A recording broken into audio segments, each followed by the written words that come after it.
Serious, what secret could destroy your life if it got out?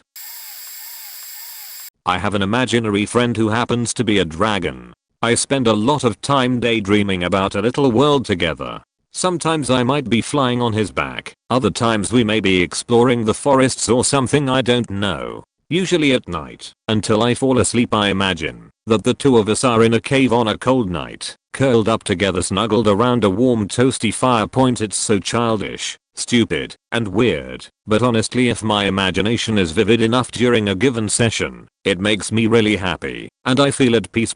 Writing is a nice outlet, but not enough. I can't really lucid dream either. But hopefully in the future, I will be able to visit the world in my head through virtual reality technology and spend time actually physically being there. So yeah, there's my, probably, mental illness laid out for the internet to see. Edit. Wow. Woke up to see some truly kind replies, some of which made me tear up a little bit. Thank you all so very much. I thought this would get buried, but boy was I wrong. As for some popular questions, I'm 19, his name is Fuhr, German for fire. I was never good with names, but I thought that sounded pretty cool. Also kind of signifies his warm personality. He's dark green like that of an evergreen tree. A lot of people were saying I should write about it. Well, I actually did. Here's a story. I also have the rough draft for a follow-up story finished, but I need to work on fixing some of the stuff there. I'll try to reply to as many of the replies as I can, but I have classes soon, so I won't get to too many right now. I'll try to get to rest after classes. Edit 2. Wow, you people are awesome. The story went from like 100 views to almost 3,000 in less than 12 hours. I can't believe it. It's gotten more attention than I thought it ever would. A huge thanks to those who left feedback. And also a huge thanks to all the kind words said. I'll certainly keep dreaming. Also, here's a song that's probably one of my favorites of all time. Just thought I'd share it, so my fellow escapists may hear it. No more throwaway here. I see a lot of suicidal and incest posts, so mine is probably pale in comparison, and will stay at the bottom. Anyway, I almost killed my sister years ago. She was about 3, and I was maybe 9 to 11 years old. I carried her to the terrace, 5 stories high including the ground floor, and like some dumb fuck, I placed her at the edge of the terrace, above a barricade of sorts. There was nothing to protect her from falling, and directly below, 5 stories down, is a cemented path. I don't remember what was so important I had to do that I left her dangling there at death's edge. All I remember is she was starting to sway backwards towards the ground. Alarm bells started ringing in my head, so I ran and somehow managed to grab onto her just as she was about to fall. I felt my heart racing against my chest. I hugged her for a really long time, too afraid to let go. To this day, I haven't told her. She's 25 now, nor my mom. Even typing this still makes me nervous. That height, how a baby's body would have ended up splattered all over the hard cemented pathway, how I could be institutionalized, how my family would have disowned me, how I would have missed watching her grow up, still haunts me. It developed an irrational fear in me of carrying babies around, even if I'm not the one carrying them. Or even if there is no height involved. Edit. Thanks for all the awesome responses, guys. And yes, I will definitely tell her this one day. Just not yet. Still can't see how we'll be able to laugh about it though. Still gives me the chills. The creepy kind.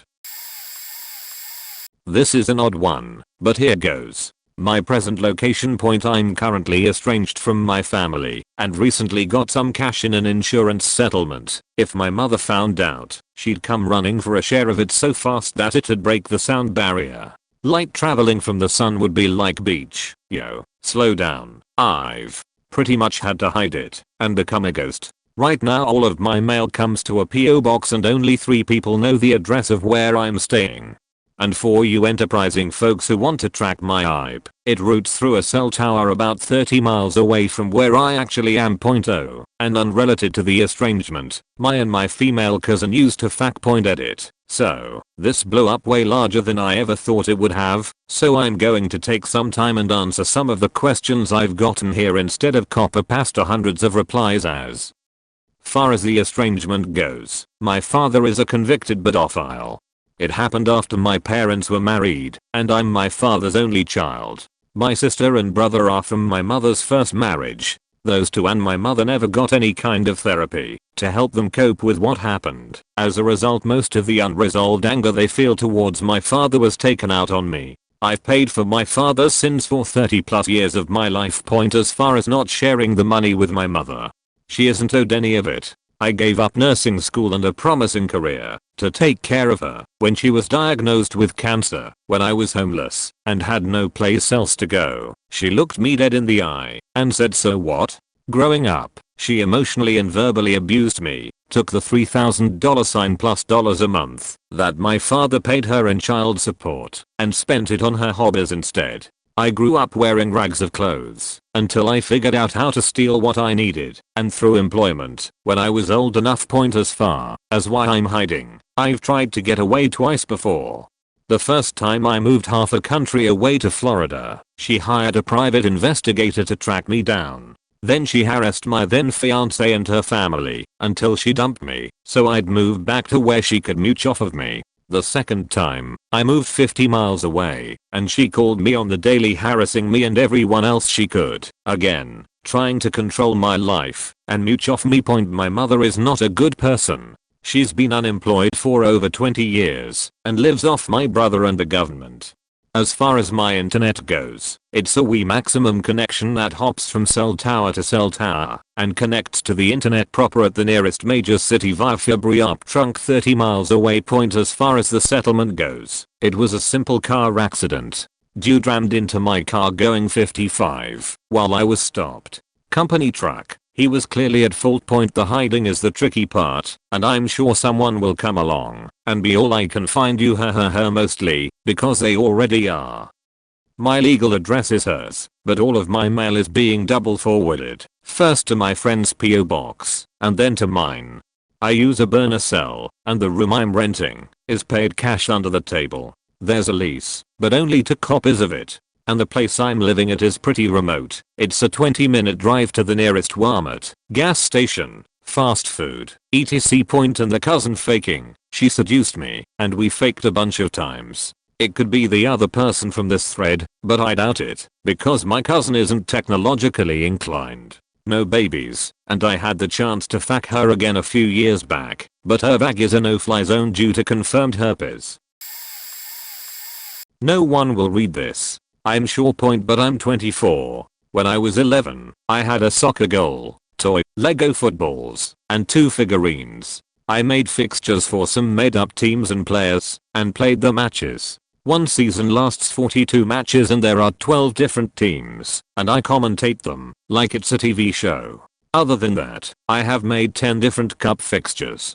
Playing with the toys usually takes 20 minutes. Well, 41 seasons later, and 152 cups, I'm still playing. Mostly when I know no one is around. I even debate the matches in my head whenever I'm showering or trying to sleep. I just play with the figurines and score goals using them for movement and ball movement. I have a lot of books filled with imaginary results etc. I feel like a dumber said it. Whoa, thought this would be buried. You made me feel happy about my weird hobby. I'll read through all the replies as soon as possible. Edit 2. Pick time. I hope no one I know recognize any of it. Here's the figurines. Very worn out. Yes, it's Han Solo. This is some of the papers, like 1/5. Edit 3. I'm amazed how much this blew up. I was scared about sharing it, but you all made me so happy that this will probably be a lifetime hobby. Thank you all very much. I read every single message, and I appreciate your thoughts, kind words, and similar stuff you guys do. Normally people don't tend to care about me, so it's rather overwhelming answering all your questions/opinions. Made my day. Thanks. Yet another Reddit. But if you want to ask something regarding stats, player, results, champions etc., ask away. I'd love to share with you. Throwaway. Obviously, when I was about 11/12 the guy in the flat next door was a computer nerd type, and I got interested in learning a little. 1980-ish. To cut a long story short, he groomed me over a period of time. I found he had child pornography magazines and videos. It got as far as hugs and kisses, and then he tried to feel me up. That's the point at which my brain kicked into action and I'll exit point. I was intensely scared, ashamed, and somewhat retreated into myself. I realized my parents, and specifically my mother, knew something wasn't right in this odd child/adult relationship and didn't act on their suspicions. That totally faked with my mind and led to many years of confusion and introspection. And if I'm honest, some faked up attitudes to people from myself. I told one girlfriend many years back and she basically blanked it out, didn't want to discuss it, and made it fairly plain she wasn't sympathetic or could be of any help. I've managed to get past most of the issues around it, but I sometimes find myself watching TV films or documentaries where the grooming subject comes up and hits me again. Watching the Ray Donovan series brought it up, specifically where Bunchy has problems dealing with his past abuse. One scene I had to get up and leave the room before I went off and burst into tears in front of my wife. She paused it too, so I wouldn't miss anything. I have gained some good things. I'm quietly proud that I'm assured of my sexuality, straight, without any difficulties in having gay friends. That could have gone very differently. I have a family and have learned to be sociable and have managed to create some level of trust with people. It still burns inside though at times. I have sort of accepted that it's something I will take with me to the grave. Edit. Thank you all who have replied. I didn't expect such a response. I think the route for me now is to quietly investigate some private counseling. I don't need to call a family meeting and take the stand and make an announcement, but some quiet non-judgmental conversation on it may well be very beneficial to me. Thank you all again. I don't suffer from constant suicidal thoughts, but I have struggled with depression for most of my life, especially adulthood.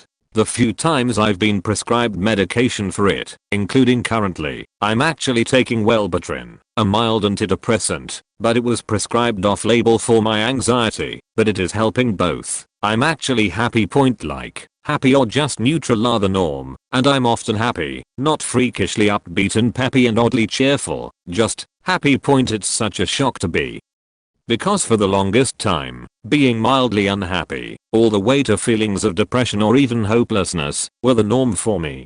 That was how I was all the time. Feeling a little upbeat was the oddity, and only as a short reaction to a situation. Now, since I've gone so long with being sad, or down as my normal, I'll sort of, reflexively, try to slip back into that from time to time. I don't know how else to describe it. I can't just be sad or feel hopeless for no reason at all.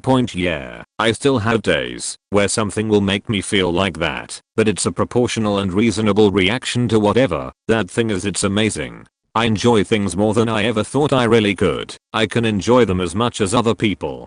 I can enjoy something as my normal reaction, not the exception. I can be happy around my wife, at my work, with my friends, doing something I find appealing, and as a result, I'm able to function so much better with these things and people and situations, because it feels good, and I want to keep feeling good. I don't look forward to times when I can sit quietly and feel bad, and sorry for myself, and worthless, and unmotivated, or even just numb, anymore. Partially because it just doesn't happen like that anymore, but also because I want to go experience things and people. I can't describe to you how helpful antidepressant medication is, and how truly wonderful it makes your life if you suffer from chronic depression.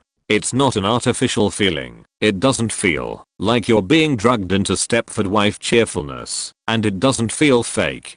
It will be strange at first, but not in a bad way. You're going to realize that you've been looking at the world through an extremely dark, dirty, tinted window your whole time, and it's suddenly been opened, and you realize just how wonderful everything is and can be. Yes, there will be dark nights and rainy days, but so much more there will be beautiful, vibrant sunlight, and perfect starry nights. Please go talk to a doctor about your depression. It's incredibly difficult to make yourself do it, especially with the irrational stigma and shame of seeking help for a mental health issue, especially the shame we feel in ourselves even more acutely. But you truly are ill, and you need proper treatment to get better, just as much as if you had a broken bone or a disease. Your doctor will work with you, he will respect you, and he will help you get better. Life's wonderful and incredible, and amazing and so fun. Don't let the only one you have be miserable and wasted because of a correctable chemical imbalance in your brain. Edit. Thanks for the gold. I'm just glad I can help convince others to go get help. It took me forever to admit I had something wrong with me, and even longer to get help, and that was just with my anxiety, and my psychiatrist decided to give me Wellbutrin for an off-label prescription for it. You can feel better, and it's worth overcoming your shame or guilt or fear to do it. Not a throwaway, but I don't think anyone knows my username. I failed out of college after 2 years because I was lazy and I was drunk all the time. I then joined the Air Force and was kicked out because of a heart disease I didn't know about. I think about killing myself at least once a week. My fiance of 4 years broke up with me and I was so apathetic it didn't bother me. I just calmly collected my stuff and moved out. I can't sleep for more than 3 hours a day anymore. I'm not sure if I'm depressed or not. I just get up and go to work, then come home. I don't drink anymore, but I smoke almost a pack a day. I just turned 22, and according to a few doctors I'll be lucky to see 30. 40 will be a miracle not explainable by science. I'm going back to college in the fall, so at least before I go my family won't think I'm a total failure. Writing this actually made me cry. This is the first emotion I've had in almost a year. Thank you Reddit for letting me know I can still feel something. Edit. No one knows about my heart besides my doctor. Thankfully I don't have to disclose my condition to my employer or family unless I deem it necessary or I want to. Edit 2. This got a little bigger than I thought it would. To answer some questions that keep coming up, my heart continues to grow. It may never stop growing. This causes extra stress, like bruising and swelling. I work out at a gym 4 to 5 days a week, and I run 2 miles a day. My best option is to condition my body to be in the best shape it possibly can. This will lead to a slower resting and active heart rate. I do smoke, and I know what it will do to me. For now it's my crutch. First step to fixing a problem is admitting you have one, right? Also I may think about killing myself, but that is a momentary feeling, not because I'm sad, but because I wonder if it would make things easier on the people in my life. I have plans and goals, but some things I have to let go of because of time. I live my life as if I will live to be 100. I don't focus on the timeline I was given, because there is no point in self-pity. Well, I'm late to this party, but here goes anyway. I've been faking my boss's wife for 4.5 years. We've never been caught by anyone, and I don't even think anyone suspects anything. They have a dead bedroom, or at least that's what she's always told me. I believe her. They never go away on anniversary weekends or even do any date nights. She says that most nights he'll fall asleep way earlier than her, and she'll sleep in a different room. That's comforting to me, because I love her. It all started about 3 months after she got hired to work in the office at the warehouse we work. He is the warehouse manager and I'm the second shift supervisor. Our plant runs 24 hours aka 3 shifts. She works in the sales office. I was working in the office and trained her to take my position as I was moving on to be the plant supervisor. She started hitting on me right out of the gates, but I didn't think it was anything more than a flirtatious personality. She was out of my league from my perspective, not to mention married to the guy who was about to be my direct boss. But after a few months she was straightforward about pretty much telling me all the things she wanted to do to me and let me do to her. For a while I was strictly no. I don't get involved with married women. If you're unhappy in your marriage, deal with that. But they have 2 kids and she wanted to keep the family together. He's a good father and they live a pretty comfortable life. Slowly she wore me down. I live about 3 miles from the plant. She comes over at least 3 days a week for her lunch. We usually see each other both Saturday and Sunday too, though not always.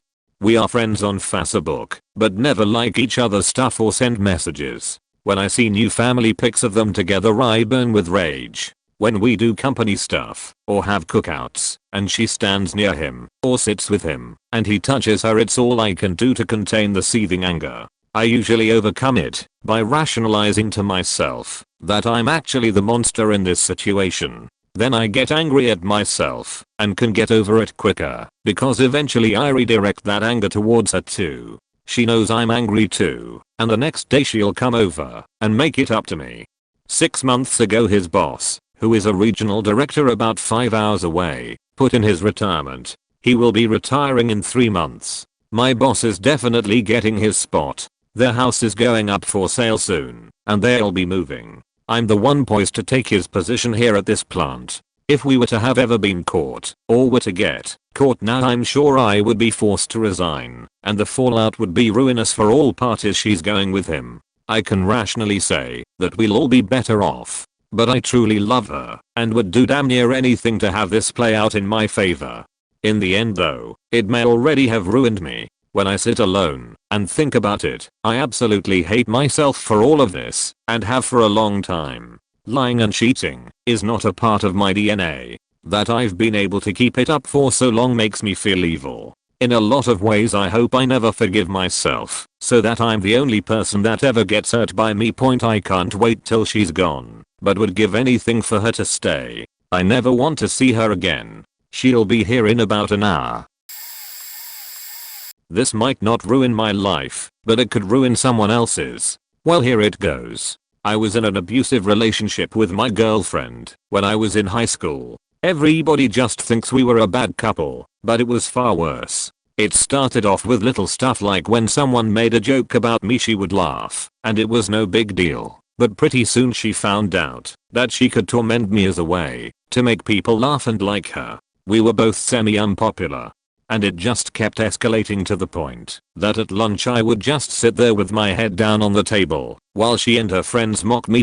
She broke up with me a few times, but I always took her back. Then came the first time that I tried to break up with her. She laughed and asked me why, and when I couldn't look her in the eye she hit me and told me to talk to her. I told her I didn't mean it, and we just kept going on. Every once in a while, maybe once or twice a month, I would start to work up the balls to end it, and she would hit me and ask where I would go and tell me that she was the hottest girl I could ever get. One time I told her we were done, and she started shaking and crying, so I tried to give her a hug and she stabbed me in the arm with a pair of scissors, and wouldn't stop crying and threatening me and herself, until I agreed to wait. Eventually I hit puberty late in my junior year, and became tall and strong enough to hold her down, and stop her from hitting me. This really helped me mentally get out from under her thumb, and I finally broke it off. We didn't talk, and now I'm in college and life is grand, but I always wonder if my view of women was messed up by this. TLDR, girlfriend tormented me to get popular, started physical abuse to control me, and only stopped when I got strong enough to hold her down. I also just wanted to say that typing this all out was way more relieving than I could have imagined.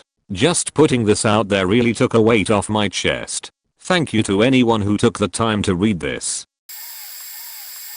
I'm not a pedophile, but I've masturbated to Shotokan and Lolikan, born involving anime kids. It started when I was 15 and became a fujoshi girl who enjoys guy/guy anime and manga. I would go on sites looking for yaoi doujinshi to masturbate to, and on one of these sites was a link for shota doujin. I read a story and it turned me on a lot. I wouldn't specifically find shota after that, but I'd go ahead and read some now and then. At the time it didn't feel much dirtier than the yaoi I was reading anyway. Fast forward to when I'm 18. I'm 19 now, and going through one of my 4chan phases. I'm on /b/4 for no particular reason, and I stumble onto a lolly thread. Being horny and bored, I went ahead and clicked it. Again, it turned me on a lot. I think it's the taboo that makes me enjoy it more. After masturbating to Lolikan I felt like complete shit, but I couldn't stop going to the threads when I had the urge for some lolly. At this point my main fap material is gay fanfic, and not anything Japanese, though occasionally I'd get the urge for yaoi and rarely the urge for shota/lolly. After a month or so of allowing myself to masturbate to lolly/shota I stopped, after stumbling onto actual child porn on my Tumblr. A few blogs were posting legitimate child porn on the down low, and a post calling them out and urging people to report the blogs hid my dash. I didn't click the link to masturbate or anything. It was more like I was in disbelief and morbidly curious. I saw some gross sheet, closed out of it after seeing said gross sheet, and reported the blog. Ever since then I haven't touched Shotokan or Lolikan. I know it isn't actual children, but after seeing actual children being abused sexually, I can't unsee it. If anyone knew I had masturbated to pseudo childborn, though the difference is there. Imagine comparing your average hentai girl to a real life girl. I would be outcast and shunned. I've always been a bit of a pervert, but absolutely nobody knows, besides the one friend who got me into yaoi in the first place, though that was a long time ago, and she probably thinks I don't look at porn anymore. I have a reputation for being asexual, and a bit of a prude, when it comes to sex. I'm a virgin, and when people talk about me having sex I go full kid mode, and complain about cooties, so yeah. That's my secret I will tell nobody. That I'm a wolftherian. Hear me out for a second. I know that recently with the rise of Tumblr the whole otherkin/therian thing has spiraled completely out of control, but I've honestly dealt with this on a psychological level for my entire life, and I'd like to explain what it's like. Point to be a therian could be described basically as feeling like an animal. For me, a wolf, trapped inside a human body, at the very least part of the time. I acknowledge this now as a psychological quirk, but that doesn't make the experiences any less visceral. Point: these experiences came in several forms. As a kid, and sometimes still as an adult, I would have vivid dreams, where I wasn't human. I would be running through the woods, or chasing prey, or drinking from a stream.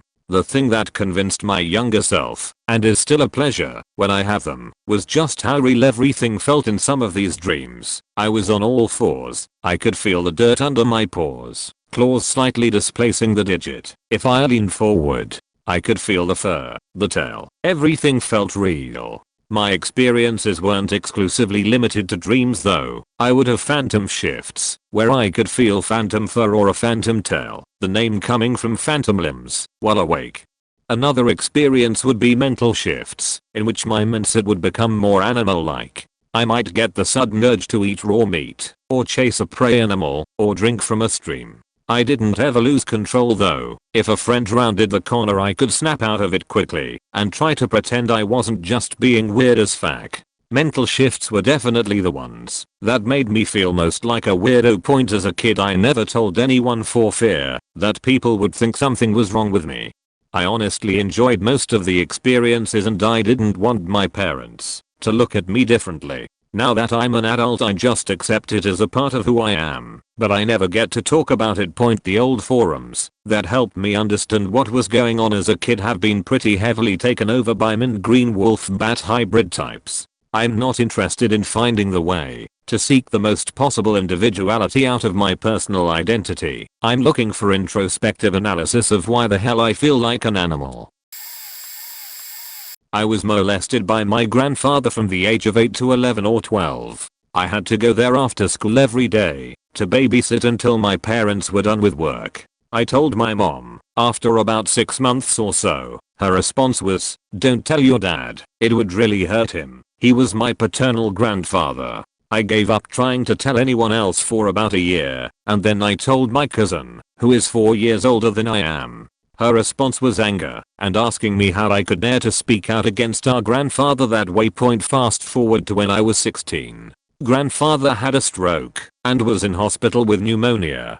Was in his hospital bed with an oxygen mask on. The whole family, aunts, uncles, etc., went to see him for some reason that I don't recall, and we were all visiting and hanging out. My uncle was in the hall with my little cousin, and at one point called everyone to come see, because she was starting to take her first steps. So everyone gathered in the doorway facing out, or in the hall, and I was left sitting beside my grandfather's bed in a chair. He started coughing. I leaned over, and took his oxygen mask off. It was so surreal. He was gasping, and my heart was pounding. I was waiting for someone to turn around and see, or hear him, but they were all intent on watching my little cousin, and they were all being so loud. It only took a couple minutes. It felt like hours. I put the mask back on him when I knew he had passed. I waited a couple minimums, and then yelled for my dad to come in, because grandpa looked weird. I remember my face was burning hot, thinking holy fuck, they have to know. Someone is going to know. No one knows. I was psychotic, like a rampage killer in the making. Not joking. I watched a documentary on it a while back. Scared the shit out of thinking how much I had in common with some of them. I used to have thoughts of suicide and hurting others in psychotic episodes. I fantasized over killing things, and I was pretty much insane. I got a thrill thinking about it and acted out most of my violent tendencies out on myself through cutting. And then I got over it. It's weird. My life's kind of like Clockwork Orange IRL.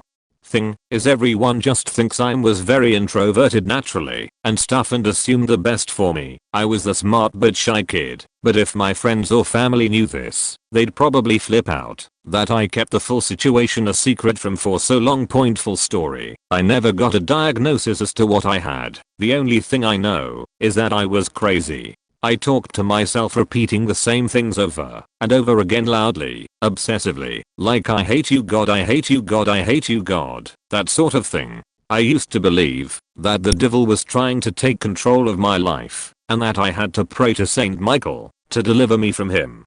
I stabbed furniture to the point where my family had to buy new ones and take away my knives, which they gave me. On top of this, I used to shave my arm hairs, tempting myself to cut my wrists for the rush. Eventually I did. I also cut my hands. I did this when I was kind of stressed, but I remember when I bled I would lick the blade clean of blood, obsessively, like I got off on it. I also listened to faked up heavy metal music with some violent cartoons, like Higurashi or something. I had some sort of weird fantasy to do it, or to go out in the middle of the night and kill an animal.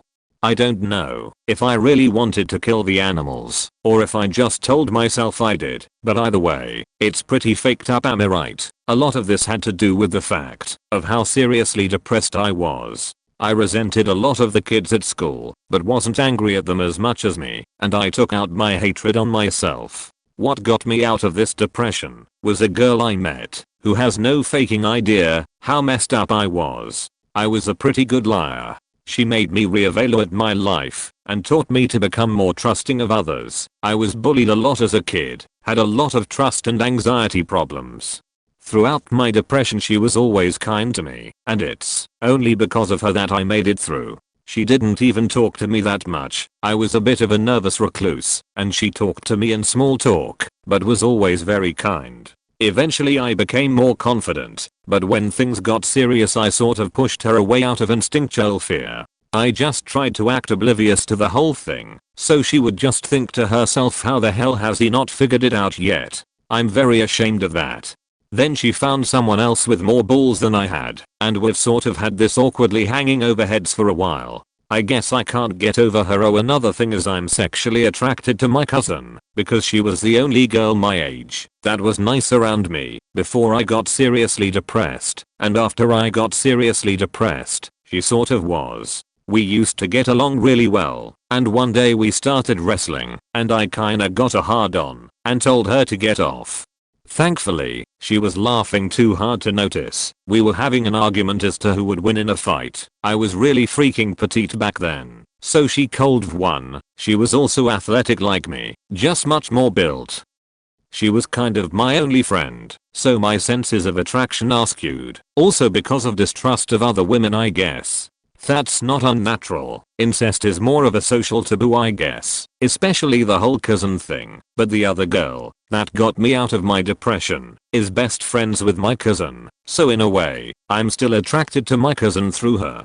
Also, the other girl is seeing somebody else. She showed a bit of interest in me a while back, but I kinda pushed her away, and she is now seeing someone else, which, for obvious reasons, isn't sitting well for me. Thing is, she has no idea what she did for me. It's hard to explain unless you've been as lonely as I was. I had no real friends for 5 years, so even small talk seemed like a big deal, but I had the perception to know something as casual as that didn't mean a lot. The entire time she wasn't aware of how much she helped me, and she still, to this day, doesn't know.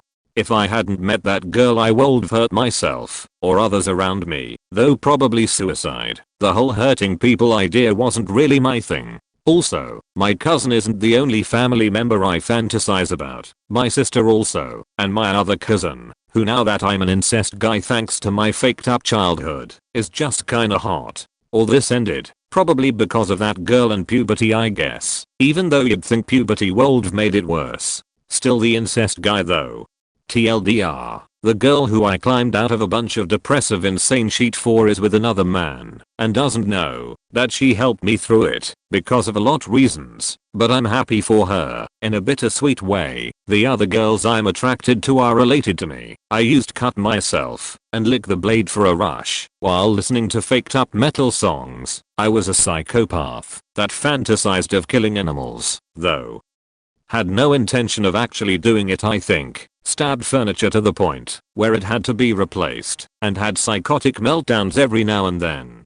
Pretty much, if I ever told anybody about my history I'd be sent to an institution. Edit. Didn't mean to say my girls as if they're mine. No, they are independent people. I just meant to say the girls I'm attracted to. I don't mean to imply they're my property or anything. Now they're my type of girl is what I was trying to say. About the other girl, it's complicated.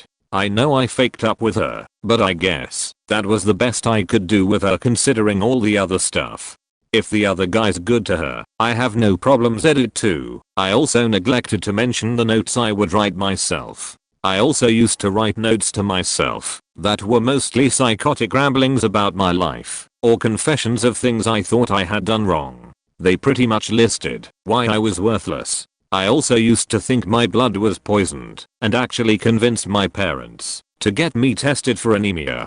I swear I could feel the sensation of what I called venom in my veins. It just felt wrong, like it wasn't my blood. Edit 3. Found one of those videos I'd cut myself to. I got one hell of a rush from it. I can remember that much. Everyone who watches that regularly should be put on a list. Man, it feels good to get all of this shit off of my chest. Seriously, it's been penned up inside me for years.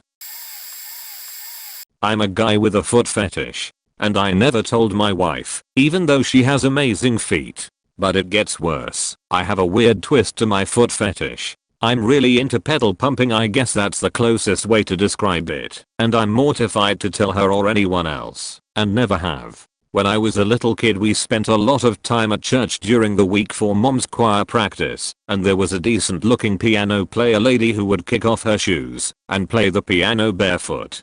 And even though I knew nothing of my sexuality, I remember Saturday afternoons being up on the stage/pulpit during boring choir practice, laying on the carpet, playing with matchbox cars, and trying not to make it seem glaringly obvious that I was transfixed watching this lady's barefoot pushing on that piano pedal. I remember having a raging hard on even back then, but more annoyed with it than anything else, and wishing so much that I was that piano pedal on the floor, her amazing foot pushing and pumping me. I was totally transfixed, and it continues to this day.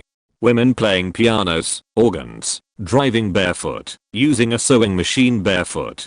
My fantasies usually always involve me imagining myself as the pedal, and the woman has a sexy bare, nylon, or sock-clad foot. If it's a smelly foot, even better. I feel guilty and stupid to this day. Why on earth would a fetish like that develop when I was a prepubescent kid? TLDR, I have a pedal pumping foot fetish I've never told my wife or anyone about.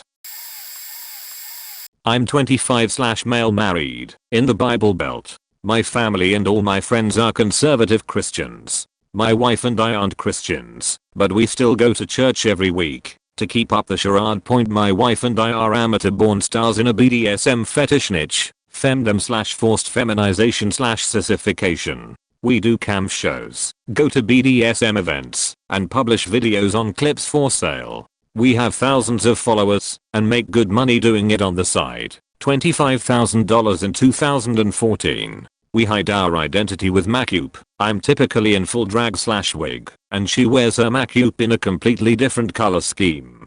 It's worked so far. I assume if one of our church friends sees us it'll be a mutually assured destruction type scenario. We've had a few close calls. One time in the middle of a cam show her mom just stops by. She was in thigh-high leather boots, panties, and corset. My wife, not her mom. I'm in full drag, tied over a makeshift spanking bench. It's a coffee table. I've got a butt plug in, a ball gag locked in my mouth, a collar locked around my neck with a chain, locked to the bedpost, a chastity device locked on my cork, and pink lacy panties on with welts all over my ass, and legs from being canned.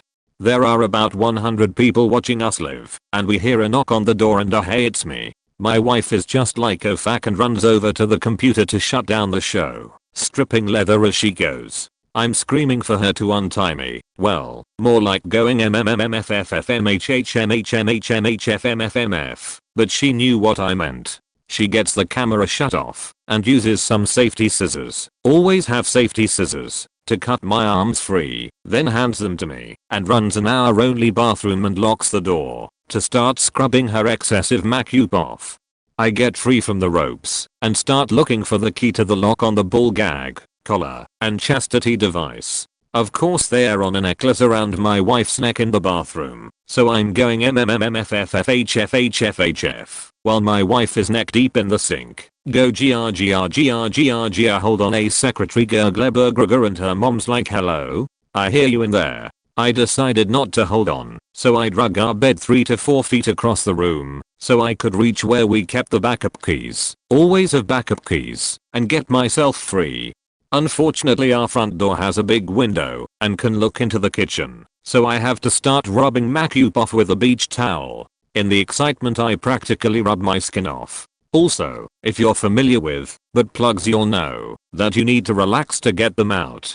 Well I was puckered up like a pit bull trying to pass a peach pit, so I ended up just leaving it in point anyway. It took us like 10 minutes to get remotely presentable and her mom was like oh I know what you guys were doing. Doubtful. Very very doubtful. Throw away for obvious reasons and try to change my style. So, the secret that would destroy my life is that I know too many secrets. For some reason, people have always confined their worries, problems, life issues, etc. to me. I sometimes feel it's a blessing and a curse. I try to be logical about it and remain neutral to what I hear and not judge, but it can be hard, and it has allowed me to make a few secrets of my own. Point some examples of others. On a trip with my boss, I found out he has a mistress. Didn't stress me out too much, because I know his wife cheats on him regularly. To everyone else though, they are a perfect couple with their happy kids. They are also very preachy Christians. I don't understand people. Sometimes a family member of mine has been cheating on his wife for over 20 years now. I believe he currently has at least 6 different women aside from his wife. His wife believes him to be a saint. My neighbor is a preacher. I find it strange that when he leaves, his wife is always very helpful to the help. I've seen it. She fails to close the blinds in the kitchen. In high school, one of my good friends told me he was gay. To this day, he hasn't come out of the closet. A few houses down the block from my parents, there is a photographer who shoots low quality porn. None of the people from my parents' neighborhood know. Some of my own. While I'm single, I seem to attract a vast number of married women and single moms. I never come onto them, but I'm all game if they come onto me. My mother is extremely racist and small-minded. She has no idea that I have been intimate with more than a couple of her most hated types. When I broke up with my ex, within a month, I had sex with her sister, her best friend, and 2 of her co-workers. I didn't initiate 3 of the 4. Interestingly, I never cheated on my ex while I was with her. I continue to fuck her best friend. They are still best friends. As soon as I turned 20, I joined a local swinger community. Every single time I have a date and the how many question comes up, I have to lie. Thankfully, I never got any STDs. I was always careful. If you guys are wondering, I lost count in the 80s. I've been with 60-year-old women and a few days ago, I was with a 19-year-old. I'm younger than 50, older than 25. Everyone thinks I made my career choices due to my own desires. I can understand, because I'm damn good at my job. Truth is, I hated the choices and only made them to please my mother. Work sucked for many years and I came close to blowing my brains out one evening. Only reason I didn't was because I got a phone call a few seconds before I loaded the gun from my brother. He has no idea what he did. In case you're wondering, I have switched jobs in high school. I was a straight A student and people always thought I was a nerd. I never studied. I spend most of my nights either chasing skirts or writing papers and doing homework for other students. I would collect around $40 to $200 every day at school in fees. In the process, I learned how to mimic different writing styles and how to change my handwriting. Never got caught. Did it in college for a year. 2. Speaking of chasing skirt in high school, I lost my virginity when I was 14 to a family friend who was in her mid-20s. We maintained a relationship for 5 years, and, to this day, nobody knows about it. When I was in college, my fat buddy told me she was pregnant. The abortion cost me $1,200. Well, that's what I was told. In reality, she wasn't pregnant. My $1,200 went towards her books and school fees. I played along. Expensive life lesson. I could go on and on, but some secrets must remain. Well, secret. Honestly, it feels like I took a huge amount of weight off my shoulders. Thanks Reddit. This account is enough of a throwaway, so, I'm a US citizen, and have seriously considered engaging in extremist activities with the intent of destabilizing the current political/corporate structure of my country. I haven't done so, because I very strongly believe that I should strive to do no harm in the world, even if it's for a greater good. The ends don't justify the means, but I love this country so much and it hurts me to see the ideologies it was founded upon being eaten away by those who seek to consolidate and amass obscene power at the expense of others. Such sociopaths deserve to suffer tenfold more than those whose lives are destroyed by their ruthless pillaging. And as the future is mortgaged further and further out, while the population at large is divided, dumbed down, and pitted against itself, I wish I had the callous disregard for human life which would allow me to be an instrument of justice. I have no illusions that the ruling powers of individual nations are ever some kind of benevolent force for good domestically or abroad, but the United States has become downright unapologetic when it comes to the fact that humanity amounts to shit when opposed to profiteering. I'd be afraid that having written this puts me on some kind of list if it wasn't for the fact that I feel I've already been on it for well over a decade. The resultant paranoia and unhappiness with where I live has served only to deteriorate my ability to trust and love others over the years. I can't even faking leave because of my legal record, and even if I could I would still be at just as much risk of US tyranny. Fact the USA edit. So much hate from a few blindly patriotic she-feels. I'll say it again. Fact the USA. It's devolving into an authoritarian police state, and if you're too deluded to acknowledge it then you're part of the problem. Send whatever stormtroopers you want to illegally search and bug the ever-living fuck out of my apartment. Drag me off to the deepest darkest torture chamber there is. Bend the concept of due process over a barrel and rape it furiously, like you've been doing since 2001. I'm doing nothing wrong, have no intent to harm anyone, and have nothing to hide.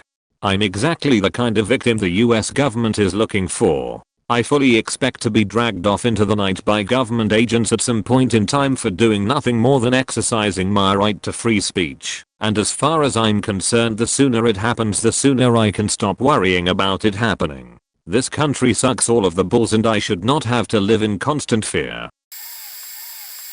I'm sorry, I didn't realize you posted this and asked the same question 20 minutes ago, but here it is. Still, great minds think alike, right? Number 1. I often feel like a gay man in a female body. I'm attracted to gay men, but seen as a straight girl. I wouldn't go as far as doing a complete gender change, but if I was somehow a man I wouldn't complain much. Number 2. I'm depressed. I've mentioned it a few times to family and friends, but they think I'm joking, and instead of help, I get lectures on how serious depression is, and how being sad isn't the same thing, and I shouldn't joke about it. They think I'm looking for attention, because I don't cut myself. Number 3. This ties in with number 2. I have a fake Facebook account, where I post stuff. It's anonymous, and I just say the things that people have said that make me the way that I am. I made it anon because I don't want the sympathy of people who couldn't believe me the first, second, third or fourth time. It was a last resort, just to get stuff out there, so people would think more and speak less, but it's still criticized for looking for attention. People say they are going to figure out who the person is and help them. In the next sentence they say whoever it is a stupid attention who, making fun of actually depressed people. Whenever I'm asked about it, I deny everything. Number 4. I could possibly have an eating disorder. I hate my life. 2 things, one typical Reddit fare, and one not. Point first, when I was 16 and my younger sister was 14, we got drunk when my parents were out of town and had such wild, raunchy, screaming multiple orgasm sex. It was just one night, 4 times, teen stamina. The next day she pretended like it didn't happen, and we've never once mentioned it to each other. Even now, many years and partners later, it still counts as some of the best damned sex I've ever had. The universe, it seems, has a perverse sense of humor. Second, some years ago something very strange and inexplicable happened to myself and a group of buddies. I'm not going to tell the story because, to put it bluntly, you'd think either I'm lying or crazy, and not just a little crazy, but more of the batshit insane variety. It freaked us all out in a permanently psychologically scarred sort of way. Point here's what's worse, though, over the course of the next year they all forgot what happened, by bits and pieces. I remember everything perfectly, as much as any of us remembered, but they lost it, bit by bit, as the weeks passed, as if they were being afflicted by Alzheimer's, but only with respect to that one memory. After a year they not only didn't remember the incident, they didn't even remember that we'd been together that weekend. I learned not to bring it up, because I'd just get that quizzical look and the dude, you been hitting the bottle? Jokes. They don't try to avoid the conversation, they honestly think I'm talking crazy talk about something that didn't happen. I have the receipts, though. I also have the pictures I took of us early on, but only because I forgot the camera in the trunk of my car. I know we were together that weekend, and I remember what I remember, even if it isn't much. But I don't say anything anymore, because the only way that's going to end is with me locked in a facility somewhere being pumped full of drugs. The fact that what happened is disturbing enough, but seeing the memories just drain right out them was the truly horrific part of it all. Hey, you guys want to read a nervous breakdown? Cause it's faking happening. Point I just realized that I technically have hundreds of child-born images of myself, and now I just realized there's no technically about it. I can get arrested for owning these. Point I'm having a very real crisis right now. Point they aren't just funny family pictures in the bath. It's not really anything that could be taken as normal. They aren't of me running around just being a nude little rugrat.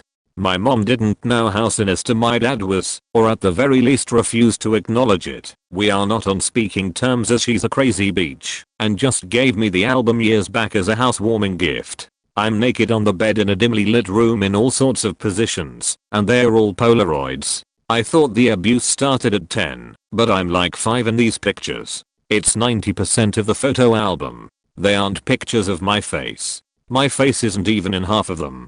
They are clearly sexual. Point I literally just realized what is in my possession. I was sexually abused in a lot of ways as a kid, but my dad was never charged. Compared to the rest of the stuff that happened to me, this was nothing, so it wasn't on my radar until the pairing of this question and r/relationships post sparked my realization just this moment. Point already part of me thinks that I can finally prove that he was a bit off-aisle with these pictures. Like, now I realize that I have physical evidence that I'm not crazy and that it happened. Should I not get rid of them? They're proof that I was violated on at least some level. I know I need to destroy them, but they're proof. I literally have actual proof. I finally have proof. I actually have proof. He's in the mirror taking the pictures in at least one. I'm sure of it. I know, because I'm sick when I see him, and I saw him. Oh my god, I need to talk to a lawyer. I'm panicked. Like I'm shaking all over. I'm freaked out posting this, and have made an emergency therapy appointment for 11 o'clock today. I know I need to destroy them, but I'm now literally too afraid to touch the album. I haven't looked at it since the day I received it. I feel like, even if I shred them, I'm going to be suddenly arrested. I have no idea what to do, or how to mentally approach this. I'm terrified. Point what the fuck? Why did she give me this? Crazy faking bitch. She gave me this album as a housewarming present when I was like 22. She literally gave me child-born of myself. Probably to fuck with my head for abandoning her and moving out. I was paying her bills before moving. She used me like crazy. That's the kind of crazy bitch she is. What the fuck, what the fuck, what the fuck. Point what the fuck.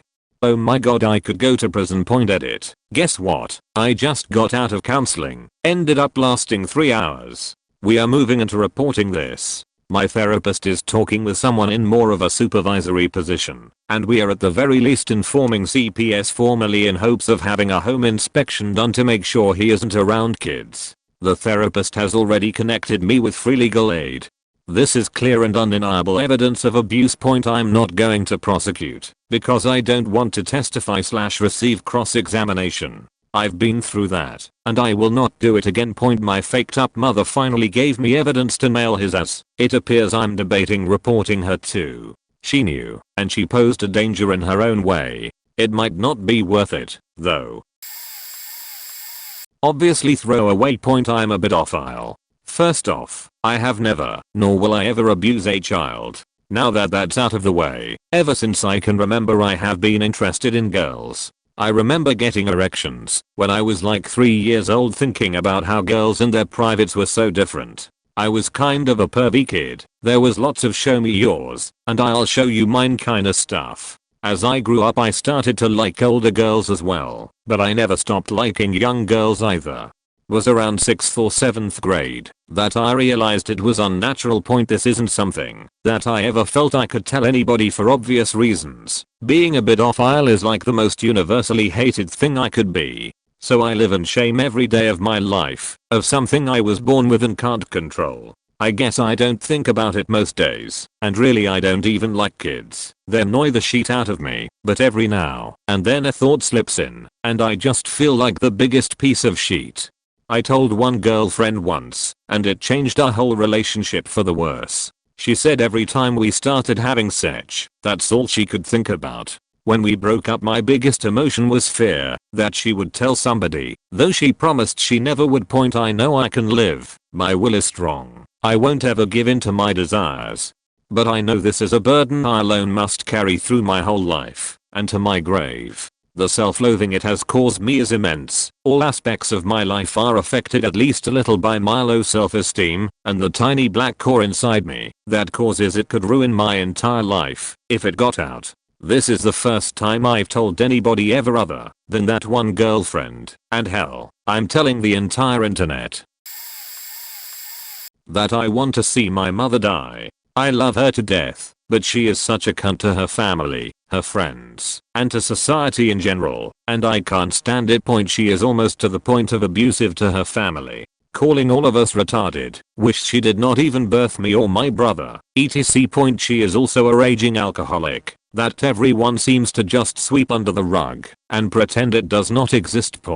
If she were to die, yes, it will be heart-wrenching, and I will be inconsolable, but a part of me will be glad she is dead.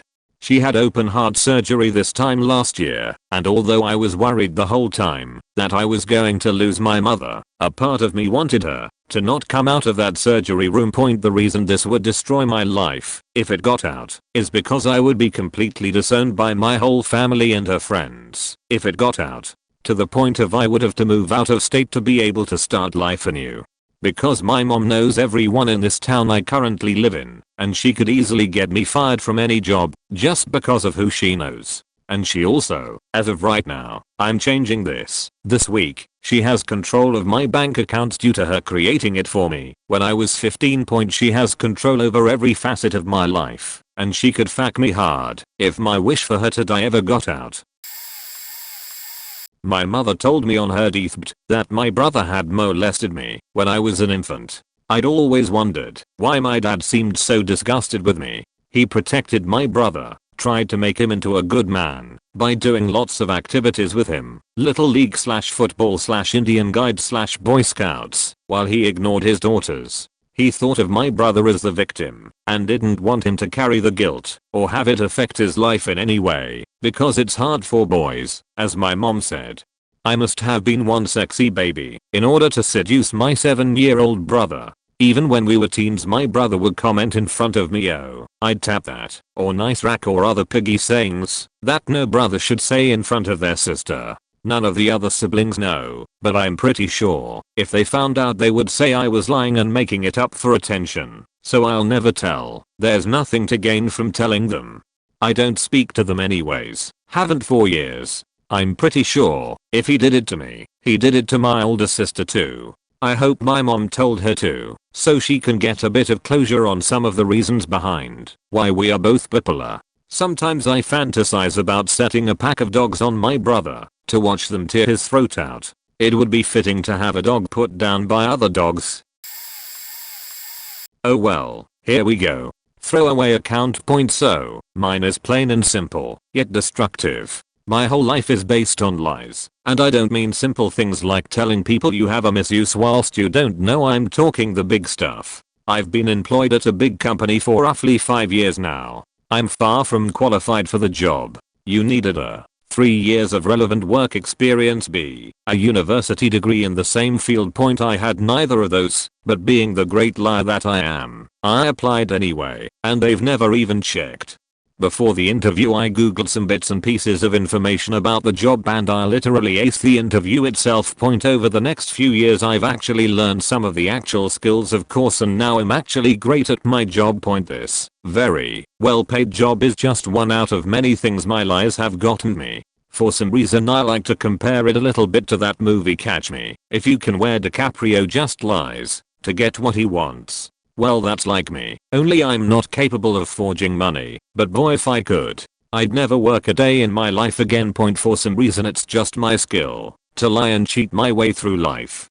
So far it has given me a lot over the last 35 years, and I hope it will stay this way. Point. I might add some more later on, but being on my phone it takes ages to type out everything. Small edit, but I thought it was worth it. There is one person in my life who knows the real me, my girlfriend, soon to be wife. She has put up with a lot of shit, and in a way dated two people, the liar me, and the completely honest me. It's just really nice to have at least one person to be honest with. For some strange reason I believe she keeps me sane, and in a way out of a lot of trouble. I'm a very large man, 6'3" and 250 pounds in the strong way. My friends have candidly described me as a walking Mack truck. The problem is I ran out of college because everyone thinks that I beat my girlfriend. This is based on very good people seeing the large bruise on my ex-significant other's face. She was a tiny little thing, 5 feet 4 inches and maybe 110 pounds soaking wet. Most people would describe her as a puppy in human form, even having the large round eyes of one too.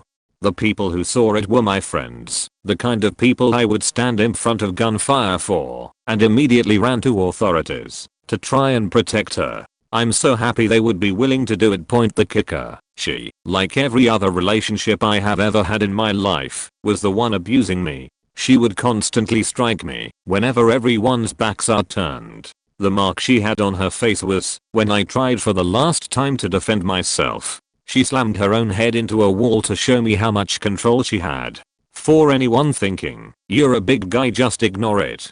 Ask a martial artist sometime if you really need power to inflict damage. Also, I couldn't defend myself in any way. I would have destroyed her if I tried anything, and that was the last thing I wanted. Point. She turned the people attempting to give her help away because she wasn't the one being abused. But her goal was reached all the same. It was a smaller college, everyone knowing everyone kinda place, and I couldn't now escape this horror. Everyone turned on me. I couldn't attempt to convince anyone of what was happening. She would threaten different things. Throwaway, although little late to the party anyway, so I doubt anyone will see this, but might be good to get it off my chest anyway. Point. When I was about 18, 25 now, I was going out with this guy, and I got pregnant. I told him about this, and he told he was not ready to have children, and that I should get an abortion. This was kind of against my beliefs, but thought I was in love and was worried about him leaving me, and was young and thought, what would I do with a child? I could barely look after myself, never mind another little person. Didn't feel like I had much to offer, and it would be better this way. I realize now that I wouldn't have been alone, but was so scared. Point. Anyway, I had the abortion and was given the choice of a medical termination or surgical. I chose the medical, as with the surgical you had to have someone pick you up from the hospital after, and didn't want to tell anyone about it, and boyfriend couldn't pick me up as did not drive, but with the medical you could walk out straight after. I won't go too much into the details, but you have a suppository inserted into, and you then have to pass the fetus into a dish they place on the toilet. They tell you not to look, but couldn't help it point to this day it is the single biggest regret of my life having that abortion, and seeing that tiny little thing, and how human looking it was. I can still see it now sometimes and it really haunts me. Hate myself so much. I went to a special school due to extreme rage issues stemming from being raped and having to abort while being completely shunned by everyone I knew. Only my family, sister, and so know how dark those rage issues got, to the point I was considered a danger to others. I keep telling people it was for punching a teacher who supported my rapist, true, and for my inability to do math, also true, but it was mostly due to the fact that I was honestly a dangerous person and fully realized my potential to harm others at that time for what had happened to me. As some sort of revenge for nobody noticing or supporting me, I stopped myself, of course. I had control the entire time. One of the factors in leaving the special school to drop out entirely those many years ago was because I was honestly concerned about hurting somebody. I couldn't hurt a fly now, but Miso had these issues too due to his mother leaving. And we relate on a deep level about our mid-teens, having that same experience of just wanting to hurt people. As of right now I'd be terrified to hurt anybody. I just can't do it. Violence is not something I'm remotely inclined towards. But I believe, if the full details of how deep these issues got out, I'd be pretty faked, despite having no trace of those anger issues in my daily adult life. I have been a fake person to almost everyone I come in contact with. I have cheated on all of my boyfriends without a second thought or any remorse, but I would give them hell if they even looked at another girl. My parents don't know the truth about how I make my money. I've had sex with God knows how many men, given my job, in order to make good money, and yet my on again, off again boyfriend is completely clueless. I talk shit about my friends to other friends and never own up. I even went so far as to use one of my close friends for help with rent and food and bills, and then bragged to my friends that I never even had to hook up with him to get any of it. He found out, but I denied it. Basically, anytime the truth comes back to hit me, I just deny it, and instead blame the person for being disloyal for even accusing me of anything without concrete proof. I don't mind using people, because if they want to give me something, I'm not gonna turn it down, but then they shouldn't expect anything from me, right? I make my sugar daddy feel like he's the world to me, but obviously I would drop him like a bad habit if the money flow stopped coming in. I'm basically an unapologetic fake person and I don't care. This is a fake or be faked world. The only person that knows everything could probably destroy me, but I have an ace up my sleeve in case it comes to that. I talk shit about how toxic my parents are, but run to them for cover as soon as my other shit gets too hard to handle. Basically, just stay away from me. I don't know what else to say. Truth is like shit, it will eventually float. But not in my case. I'm just too special. I'm the great and powerful, name not disclosed, and I will make the most of any situation. I sincerely believe everyone wants to fuck me. I don't mind putting a price on that. I have so much anger in me, I can't take it. It turns me into a monster. I shouldn't say it like something else is doing it. I'm just a monster, and that's it. Normally I'm an outgoing and funny person. People really do like me. I'm great at making people laugh. But inside I'm so full of rage and anger and I have nowhere to put it. At one time in my life, long ago, I used to beat my roommate's cat. It's a source of so much shame. I had been cutting my arms and legs as much as I could, and people would ask about it. I had to stop the questions. I tried just my legs, but I had a roommate who knew and lectured me about knives. He'd yell at me and keep them away from me. I couldn't hurt myself, and the pressure that would build in me got so overwhelming that I slapped the cat one day. It felt good. I felt the pressure go out. The escalated over time to genuine beatings and torture. I will spare you the details. But it was bad. The cat would lose control of its bowels and urine when I was near it. I just had all this rage and anger and pain and I couldn't hold it in. I hate myself for doing this. I know I'm a monster for doing this, and it was a long time ago, and I haven't done it since except for some light stuff for discipline. I hate my own cats. I don't hurt them. But the rage is still there. I'm engaged. I can't stand her sometimes. I can't stand people. I want to care. I want to really care about them, and I try doing good things, to be nice. But it doesn't feel real. All I feel is this pain in my heart that will never go away. I have fantasies about killing myself. I have fantasies about someone trying to bully me, and I break their neck. And more thoughts that are much more violent and disturbing. Sometimes I feel happy, but it always comes back to this. It always comes back to how I want to destroy things, destroy myself, my fiancé. I don't want to hurt anyone. But when I get angry at my fiancé, she pushes and never stops. I say the most cruel things. We've gotten into many physical altercations. I have never struck her, but I've tried. I tackled her onto the bed. I've held her in a headlock when she just wouldn't stop talking, so she couldn't breathe. When we are fighting, all I can think about is beating her face until she is unrecognizable. I would never do that, but I want to, if just to shut her up. I'm only marrying her because I want to do the right thing. When times are good, I feel good. We are in love and happy and making each other laugh. Then she berates me over and over and never stops. She's a burden. She has cancer, and I hate her. Sometimes I want to die. I want it to be like it was before I was born. I want to be shot in the head. I smoke and I want to quit, but then I get mad again, and I just want to smoke until I have cancer, and I just rot away. I fantasize about being robbed and shot in the head. I'm useless and disgusting. I'm a disgusting monster, and I hate who I am, and I'm sorry I don't feel for people the way I should. I would never hurt anybody. I don't want to hurt anybody. I won't be that person. I just want somebody to beat me to death. I just want to fall asleep and never wake up. I love my dreams so much. I'm happy in my dreams. The world is interesting, and I feel so much more. I care so much more. Then I wake up, and it's this again. The feelings go away.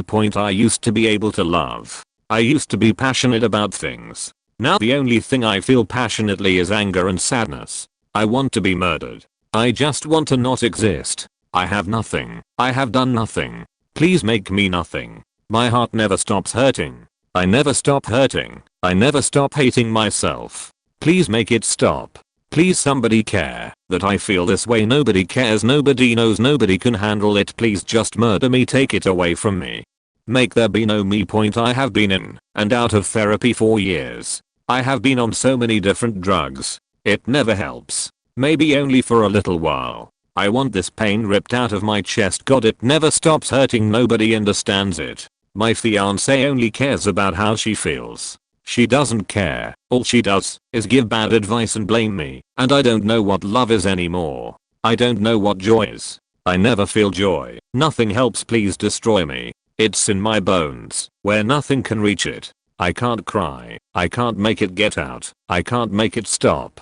I'm sobbing and bleeding on the inside. People laugh at things I say, and I only sob on the inside. Please, it's been so long. It's been so many years. Please make it stop.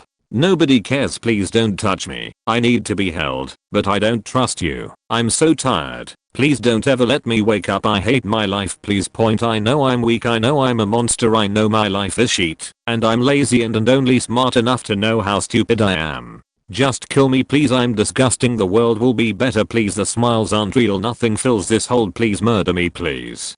Nobody knows this. Nobody cares. Nobody is real. Everybody wants something from you. Everybody gets close just to eat what grows inside you. I know you must hate me, but I hate myself more than you could ever possibly imagine. Nobody can know I'm anything other than this funny guy, but I need somewhere to put this, and there's too much and it never stops. I know I'm worthless, and I hate that I'm breathing right now too. I know what I am. Every breath I hear reminds me that I have to keep moving, because I'm a coward, and I have to march, because that's the right thing to do. I'm a coward. I should kill myself, but I'm a coward. But it wouldn't be the right thing to do, even though I deserve it, and the world would be better and nobody would care if I died. But my family would hurt. It would cause destruction, and I can't. It's not the right thing to do. I have to do the right thing, but God, it hurts so much. I would give anything to feel the way I used to feel again. I would give anything to live in my dreams. Please kill me. I deserve it. Please destroy me. Throwaway account. I'll keep it as short as possible as I don't think people really want to read it in full, nor do I really want to say. It's not so much a secret that could destroy my life, it left a significant impact on some people that I don't have it in me to confront them and inform them of what happened and what has happened. Whether or not my story belongs here is something else, but a point, when I was 16 I suffered from depression that only got worse as the years went on.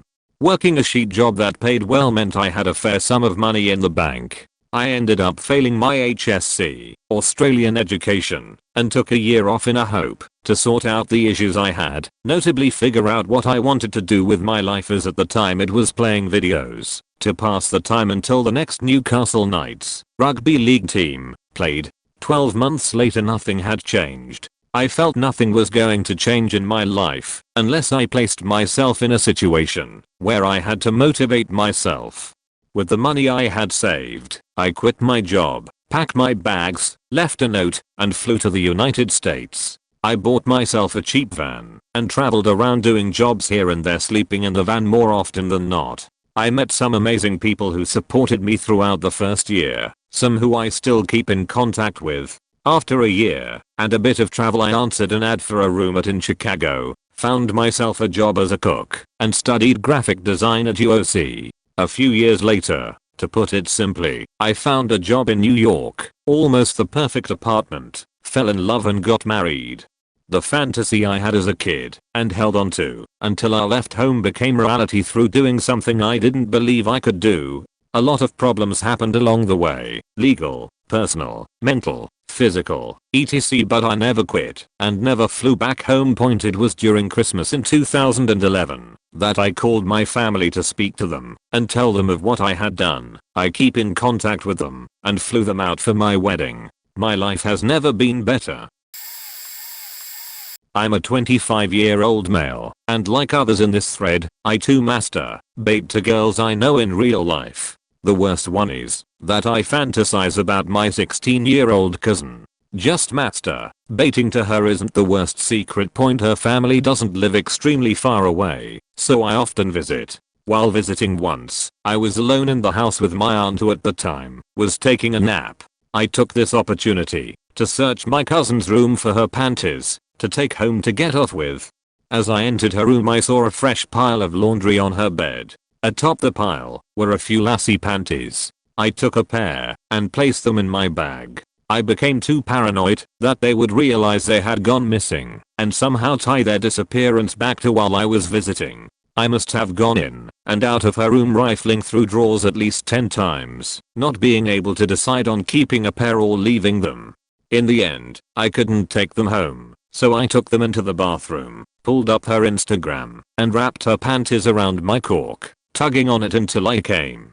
I then folded them back up and placed them on top of the laundry, leaving none the wiser. This would ruin my relationship with my family if they found out, especially my cousin's nuclear family, because they are quite religious. Her father would want me crucified. TLDR, I, 25Y, jerked off with my cousins, 16Y, panties around my dick while her mother, my aunt, was taking a nap. I've been scared for half of my life that my family and friends will find out about this. All these stories made me wanna share. When I was younger I would visit my home country for 3 months at a time almost every year. In my home country I grew up with 2 kids, Mary and Jose. We were great friends since childhood. As we grew I became closer with Mary, and when social media became more available we became closer when I was away. When I would go back the 3 of us hang out, explore, venture around. We were the 3 amigos, the 3 musketeers, the 3 stooges. One of the summers that I went back, me and Mary became exclusive and were madly in love. I've never felt anything like it. I would often describe it as jumping off a very high cliff yelling Geronimo all the way down. The 3 of us would hang out and Jose became jealous because he confessed to me that he was in love with Mary as well. Every time I would leave, he would try to make a pass at Mary. Until one summer I threatened him to leave Mary alone as she was uncomfortable with him. which led to me getting in a sort of physical fight with him. One night a couple weeks later with me and Mary on a date, Joe shows up drunk and with a knife. Comes attacking me, hurting me a couple times. I can't even type this part, but somehow Mary came to pull us off each other and Joe stabs and kills her. It happened so quickly. I didn't know what to do. Didn't have time to say sorry or goodbye. I never saw Jose again. I've always have had the guilt of what happened because I loved her and my anger towards my once best friend made him do this. Due to the number of crimes and corruption in that country, there was nothing that could be done. After that I couldn't go back there. I had trouble trusting friends for a long time and I try not to get attached with relationships. I have never told anyone, not even family, until recently to a girlfriend, that I have been getting really close to. That makes me feel safe about everything and suggested I should write it here to Reddit. Thanks for reading. Como te extraño mi mariposa. I'm a breeder. I'm a male who is interested in impregnating as many women as many times as possible anonymously. I haven't actually followed through on it, although I have had many opportunities. I regularly post ads online looking for women who just want someone to impregnate them. I usually have had to back out of meetings because the woman in question usually is a lot less healthy and attractive than she originally claimed to be, and I just can't bring myself to knock up someone I'm not attracted to. However, part of me is terrified because I currently have 3 different women right now who want my babies over the next 2 months. One will even be traveling from the UK for it. Another that is near my city is ovulating next week, and she wants me to give her 3 to 4 children in total. The idea really appeals to me, but I think the reality might be different once it happens. I'm scared if I actually follow through it will make me a bad person because society says so. It isn't a problem for society if you donate your sperm to a company that will make thousands of dollars of your sperm for women who want babies, but as soon as you cut out the middleman, you are a bad person. I only choose women who are healthy and financially capable. I have really good genes, so if a woman is looking for a donor, she is a lot better off choosing me, I think. I think if a woman wants the full experience of creating and having a child and truly doesn't want any other involvement from the father, why shouldn't I be able to help them? But if anyone found out I have this interest, I would be ruined. My worry now is that if I do follow through with these women, it will be something I can't ever tell anyone ever. If I have a wife, I'll never be able to tell her I have a bunch of kids randomly around the globe. He never touched a child or watched CP, or ever planned to. Good old Hente has got me covered, but I can't exactly change what I like. I've got a girlfriend my age, but I never enjoyed sex with her, and our relationship is pretty much hanging out and being intimate, but I just don't get turned on by anybody that looks over the age of about 16 or so. I'm sure plenty of people would love to crucify me for a preference assigned to me from birth, and it wouldn't exactly look good for any job. Worst part is, this isn't like being gay, because it isn't accepted for obvious reasons, but it's not an illness, it's not something that can be treated. If my parents found out, they'd be ashamed of me, like I'm a convict, because that's just what normal people do. They are aghast of people that somehow have a unique preference. Heck, even if it was an illness, how could I contact a psychologist when they could on the off chance report it to the authorities and publicize it? So I have to live with this until the day I die and make excuses to everybody around me. And at the same time, I have to live with my own personal hate against myself for being born this way, because I understand why people react that way. Because they hold their children precious to them, and in their eyes I'm a potential threat, despite not being one in reality. So I just feel like people are right to hate the way I was born. It's not like I'm a gay person living a few decades or centuries back, and knowing that nothing I could ever do would not hurt anybody who didn't consent. There's no mass pedo rights movement that's going to happen or anything of that nature, obviously, and that's good. I'm just stuck with this sheet. No way out. Live a life with it, and hopefully hide it, so it doesn't tear anything else down with it. I'm around 35 years old and a pedophile. I ruined my whole life and I can't do anything about it, and I really don't want to hurt children, but I secretly still want them. I'm fairly rich and have some friends, not a wife anymore, because of a divorce, and no one thinks this of me, and if they know, I will lose all my friends and my job. But the worst is that every day I go to work and I need to drive past a school, and when I see those children, I imagine them naked and doing sexual things with me. It gives me a boner, but it really sickens me, but deep inside it doesn't. Every night I go to sleep and visit jailbait websites, forums and more things with children on it, like nudist websites, and every time when I'm done with jerking off to it, I'm sad. Sometimes I just cry myself to sleep and wish for help. But I can't look for help because they will know it, and even then I will lose everything I have. Every day is a hell for me, and I can't do anything about it. I didn't choose to be a pedophile. I don't want to be a pedophile, and I do really feel bad for every other pedophile in this world because they can't help it. It is disgusting, but it is what I really want. I'm planning to move to a private island where I do get food and stuff delivered so I can live the rest of my life there. Maybe that helps. I'm a danger to kids, and the only possible thing is isolate myself from them, because I know if I get the chance to kidnap a kid and fuck the shit out of him, I might do it. I don't want it, but my brain says I need to do it, and then I don't think of it. I'm trying really hard to not get alone with children, and I have done this for 10 years, and I'm successful in it luckily. Just 5 more years and I have enough money to move out and finally get a rest, and without harming children, because I still love them.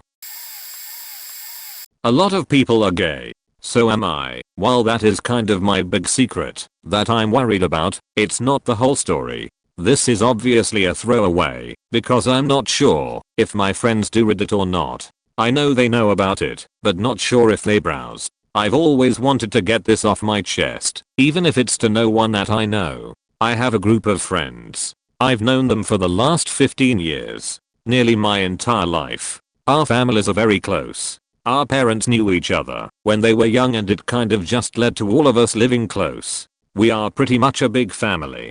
These 4 guys plus myself are very close, at least I like to believe. We've lived our lives pretty normally. I was always the rebel, the rest were quiet. Either way, I knew I was gay for probably the last 8 years, maybe more, maybe less. It's hard to know, because while I'm attracted to guys, I don't know if it's me. I'll number my friends from the oldest to the youngest. I myself am 22 years old, or number 1, 2 being 21, 3 20, 4 19 and 5 18 now.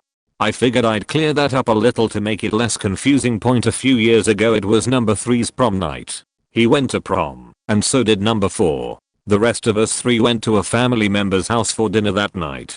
So none of us drank, smoked, or did anything that wasn't good. That night was interesting. Our parents allowed us to drink, and so we went to number 3's house to get drunk. We went there because he came back with his prom date, and we kind of had a small after party. Either way, we got wasted. Probably one of the top 5 drunk moments of my life. The weird thing is that I usually remember my drunk nights, so all this was very vivid. Blah blah blah. Party goes on till like 2 AM. Number 2 goes to bed, and I follow suit and sleep in the same bed as him. Yeah, you know where this is going. We talk and he mentions girls, and how he hasn't had sex yet, and well told me that he had a hard on. Asked me to touch it. So I did. I mean, I was gay. I've always wanted to be with him. I have been attracted to him for several years now. Either way, it led to me giving him oral. He liked to kiss a lot. It bothered me. I texted him 2 days later wanting to talk. He replied, "I think I know about what." So we talked and came to a conclusion that we would keep it quiet and that neither of us were interested in it happening again. I had an interesting 2 years after that. Fast forward to my birthday in the spring/summer, another night where we went hard on alcohol. This is definitely the one time that I can safely say is my most drunk night ever. Party ends. Pretty much everyone leaves my house. Normally some would crash at my place, so they don't drive. Number 5 stayed. Number 5 and myself were somewhat close because we played video games with each other online and bonded through that. Either way, it kind of led the same way as my last experience. We were talking, and he initiated the intercourse. The key is that they both initiated. I don't know why. So we had some fun and the next morning told each other that we would keep it quiet. I never thought about either of those times that much, except wanting to come out to both of them. I didn't. I just kept it a secret. Fast forward to about a month before my 21st birthday. This was about a year later. I called number 5 and number 3 to come to the store with me because we wanted to buy a hooker. Number 3 couldn't come. He had prior engagements. So me and number 5 went. Usually us two don't do anything alone. We bought the item and tried it out. So an hour into the testing I jokingly implied that I should give him a blue job. He said no and laughed about it. I jokingly said it again. He replied with an oh and a laugh. Third time the charm, I guess, because the third time I asked he got up and pulled his pants down and it just happened. I came out to him during the process. He was shocked and his face turned red. I don't know what he expected. I mean, it's the second time this has happened. I expected him to say something as well, but he said he was straight. I drove him home and we agreed to not speak of it again. I said it doesn't have to be the last time. He didn't disagree or agree. This is the time that I'll let it get to my head. I kept texting him. I kept inviting him to come over. I kept trying to have him come out to me. I was a horrible friend. I had it engraved in my mind that he was my first love and that he was gay. I forced it onto him. I didn't stop. I was the worst friend anyone could be. If only I could show the texts we exchanged. Thinking about it now, it was just horrible. I can't believe that I wrote some of that stuff. Either way, it didn't end there. It happened again, twice. Birthday party of another friend and just another time. We would get into it, but each time it happened I would get more and more depressed. At this time I worked with my dad. I would not work and argue with my dad because all I thought about was him. We had a gay friend who was out and he was occasionally with number 5. I thought they were doing things and I would get jealous. I would confront him and threaten that I'd expose him. Either way, it came to the point where we were not friends with that guy anymore. But before that happened, I lost my mind and I came out to that group of friends. They all took it pretty well. I also told them what was going on between us two because they knew that something was wrong between us because we would be awkward around each other. They took that pretty well too, I guess. I pretty much lost the trust I had with number 5.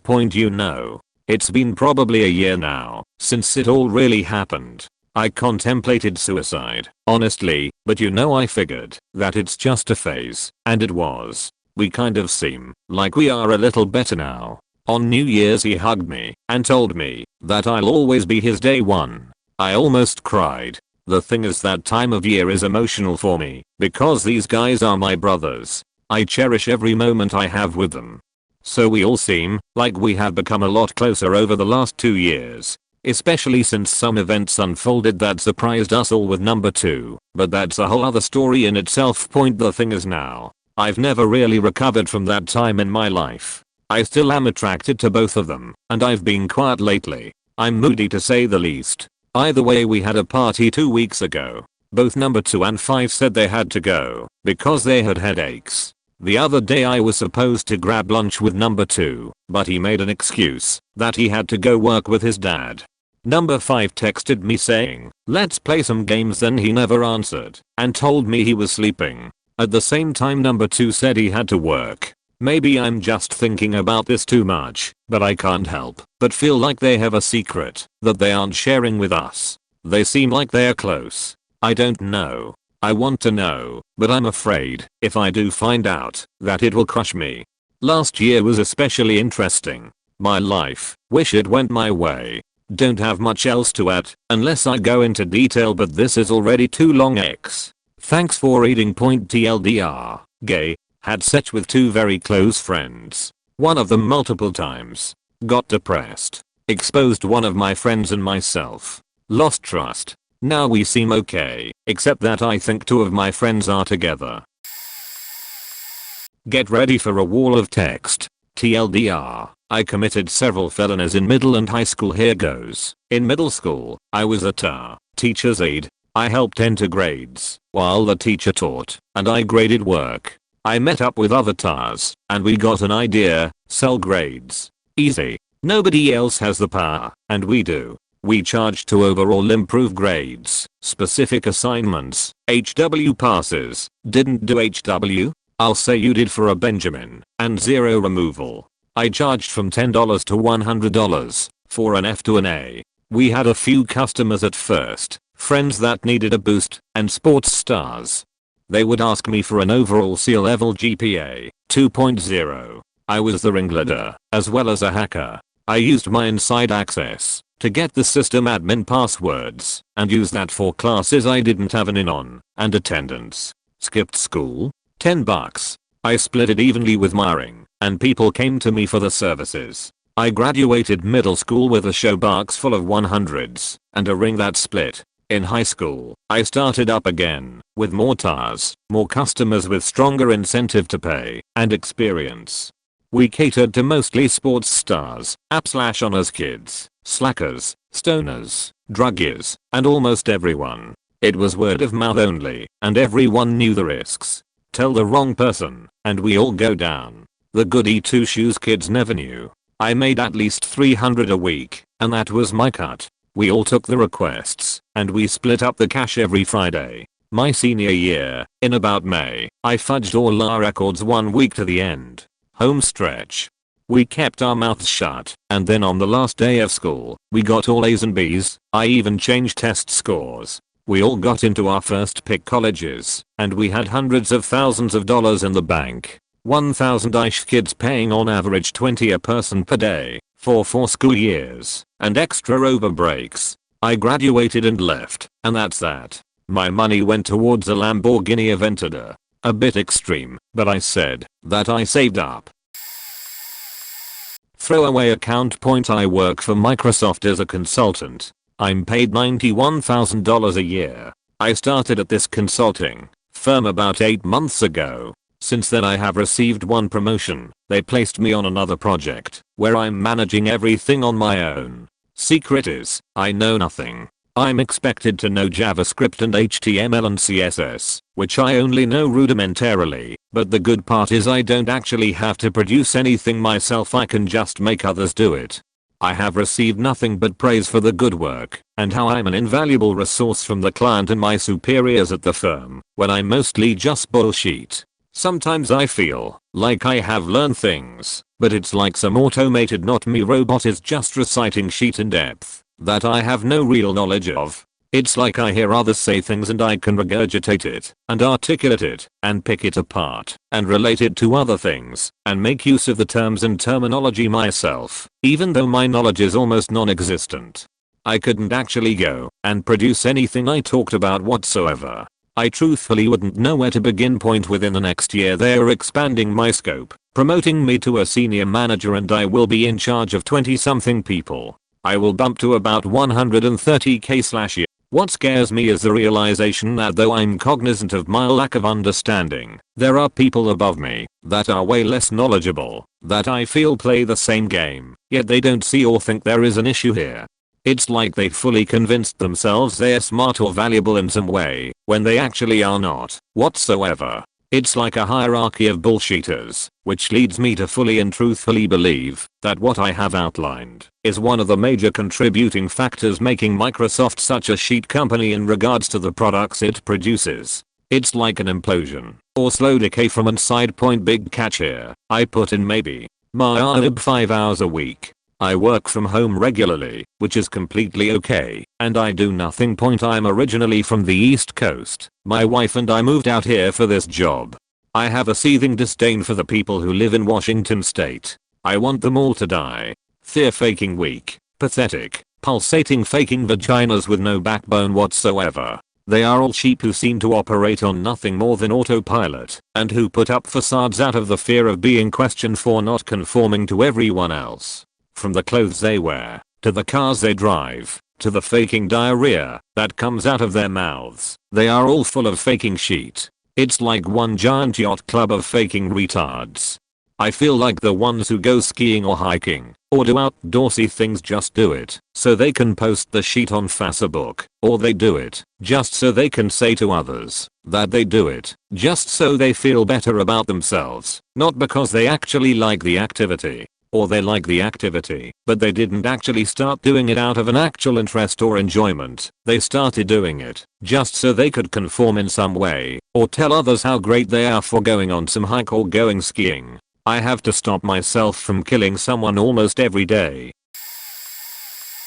Throwaway. Obviously, I developed an interest in computers at a young age, but in high school, that interest went down a bad path. I developed a deep interest in computer hacking. One thing led to another, and by the time I was a sophomore I had amassed quite an arsenal of knowledge of the ins and outs of computer security and penetration techniques. I was a master of combining low-level script kiddie toys with my own novel payloads, exploits, and delivery methods.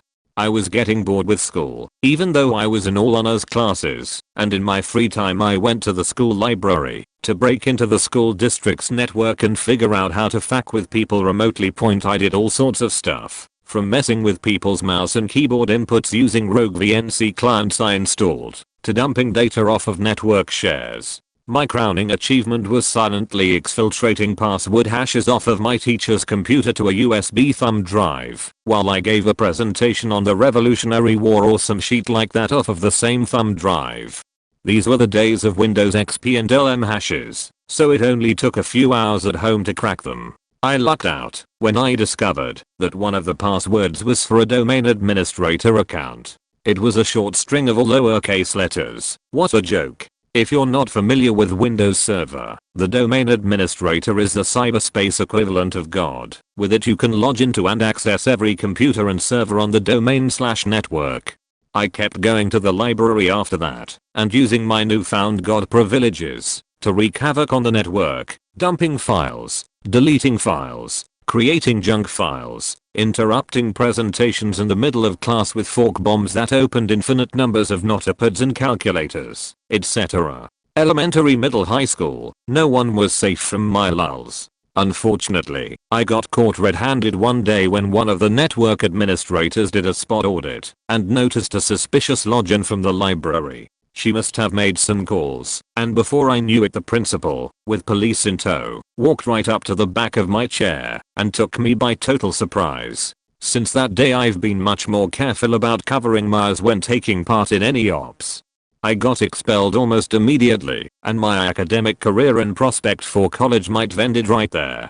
To make matters worse, I was looking at several felony charges. But thankfully, the juvenile justice system can be lenient, and my parents pulled some strings and managed to get the cops to drop the charges in exchange for a diversion program, and found another school district that was willing to take me.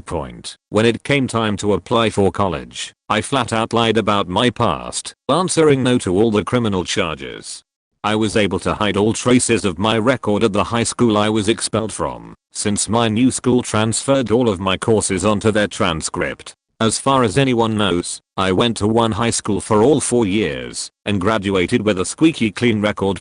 In college I studied computer science, naturally, and honed my hacking/cracking skills. Always an opportunist looking for a target, I was responsible for breaking into and defacing 2 high-profile, school-related websites, incidents that garnered the attention of national news. Gotta love Tor and anonymous proxies. I'm applying to medical school now, and have continued to hide my history and answer no to any questions about disciplinary actions. While my high school indiscretions might not be such a big deal anymore, the college hacking incident would undoubtedly net me felony charges, fines. I basically faked over a company in one case, and jail time if I got caught. Thank goodness the chances of that happening are virtually nil. No one will read this, so I'll start listing a few things. First off, I'm at least bisexual, and I'm not sure how much interest I even have in romantic relationships. The only remotely positive/happy relations I've ever had were FWB, and I once dated someone for 4 years who I had no romantic feelings for. One side of my family would completely disown me, the side that I honestly depend on. I honestly won't even consider forming an actual relationship with someone of my own gender until my grandfather passed away. I would also lose a few friends and probably cause a schism in my group of friends that have been together since high school. We already lost part of our group due to a friend's drug addiction and I don't want to drive another controversy into our group. Secondly, I've had suicidal thoughts since I was in middle school. I attempted suicide when I first started college and did nothing for a year afterwards. I still think about it almost daily. Lastly, I'm pretty sure I'm a bit mentally ill. I daydream a lot. Oftentimes I'll lay in bed for hours just imagining different universes and characters, or self-inserting into fictional universes I like. I have vivid dreams and sometimes I've felt like they were all I live for. The reason I think I'm ill though is because sometimes I catch those thoughts creeping into reality. I've spent half a day thinking I had a younger sibling because I dreamed it once, for example, and once when I was really sleep deprived I thought I could apparate like in Harry Potter. When I was younger, my older cousin, 5 years, and I started doing sexual things together. We did pretty much everything two boys could do together. That didn't last long, but after it stopped, I started doing the same thing with another younger cousin. That went on for a couple months, and then my younger cousin got caught sucking off his younger cousin. His parents took him to therapy, and he told his therapist about what we had been doing, and the hammer dropped. When I was 14, the police came to my house, took everything of mine, clothes, my sheets / blankets, my computer, my phone, even my stereo, for some reason. I feel like they swabbed and blacklighted the whole house. Interrogated me for an hour until my parents told them I was done. It was the most terrifying thing that ever happened to me. I had to go to therapy for years, but luckily my parents were well off enough that they hired a lawyer who seemed to make the legal situation go away. Otherwise it probably would have ruined my life. As is, my relationship with family has never been the same. That side of my family almost never talks to me anymore, in spite of the fact that we were very close before. I've never told anyone else close to me. I don't know how they would feel. My whole life I've felt like I molested my cousin, and technically I did. If I had been charged I probably would be labeled a sexual predator. I feel so much shame about what I did and how it affected my relationships with my family, but the real person whose life would be ruined is my older cousin. He is the life of the family, everyone's favorite cousin. There isn't a soul but he and I who know that he is the one who really introduced me to sex and taught me how to do everything. I don't know if someone introduced it to him, and I would never tell anyone. I would never put him through what I was put through. I've never felt like I was molested. It was just experimentation and I feel like I'm a pretty well-adjusted person. I don't feel this overwhelming sense of shame for what was done to me. What happened between me and my cousins goes on with a lot of cousins. It's just that my family found out about me, and I feel like they blame me for it. When I was younger I was babysat by a couple that kept their kid in the closet feeding it only dog food and water to drink. I wasn't the only one being babysat by them. There were about a dozen, some of which I'm still in contact with, but I feel that I was the only one who ever noticed. The girl in the closet would repeatedly bang on the door, and if I went near I would be shunned away by Barbie, her fake name, but the name I knew her by, and her husband Ken. On multiple occasions I attempted to see what was in the closet with no success. I knew it was another kid in there. I was so sure of it, but being the age I was I felt like I didn't have control, or I didn't feel the need to care whatever. I honestly don't know why I ever spoke my mind. I would often hear screaming coming out of Barbie's room, loud banging, tons of different grunts and groans. Being the oldest out of all of the babysat kids, about 9 and the rest were definitely below 5, they surely had no clue about what the sounds were. I felt really weird going there, and looking back on it, I can't remember a lot as I would rather not. Months go by, until the police finally get involved. Helicopters flying over our neighborhood, news, police. It was just a clusterfuck of shit happening. I can't help but feel I could have prevented it from happening, and I feel like I was the only person in the world that had a chance to help that little girl. I used to think about it non-stop, and it really got to me as I grew older. Started reading stories on it. That I felt depressed. The feeling of sadness I had for this little girl led to me hating everything. I attempted suicide when I was 14 by jumping out of my parents' moving van with a knife to my heart. If I really wanted to kill myself I would have. I just did that kind of thing for attention. Saw multiple therapists designed to help me, but they honestly are a joke. I found happiness on my own later in life, and at this point it's all just a memory that I try to repress as much as possible. Throwaway time. When me and my now wife first started dating in college, I got along really well with her best friend.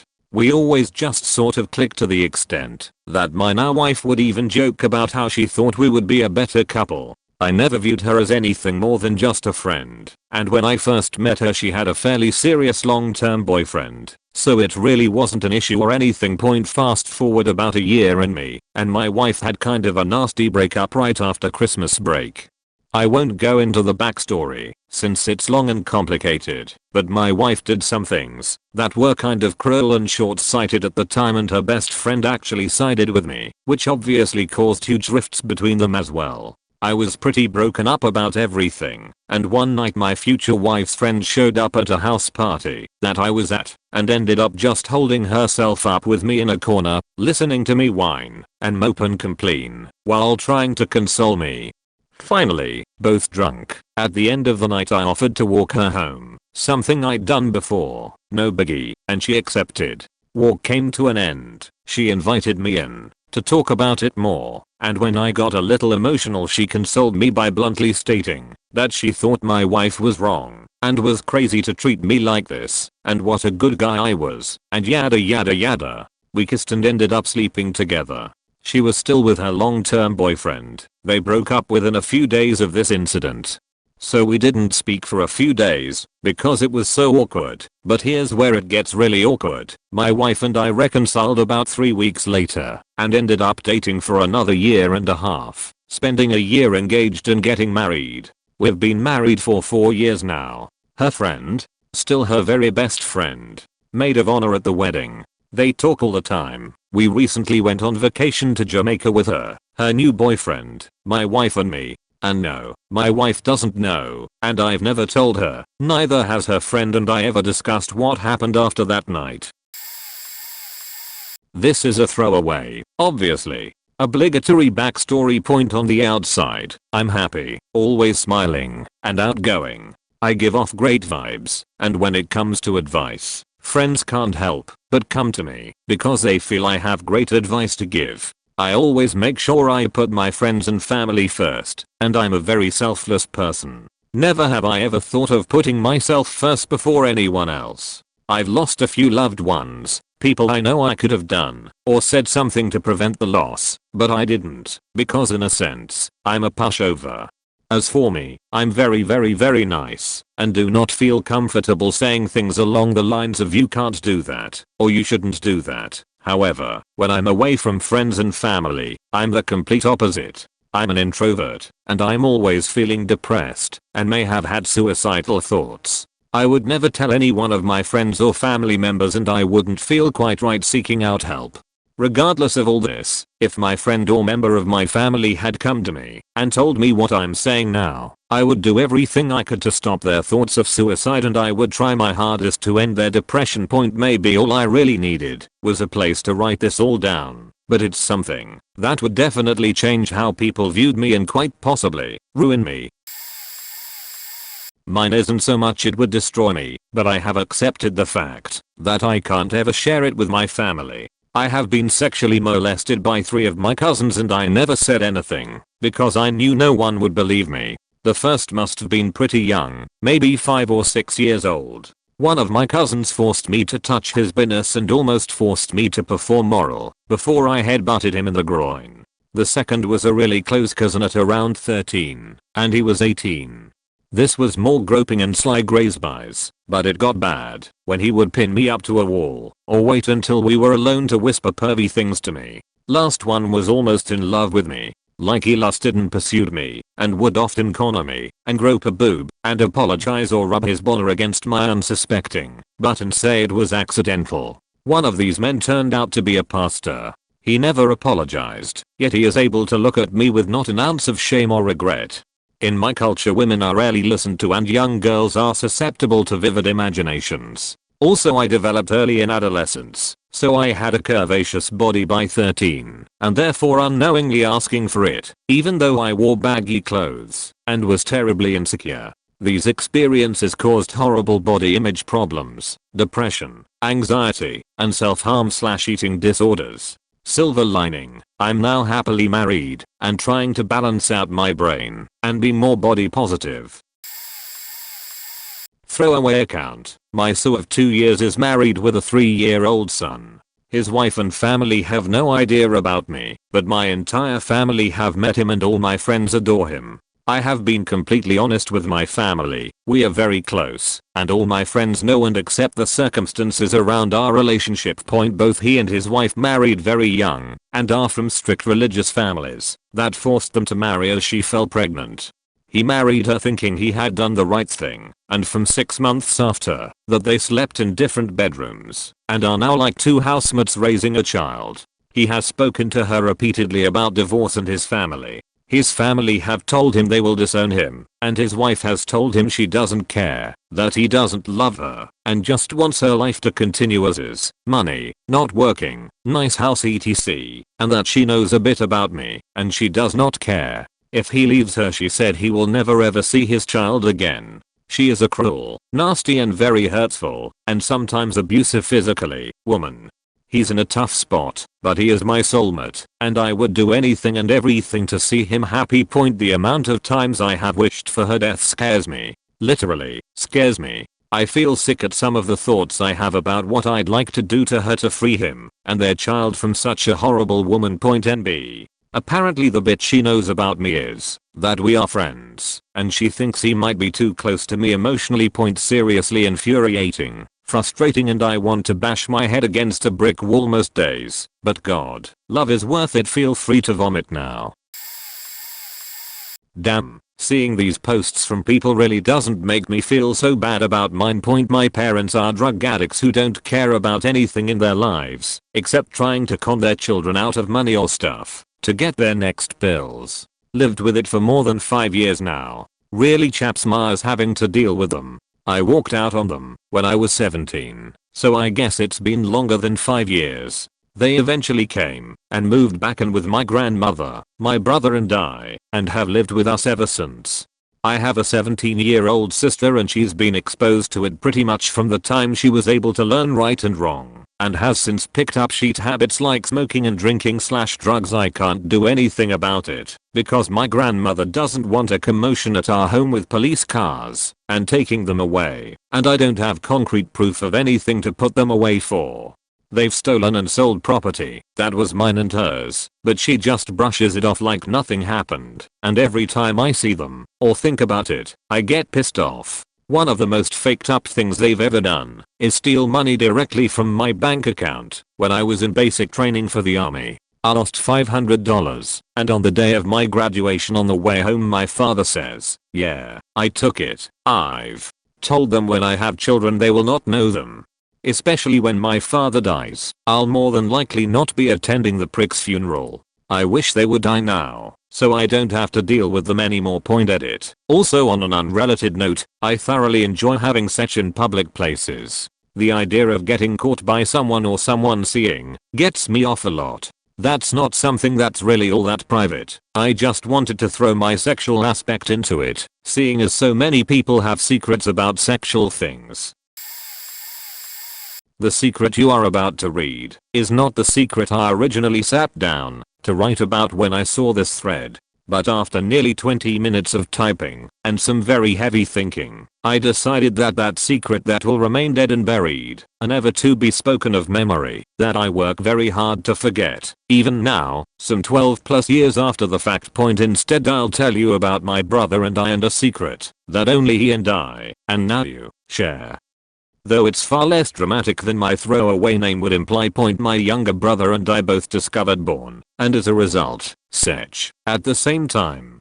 This would have been back in like 2001 or 2002, so I would have been about 12, he would have been about 9. I remember one morning he woke me up to show me this TBZ hentai thing he found on his profile that morning. My older brother, who would have been 16 to 17 at the time, had downloaded something like Morpheus or Kazaa or something, and installed a My Shared folder for all the downloads on the desktop of each profile. This was the family computer that we all shared.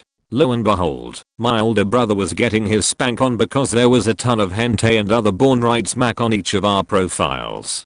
La Blue Girl, Jenna Jameson, a bunch of random CG game stills. Not that either of us knew what those were at the time. etc. etc. All the shitty quality hentai and porn we never knew existed. This first instance opened up the floodgates for my brother and I in what I today jokingly call the golden age of internet porn. We didn't exactly know how his baby formed, as our parents hadn't had that conversation with us, and I would go out of my way to avoid it like the plague. But with this first discovery, my brother and I at least knew the mechanics of the act, and that made our dicks do things that we liked. 'Twas a magical time, the early 2000s. Now, I told you that story, so I could tell you this one. After a couple years of on and off, late night porn browsing, my younger brother gets the idea that he wants to try some of the stuff he's seen. I want to play with my dick and vice versa. He's now around 11 to 12, and I'm about 14 to 15. We are both in the throes of puberty, and goofing around with each other doesn't seem like a terrible idea, not that we really knew any better. It was nothing huge at first, groping and robbing each other, jerking it together. Whenever our parents weren't home, one of us would start looking at porn, because that's what you did when your parents weren't home. Then the whole thing gets going. Eventually we move on to oral, when my brother asks if he can suck me off.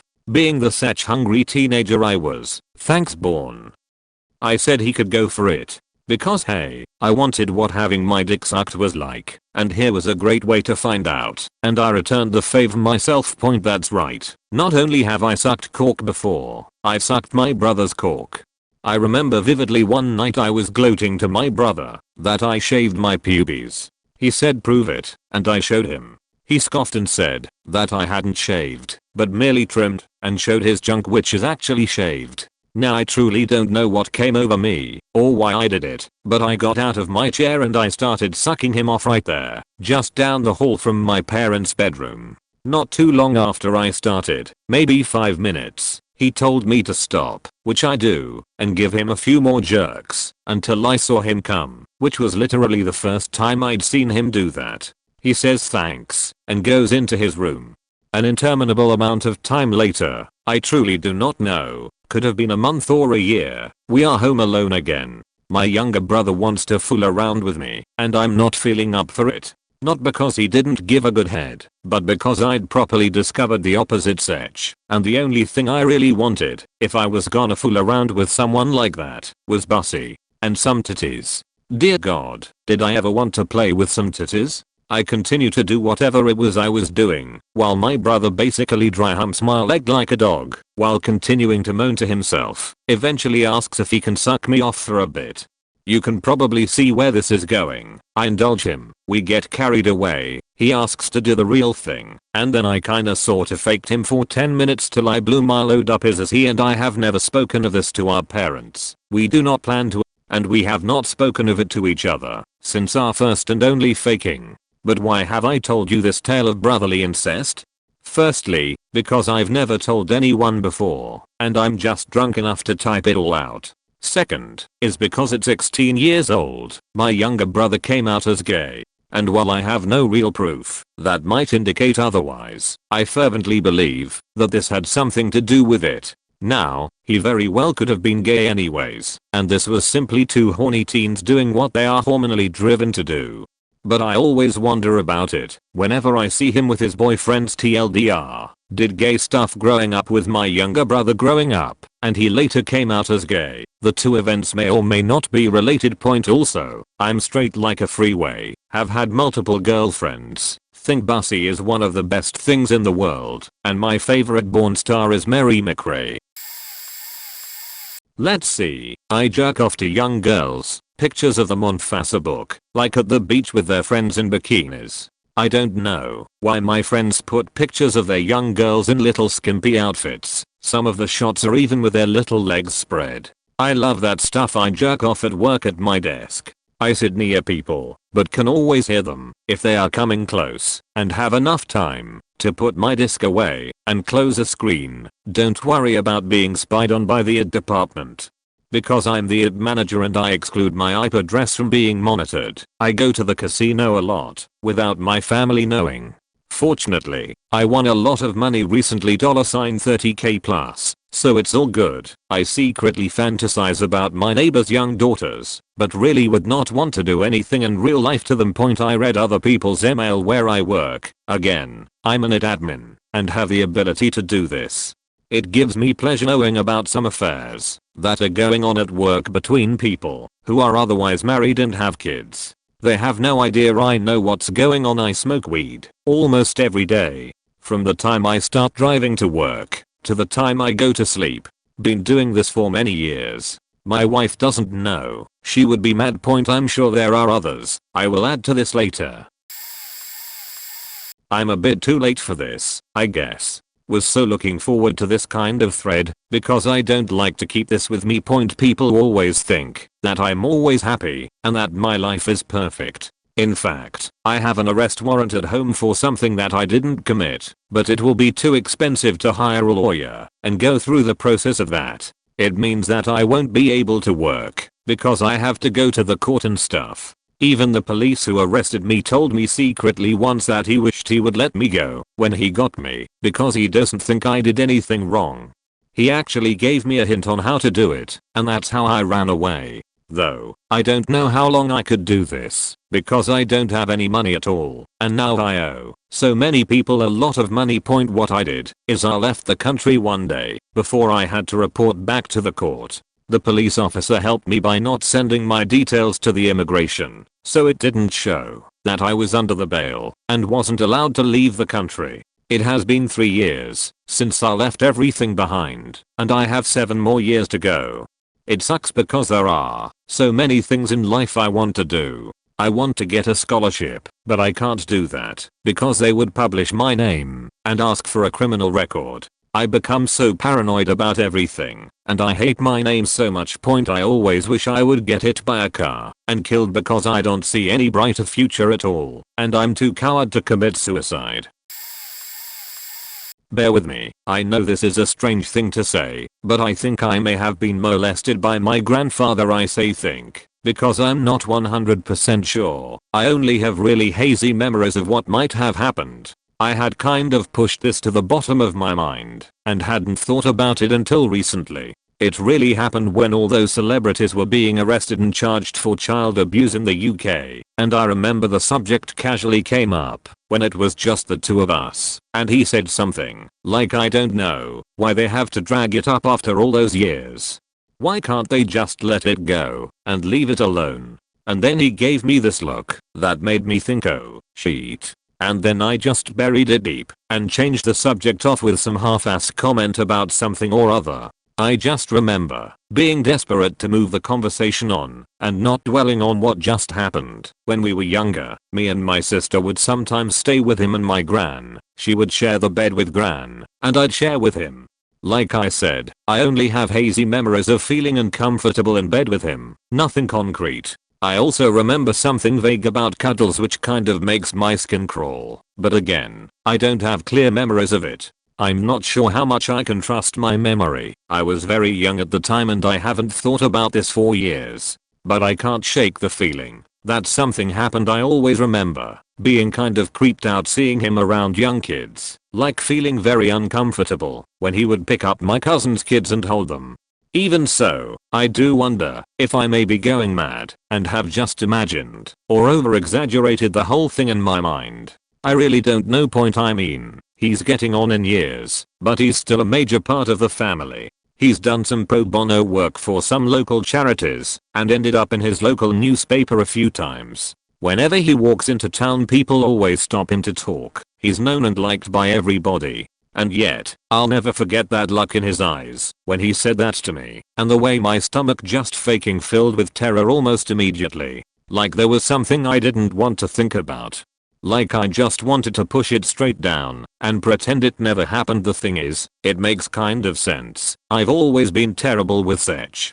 I can't really deal with people unless I'm drunk. I find them too stressful otherwise. I've always been kind of anxious and distrusting of other people, to the point of paranoia at times. I've slept with quite a few people over the years, but never while sober.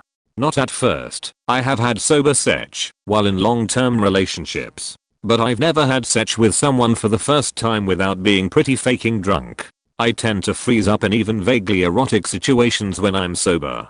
And I've always had this feeling of vague disgust with myself that never seems to go away, like I said, though I don't know for sure. And I don't really know what I'd do about it if I did. I wouldn't want to break the family up. At the moment, I've just been making excuses and avoiding all family events and get-togethers. I can't really face it. It keeps going around in my head, but I'm not sure what to do about it. How can I get closure? Should I confront him somehow? But what if I'm imagining it somehow? Anyway, that's probably enough of a wall of text for now. It felt good to get this down somehow, even if no one actually reads it. I guess I just needed to get some of this off my chest. With nearly 9,000 comments, I doubt this will be noticed, but I have to post on the off chance that even one person will see this and know what I'm talking about, or have some kind of advice point. Let me preface this by saying I do have/feel emotions. I can be a pretty sensitive person and will cry at the drop of a hat from something as silly as an emotional commercial or sob story on a reality TV show. I know I'm not a robot, and I can feel empathy and guilt, so I'm pretty sure I'm not a sociopath, even if I can have some pretty sadistic/morbid thoughts. But sometimes I wonder if I'm really feeling emotions. I'll say or do something and something will spark in my brain, almost as if my inner self is calling me a liar. I don't hear voices, but have immediate thoughts like, do you? Do you really love him more than you will anyone else you meet? Are you even sure what love really is?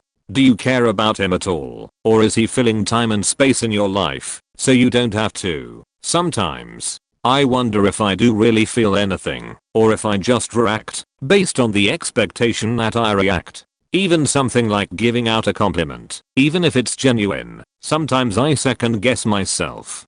Did I say it because it was polite? Because it was expected of me? I don't know if this is making any sense, but if anyone knows what I'm talking about, could you let me know how you deal with this? I try to brush off these thoughts as sort of the call of the void urges, but I'm scared somehow it will come to light and everyone in my life will always wonder if I'm being truthful. Edit. Reading that last bit about social cues makes me picture myself like a dog trying to figure a trick out for its master. When your hand is out, you want my paw. Right? Treat. See? I can do what you expect. See? I'm a good girl. I love my husband, but he was raised, and remains, extremely religious. As a result, we didn't have sex until after we were married. I was happy to wait for him, because I love him. This wouldn't be a problem except for the fact that his upbringing has also made him ridiculously conservative in bed. I once suggested we were 69 and his immediate response was no point. What he doesn't know is that since we've been married, I've grown more and more fascinated with the BDSM lifestyle and identify as a dom with sadistic tendencies. I've done a lot of research, talked to a lot of people online, and felt like I'd come home when I found the community. There is nothing I'd love more than to cuff him, cane him and then make him come so hard he nearly blacks out. I once cheesingly suggested handcuffing him to the headboard and he deflected with a joke, so even the mildest hint of kink seems to make him uncomfortable. I think if I pressed the issue or even told him, he'd be weirded out or think that I need to go to church more because I'm a deviant. Doesn't help that I'm also hugely aroused by gay porn. So let's add that to the list of wife is a terrible pervert who needs more Jesus. Every other aspect of our marriage is awesome though, and I still love him 10 years after saying I do. He's my best friend. I just wish I could tell him this and know that it wouldn't ruin our relationship. I hate feeling like I'd be judged and found broken because of my kinks. I've agreed to act as a platonic dom to a subby friend online who needs a caring dom/me figure in her life after she got out of an emotionally abusive D/S relationship. She's been an amazing help in keeping my inner dom in check, but I get the feeling it'll only last for so long. I don't think he'd understand that either. When I was 10 or 11, my friend and I found a dead rabbit in a field. We then thought it would be a good idea to completely fuck this rabbit corpse up.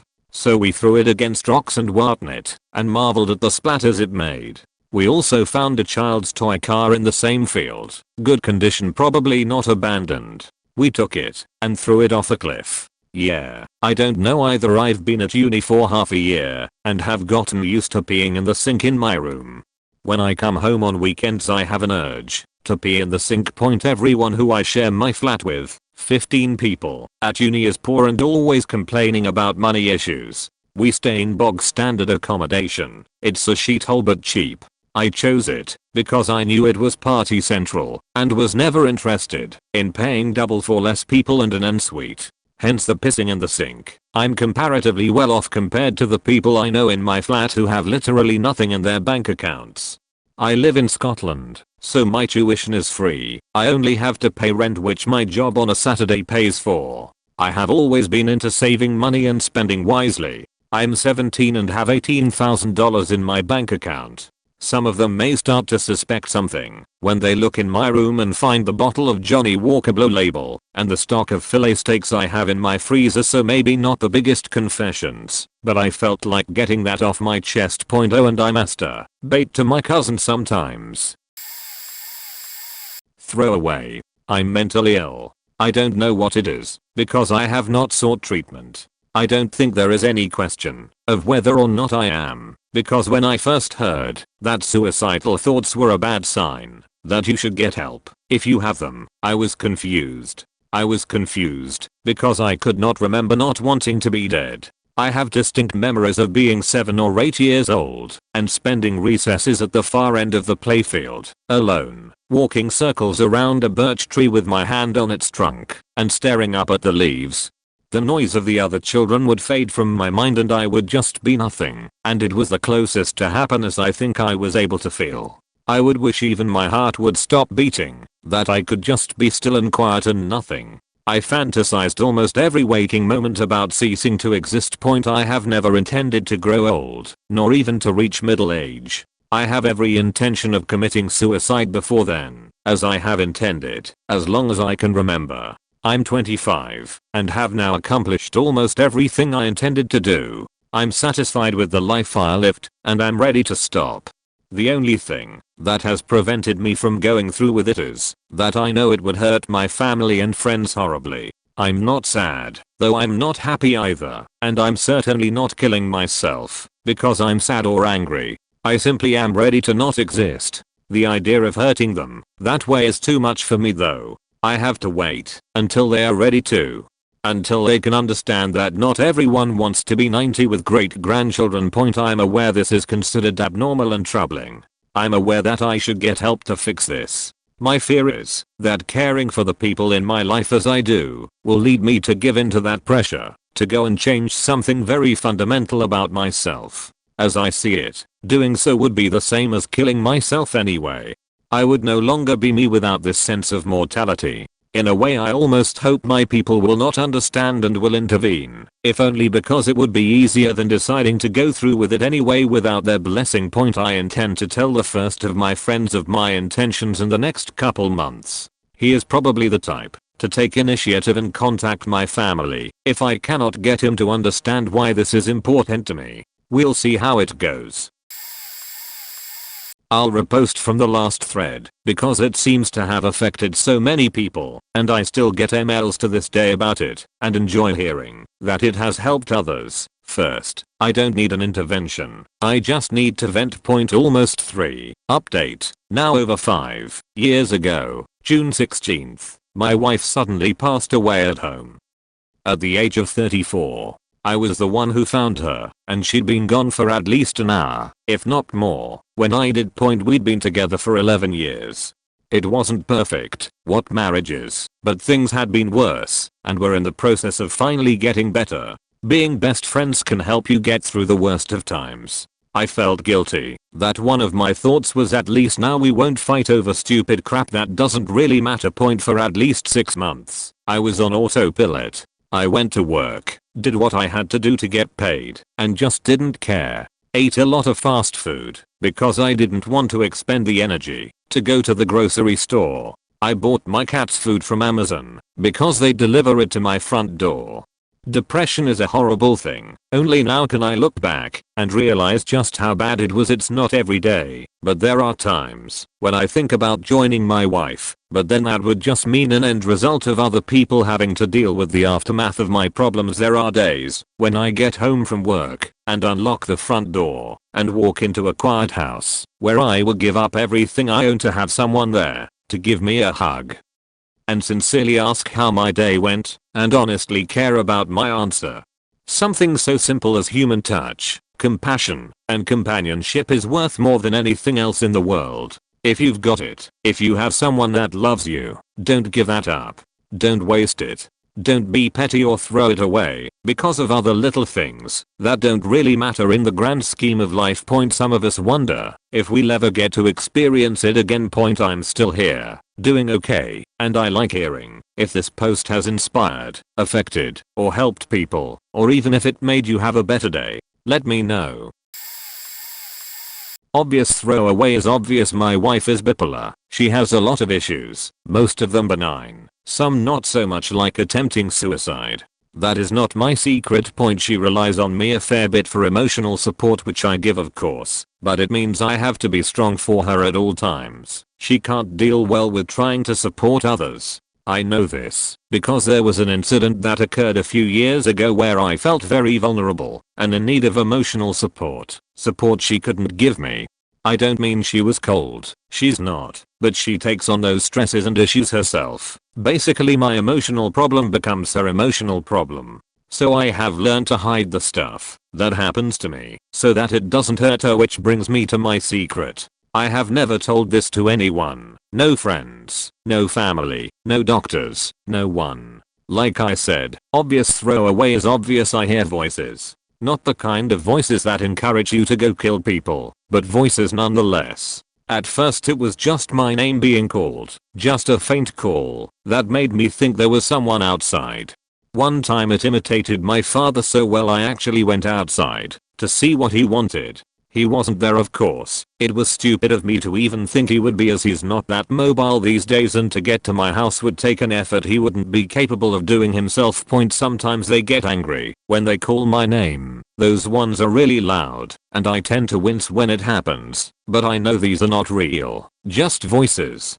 Sometimes they tell me I'm dead, that I just killed myself, and now I'm dead. This tends to be very depressing, though it doesn't make me want to kill myself. It just depresses the shit out of me that I died, or think that I died. I can handle them. I recognize what they are, and that they are not real. Just one of those funny little nuances of being me. They are not as frequent at the moment either.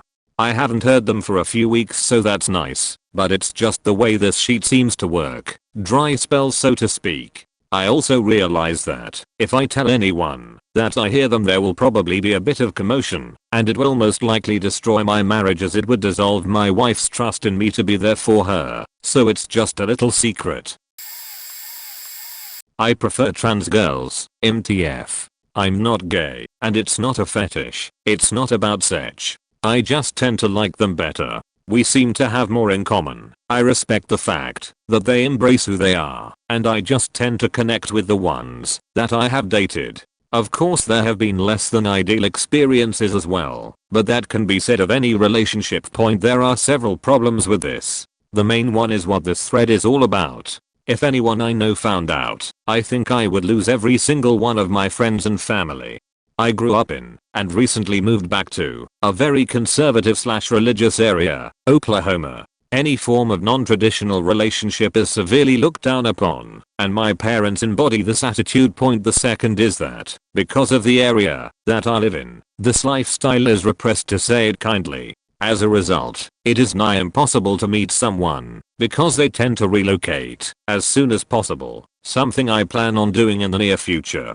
The third is that trans women don't like to be targeted. I understand that, though. There are too many guys out there for whom it's just a fetish, and they are normal women after all. I also know that acceptance can be an issue in the general population, which makes dating a difficult/risky thing for the trans community. So meeting someone is really difficult on both ends. The online option is full of professionals on the girl's end and creeps on the guy's end. There is really no local option here either.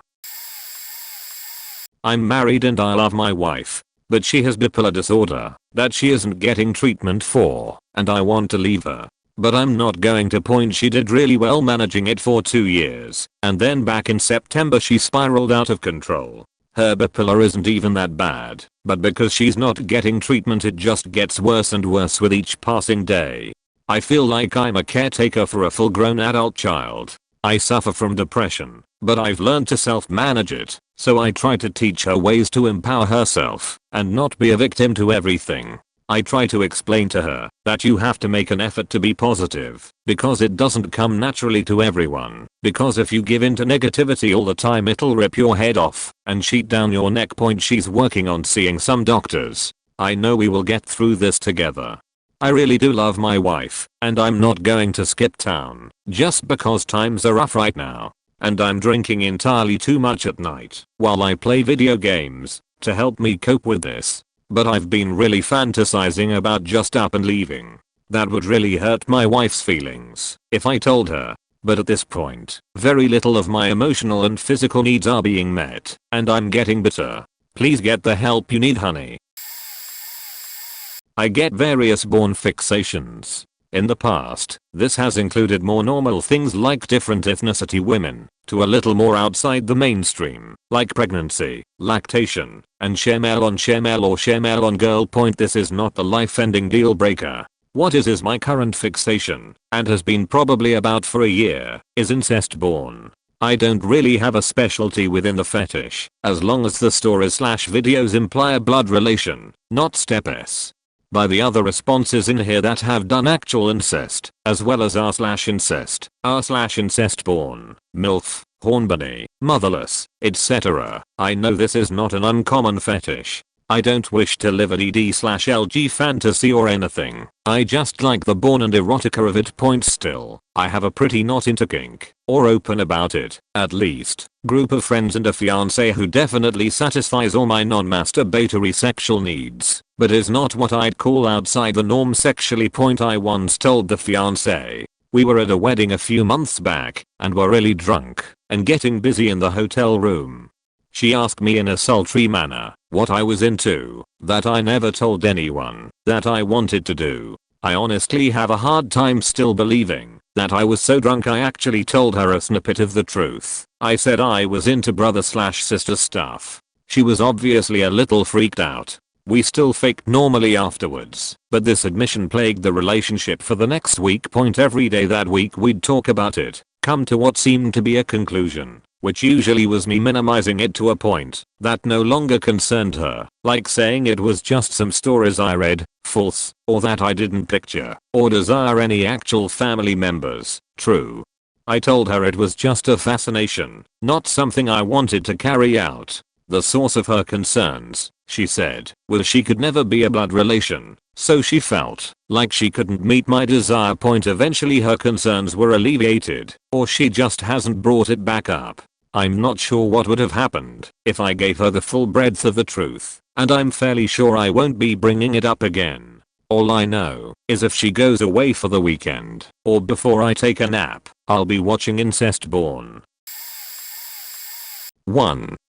I have intrusive thoughts involving murdering loved ones. I'm afraid that if people knew about this, particularly those who I love, they would view me as a freak, which I'm not. It comes with the anxiety that I have. I'm medicated for it. I would never act on such thoughts, and in fact I used to become very depressed and irritated when thoughts like these would occur. Some of these thoughts were so vivid and emotionally paralyzing that I would go downstairs to check to see if my mother had a knife sticking out of her while she was asleep, or to see if I hadn't strangled my father. 2. My mother slept with me until I was 15 years old. I had terrible fears of extraterrestrial abduction and spirits/ghosts to the point where I needed to see a therapist for these fears. 3. I've had thoughts about killing myself and have come close to trying before. Eventually, though, I came out of this mindset and realized just how illogical such thoughts were. Actually, to be quite honest, most of these problems were solved by analyzing the situations logically. As a result of my analytical problem-solving nature, I have greatly reduced the occurrence of intrusive thoughts. I stopped sleeping with my mother, because not only was it inappropriate at 15, but it was not necessary. I had no evidence of ghosts existing, nor for extraterrestrial abduction. I realized that killing myself would do nothing, as killing myself would be to rid myself of all of the problems that I was facing. But would such an endeavor be nullified if death implies that I don't exist and I cannot experience the removal of these problems from my life? It's so pointless. I have read a few of these before, and even though I'm scared it might come back to me in some way, I do feel like I need to just get it out there. When I was around 11/12 and my brother was around 3 years older, we would pretend to have sex, perform some mutual masturbation / rubbing on each other, and I would on occasion perform oral sex on him. It happened for around 6 months to maybe a year, around which time my brother said that we should stop doing it. I was a little hurt by this, like I had done something to make him like me less or something, but respected his decision, and I can of course see this was the right thing to do. Not long after this I was in therapy for a bit. I was finding it difficult to return to school after some pretty bad bullying and anxiety. When I told the guy who was helping me about this, I couldn't even say it, I had to write it out on a bit of paper. The therapist said that he had to tell my parents. I was terrified. I spent the next week out of my mind with worry, as at the next session he was going to tell them about it. This was less than a year after my brother, and I had stopped, so I was still legally a child, of course. I vividly remember my mother and I having plans to go to the cinema 2 days before the session, when my parents would be told something came up we couldn't go, and I was devastated. I had felt like it was going to be the last time we would ever do anything together, when her opinion would be clouded by me, or that she would hate me forever, or that I would be taken away by social services or something. I was so devastated. The therapist and I had discussed what I would do after they were informed, and he said that if I needed to I could go to hospital for a night or two to be apart from my parents. I can remember packing a small bag, but not knowing what to do with it. I could just take it with me on the day, and I wasn't going back for it obviously. If my parents were going to hate me. The session rolled around, and the therapist called my parents in. I was in floods of tears as he explained what I had confessed to. I can't even remember what my parents said at the time, but I remember my mother crying. I remember my father shouting at me in the car ride home that I wasn't going back to therapy anymore. I couldn't bear to be in the same room. When my parents informed my brother of what I had said, I heard him raise his voice and storm out of the house moments later. Then of course the social services were going to come to the house. My mother told me that I should say that I had made it up because I had no friends and my brother had lots. I did. Social services never came back, and the family has totally ignored the issue since. It's been 20 years since then. My brother is successful. He works in finance. I have a nice wife and 2 kids. I resolved my issues with anxiety, returned to school, went to college, have worked a variety of jobs since, settling on it, very low paid, but I like the work. I currently live with my parents and my cats. I almost never go and see my brother and his family alone. I see him maybe twice a month when I'm accompanying my mum or dad. We hug when I leave, and we hold conversation, but all the while in the back of my head I wonder, what were we thinking? What do you think about it? Do you remember? Why did we do those things? Questions I will never ask him. My relationship with parents is great. My mum is my best friend. My dad's a bit crotchety, but that's more a personality trait as he is getting older. Again, I think. Do you remember that? Why don't you hate me for that? Do you think any less of me? I'm so sorry. Questions I will never ask. I've never had a relationship, never had a boyfriend, never been on a date, never had sex, and I'm getting on 33 now. The lack of an S.O doesn't bother me too much, but I think I will always have issues with intimacy, and at the same time, have a desperate yearn to be loved by someone like that, and I wonder if I will always be without a partner. This paired with wondering how I could live my life with someone without telling them of my past with my brother. I often wonder if my brother has ever felt the same way with his wife. One of the biggest things that no matter how far I plumb the darkest corners of my memory to recall is why we started doing it in the first place. Was it curiosity or something else? Who instigated it? Does that make it any different anyway? When I think about it all now, it seems like a puzzle or numerical problem that seems just too difficult to solve. I typed a lot more than I intended. Sorry about that. I hope that you don't all find me disgusting for what I did when I was young and foolish. Obligatory this will be buried statement. I apologize in advance for posting this. That being said, I'm convinced I'm a horrible person. My mother was quite open about how she never liked me, that she knew from the time I was a baby. Couple that with the fact that I developed at an early age and drew unwanted attention early enough that I simply saw it as something that impeded me from being as active as I wanted. Tennis, riding, soccer. I was not emotionally prepared to deal with the consequences of said development. She has always told me that the only reason anyone would want to have anything to do with me was because I looked like this. That I could trust no one, and that my friend were either lying to me or would abandon me in disgust if they knew what kind of person I really was. I don't know why I deserve this. I have since been through a number of abusive relationships. I finally figured out that I was just replacing my mother. That this was my toxic little security blanket. That in this kind of relationship, I knew what to expect. They said the same things and treated me with the same disdain, the same disgust. Regarded me with seething suspicion that I never earned or deserved. I have always felt not good enough. I'm always waiting for the people I know to have some revelation and be appalled, shunning me. I pretend not to care about people's opinions, those that make judgments based on conjecture.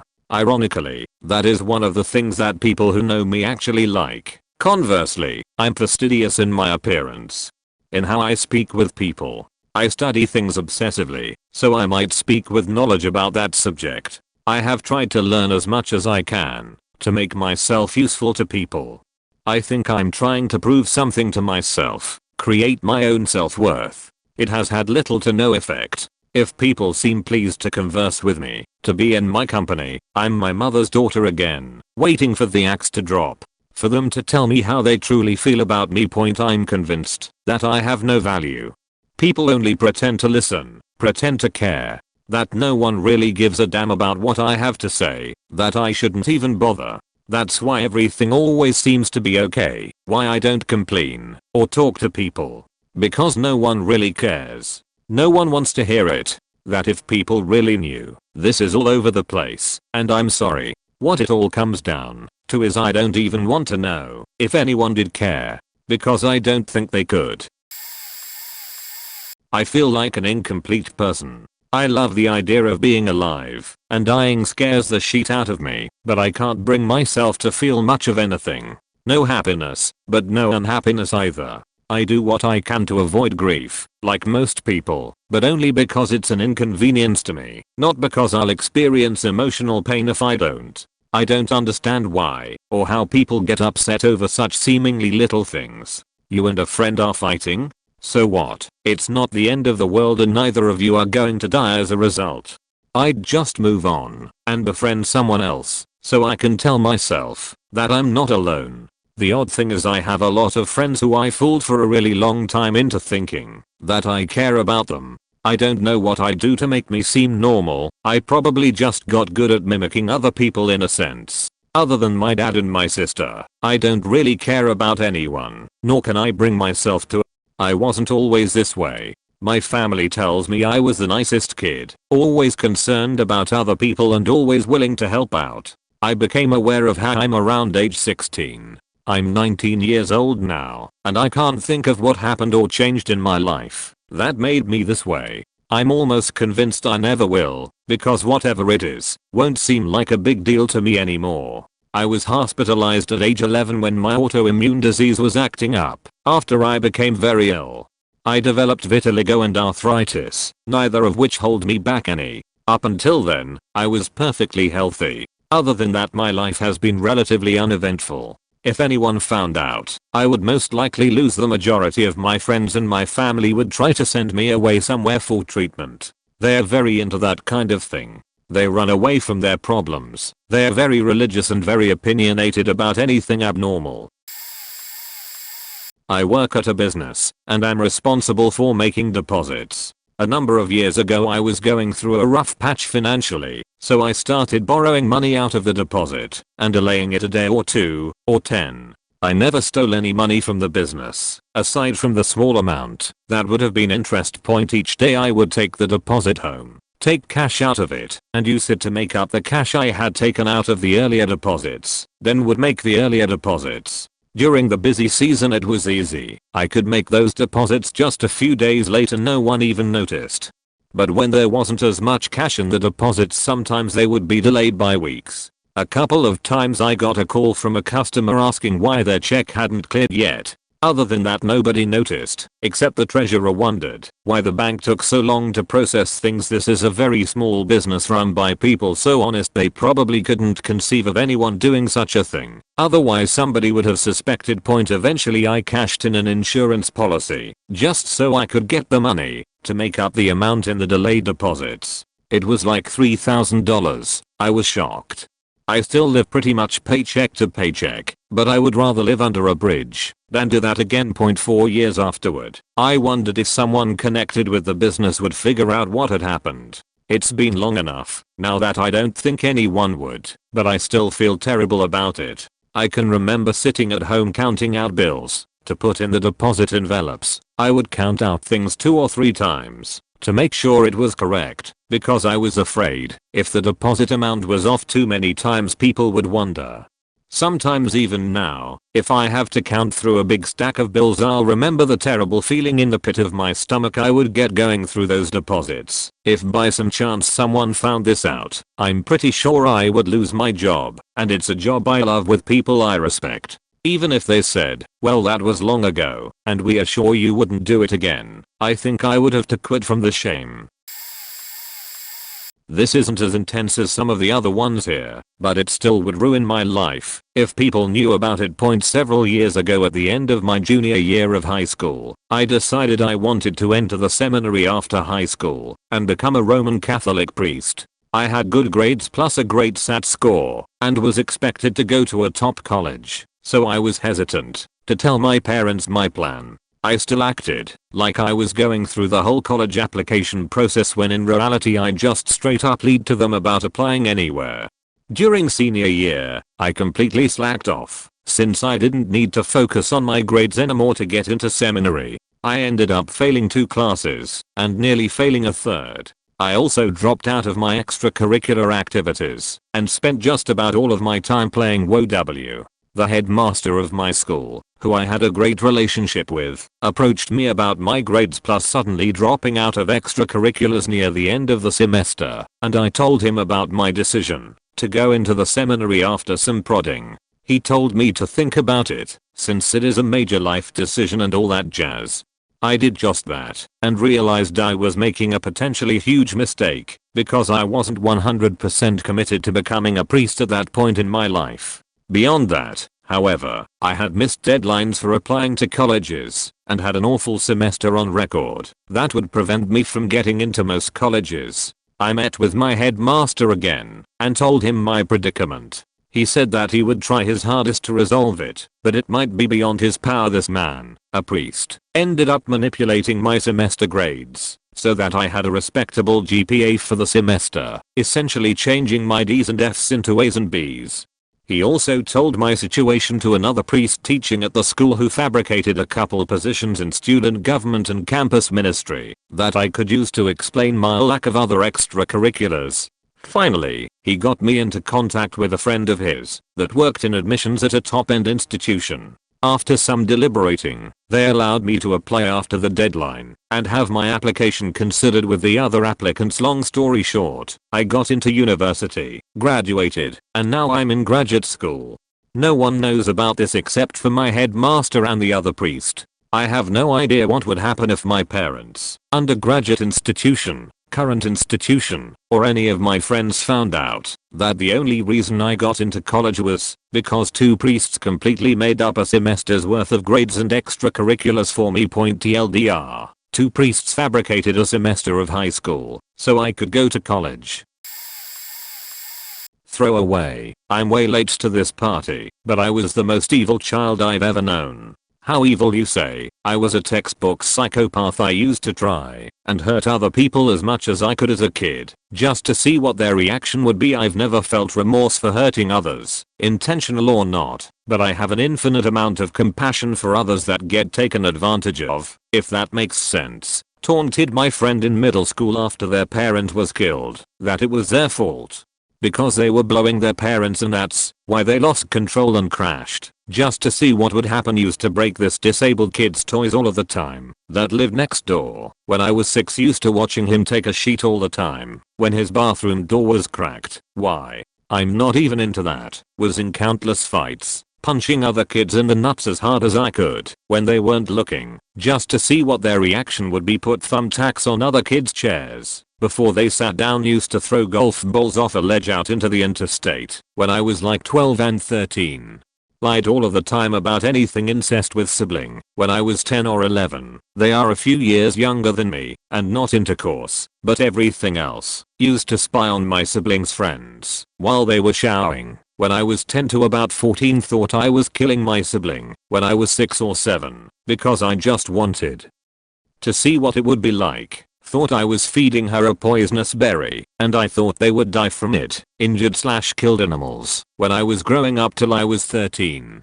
Including family pets. Fantasized about killing people all the time for as long as I can remember. Primarily people that took advantage of me and others until I was like 24. Wet my bed till I was a teenager. Set just about everything on fire I could get my hands on and almost started a forest fire. Stole things all the time. Fantasized about killing myself at a very early age, like 10. There are countless other things that I can't remember at the moment, but there is no way in hell anyone will ever know about that stuff. I've since grown out of all of that, but my wife will never know and would be afraid to have my kids. Lol.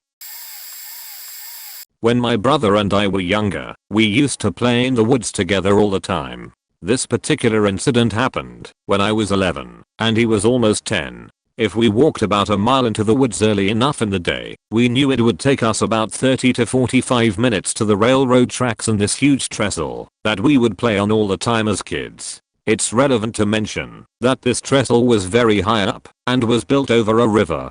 Don't ask me why we thought it would be a good idea, but after we saw that Stand By Me movie we thought it'd be fun to play on the trestle and reenact that scene. Except the train was much faster than we thought it would be and we panicked. It was much higher up than it had ever seemed and we had no way of knowing how deep the water was underneath. We were too afraid to jump, so quick thinking had us dangling stupidly over the side by death grips of our fingertips.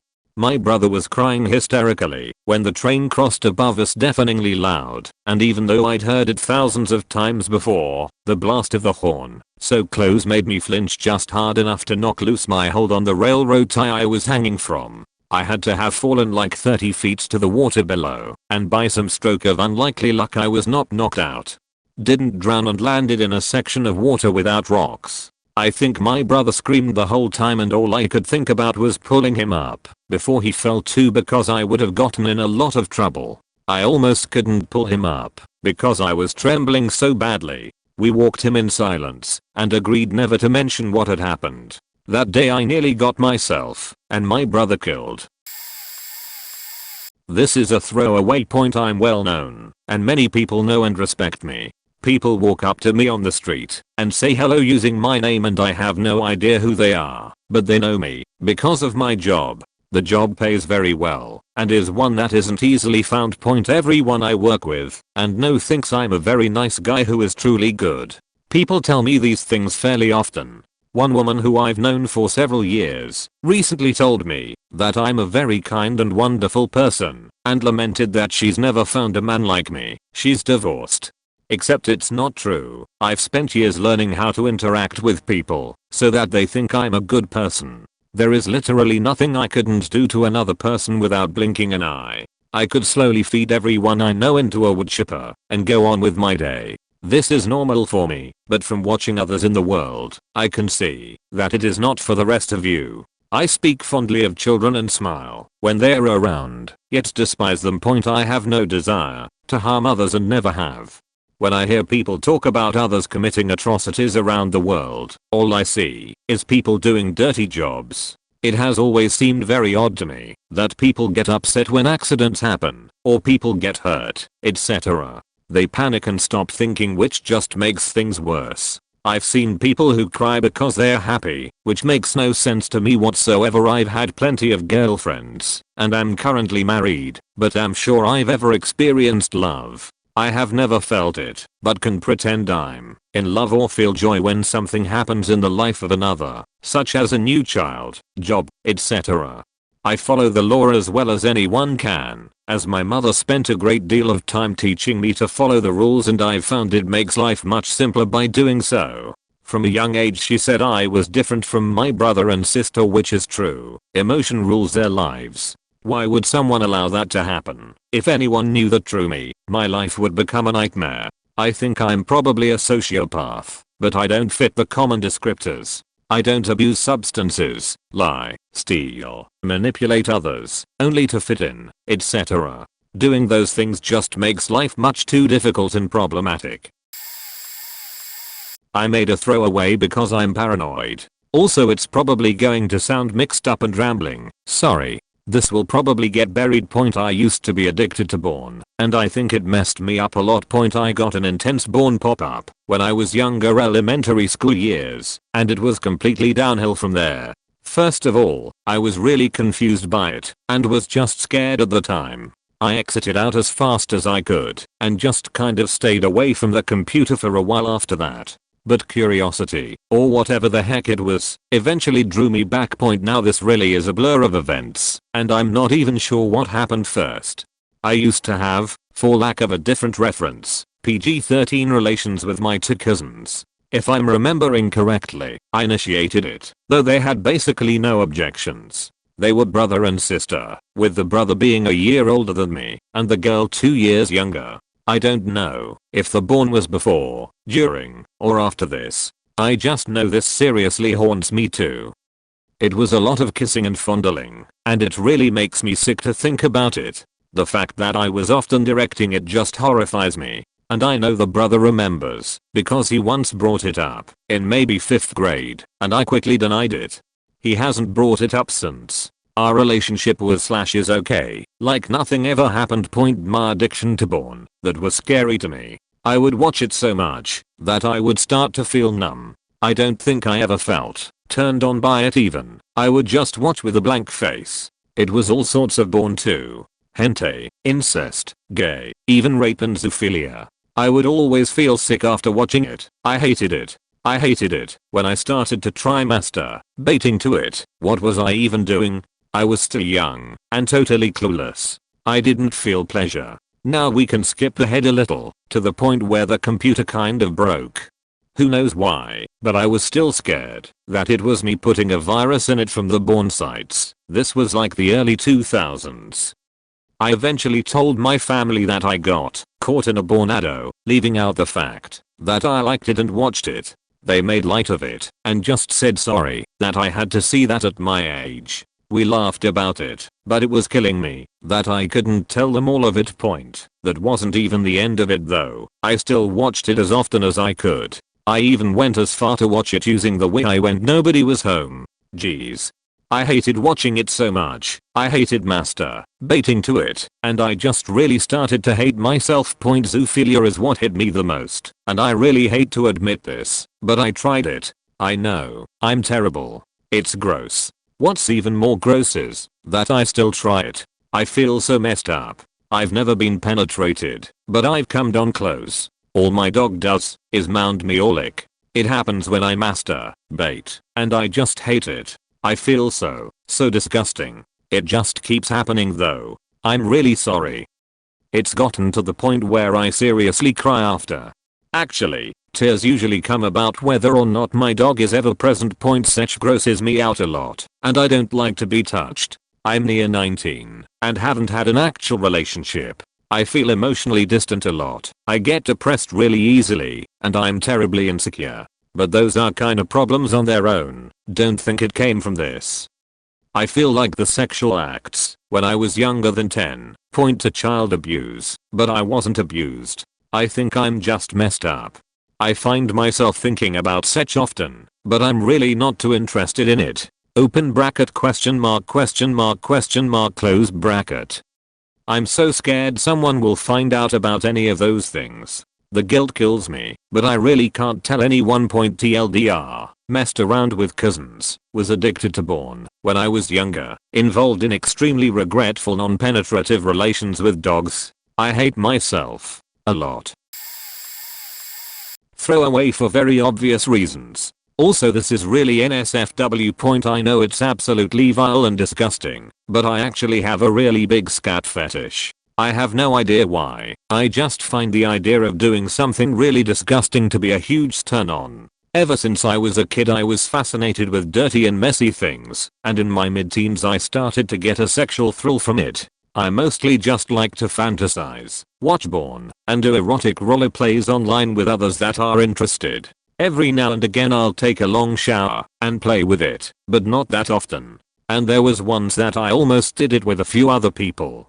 Looking around for roleplaying partners online, I met a guy from Germany. I started talking to him. When we brought up the whereabouts we were from, I told him I was from a small town near a much larger city. He mentioned that his boyfriend, who was also into scat, coincidentally also happened to be in a small town near the same city, my town. Later I found out that this guy happened to be one of my older brother's old friends from high school. So yeah, that was awkward. Turns out a German guy was coming to the city for a convention I happened to be planning on attending as well. We made plans to do some dirty things in their hotel room. I proceed out. The moment I met a German guy, the reality of the situation set in, and I couldn't follow through. It still scares me though, that my brother's friend knows my deepest darkest secret, and at any moment, if I piss him off, he could tell my entire family, all my coworkers, and all my friends. It would completely ruin me. Also, a few months ago I recorded a video of myself doing some of these things. The lighting wasn't very good, so I never did anything with it, but I also never deleted it. Somewhere floating around my house, I live with my parents and brother, is an SD card with a video of me taking a shit in the bathtub and doing some things I won't even admit to on a throwaway account. So that's pretty terrifying too. I have a scat sheet fetish. It's disgusting, but true. Videos like 2 girls 1 cup that would disgust most people are the kinds of videos I get off to. Read on at your own risk. I think it came about because the firstborn video I ever saw, at the age of around 10, was something my father had secretly downloaded on the family computer. I found it in the downloads folder of one of those P2P programs while I was looking for some music. In retrospect I think it was probably a squirting video, but at that age I thought it was bissing. I used to watch the video a lot. I was too young to know that I wanted to masturbate to it, but it still made me tingle in a weird way. Anyway, as I grew older and inevitably discovered internet porn, it developed into a fetish for bis, and by the age of about 17/18 it had developed into a fetish for sheet and vomit. I was in denial for a long time, but it's something I accept now. I don't masturbate too frequently, a few times a week. But when I do, I can only get off to scat porn. I don't have a girlfriend, but I'm sexually active. However, it has made my sex life very difficult because I basically never finish during sex. I'm intensely worried that I will never be able to have a proper relationship. And I don't want to bring the fetish into a relationship because even in the very rare chance that I find someone who is also into that, I'm actually quite disgusted by it in the real world. I've tried experimenting with it, using my own sheet, and it does get me off. However, there is an instantaneous feeling of shame, regret, and disgust after having an orgasm. I may have a fetish for this sort of thing, but that doesn't mean the smell of sheet doesn't make me dry heave like it does with your average person. I live in constant fear that my flatmates or my employer or my family will discover my secret. Obviously I take every precaution I can to avoid it, browsing incognito etc. But there's always this niggling thought in the back of my head. What if I forgot to go incognito and didn't clear the history? What if they discover the secret folder on my phone? What if our ISP sends us a letter about it etc. I live in the UK and there was recently a law passed banning the production of lots of types of porn here.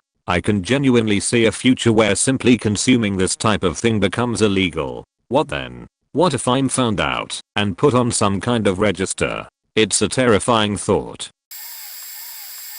The last person I dated before I met my wife was a guy. I lived in a gay-friendly, proud even, community, and he was a hairdresser in the salon below where I worked. The allure was mostly that he made a lot of money and quickly blew it on drugs that I couldn't say no to. Things came crashing down when a friend and I got caught in a wrong place wrong time situation with some cops, and all of my worldly possessions were in my car, including the bag full of needles he asked me to throw away.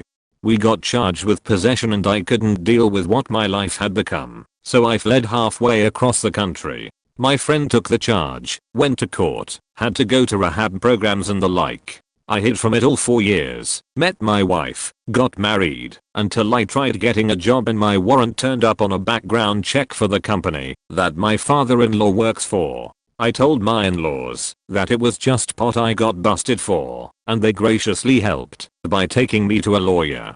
The lawyer told me to call the DA in that state before even paying his retainer and asking that the charges all be dropped, as it was the only thing I've done before or after. I called, the DA was receptive and decided to check up on my story. A few days later, I received notice that the entire thing had been erased. I still think about him sometimes, whether it was really him or the drugs. The only person who knows the full story is the friend I got busted with, and I will never forgive myself for how I bailed on him. I've wanted to tell someone this so badly. Thank you, Reddit. This really isn't a secret, but I realize that people are spilling their feelings, so that's what I'm going to do. I was born with a major lazy eye. The doctors tried to correct it, but the surgery failed, and I was left blind in one eye. Shortly after this, my birth father left me, and I was forced to go without a father until I was 4. Doesn't sound like a big deal, but when you are born with a mother that is only 16, life is kind of hard to explain. My mother met someone when I was 4, and that's the man that started to become my father. My life went on with a father and someone to teach me sports up until middle school. At this point, my birth father had showed up to my elementary school drunk, and that caused a huge fiasco. That's when my new father and my mother split up due to him cheating on my mom and me. My mother and a brother were on our own, and at this point I was getting bullied daily for my eye problem. My mother dated a new guy that was abusive and got her pregnant. One night I heard him hit my mom, so I grabbed a kitchen knife and went in there, and he looked me right in the eye and walked out the door. She lost the baby and they parted ways. Once again, we were alone. My mother worked all the time by my 7th grade year. The only one to keep me company was my computer. By the end of my 7th grade year, I was scripting my own websites and designing my own software. 8th grade was the high point of my life. I was actually good at basketball and was starting every game. Then my vision got worse, and I was forced to part from all the sports I was involved with. Now high school was good for the first semester of my freshman year. Everything after that, my grades are slowly slipping, and I'm losing willpower. My only friend just wants to drink all the time. The only thing I have to show for my life is a hot girlfriend and a 1990 Firebird. Sounds great. My birth dad is coming back into my life and I see him regularly. But the person that means so much to me, father that raised me, doesn't contact me anymore. My mom now is remarried to a good man and has another baby, my little brother. I'm ready for new friends and a life from my computer. I know there are people with worse problems than me. It's just nice to get some stuff off of your chest sometimes. Similar to many people here, I have been diagnosed with severe depression. It was also guessed that I have homicidal, suicidal, and torture idealization, mild autism, mild bipolar disorder, and an inability to identify emotion, as well as being unable to feel my own emotions. I never had a chance to also talk about my extreme paranoia, having to lock myself in a room with the alarm set because I could no longer afford sessions. I have been on and off medication, but all it did was make me even sleepier. I have gone to a psychiatrist and therapist over these issues, but nothing was resolved. The psychiatrist would start the appointment and ask me what would I want a drug to do for me, if it could do anything, and my therapist used to just say she has no idea what to do at the end of almost every session. I gave up trying to fight these a long time ago, and my employment has been terminated again because of this. I have failed out of university many times due to all of this as well. I'm in a relationship with someone I only find unattractive and annoying. It is very difficult for me to leave my apartment anymore. I went to commit suicide, wrote up the note, and realized that cutting really hurts. Next I went to take pills, but it took too long to get to the pills, and I lost the brief emotion that let me care enough to end it. It would ruin my life, because then people would make a fuss, try and express how much they care for me, and try to help. However, I do not want help. It would be nice to just go to bed and not wake up. This will get buried, but I have my suicide planned. It's not soon, or rather I don't even know exactly when it will be. It'll be after certain things happen. Background: I'm female, and I have severe PTSD due to being sexually abused for almost 10 years by my biological father. My mother, who didn't know, was the only thing that kept me going. I'm now 20, and she is my best friend. My PTSD keeps me from being able to get a normal job, so I do online sex work. I live with my mom and my stepdad. My stepdad and I get along most of the time, but our personalities do clash. He doesn't understand my illness. I don't have any friends other than my mom, because when I graduated high school all of my friends left for college. I keep in touch on Facebook and stuff, but it's not the same as real life friendship. I rarely leave my house. I'm fat and my low self-esteem due to my PTSD is borderline crippling. The sex work helps sometimes, knowing that there are men out there who are attracted to fat pieces of shit like me. I'm medicated for both depression and anxiety, and have been seeing multiple mental health professionals my entire life. The suicide itself, I can't do now, no matter how bad I want to. It would destroy my mom. I often fantasize about being hit by a bus or getting some terminal disease, so my mom can live the rest of her life without the guilt of my suicide hanging over her head. So I'll wait. I'll suffer and wait. And after my mom passes, once the funeral is over and everything has settled down, then I'll do it. And then I won't have to live with these horrible faking nightmares and flashbacks and the nagging, terrible haunt that is my father's voice in the back of my head telling me I'm nothing but a fat piece of rape meat that no one will ever truly love. Every second I'm alive hurts worse than you can imagine. At least if there's a heaven, or whatever, my mom won't have to wait for me too long.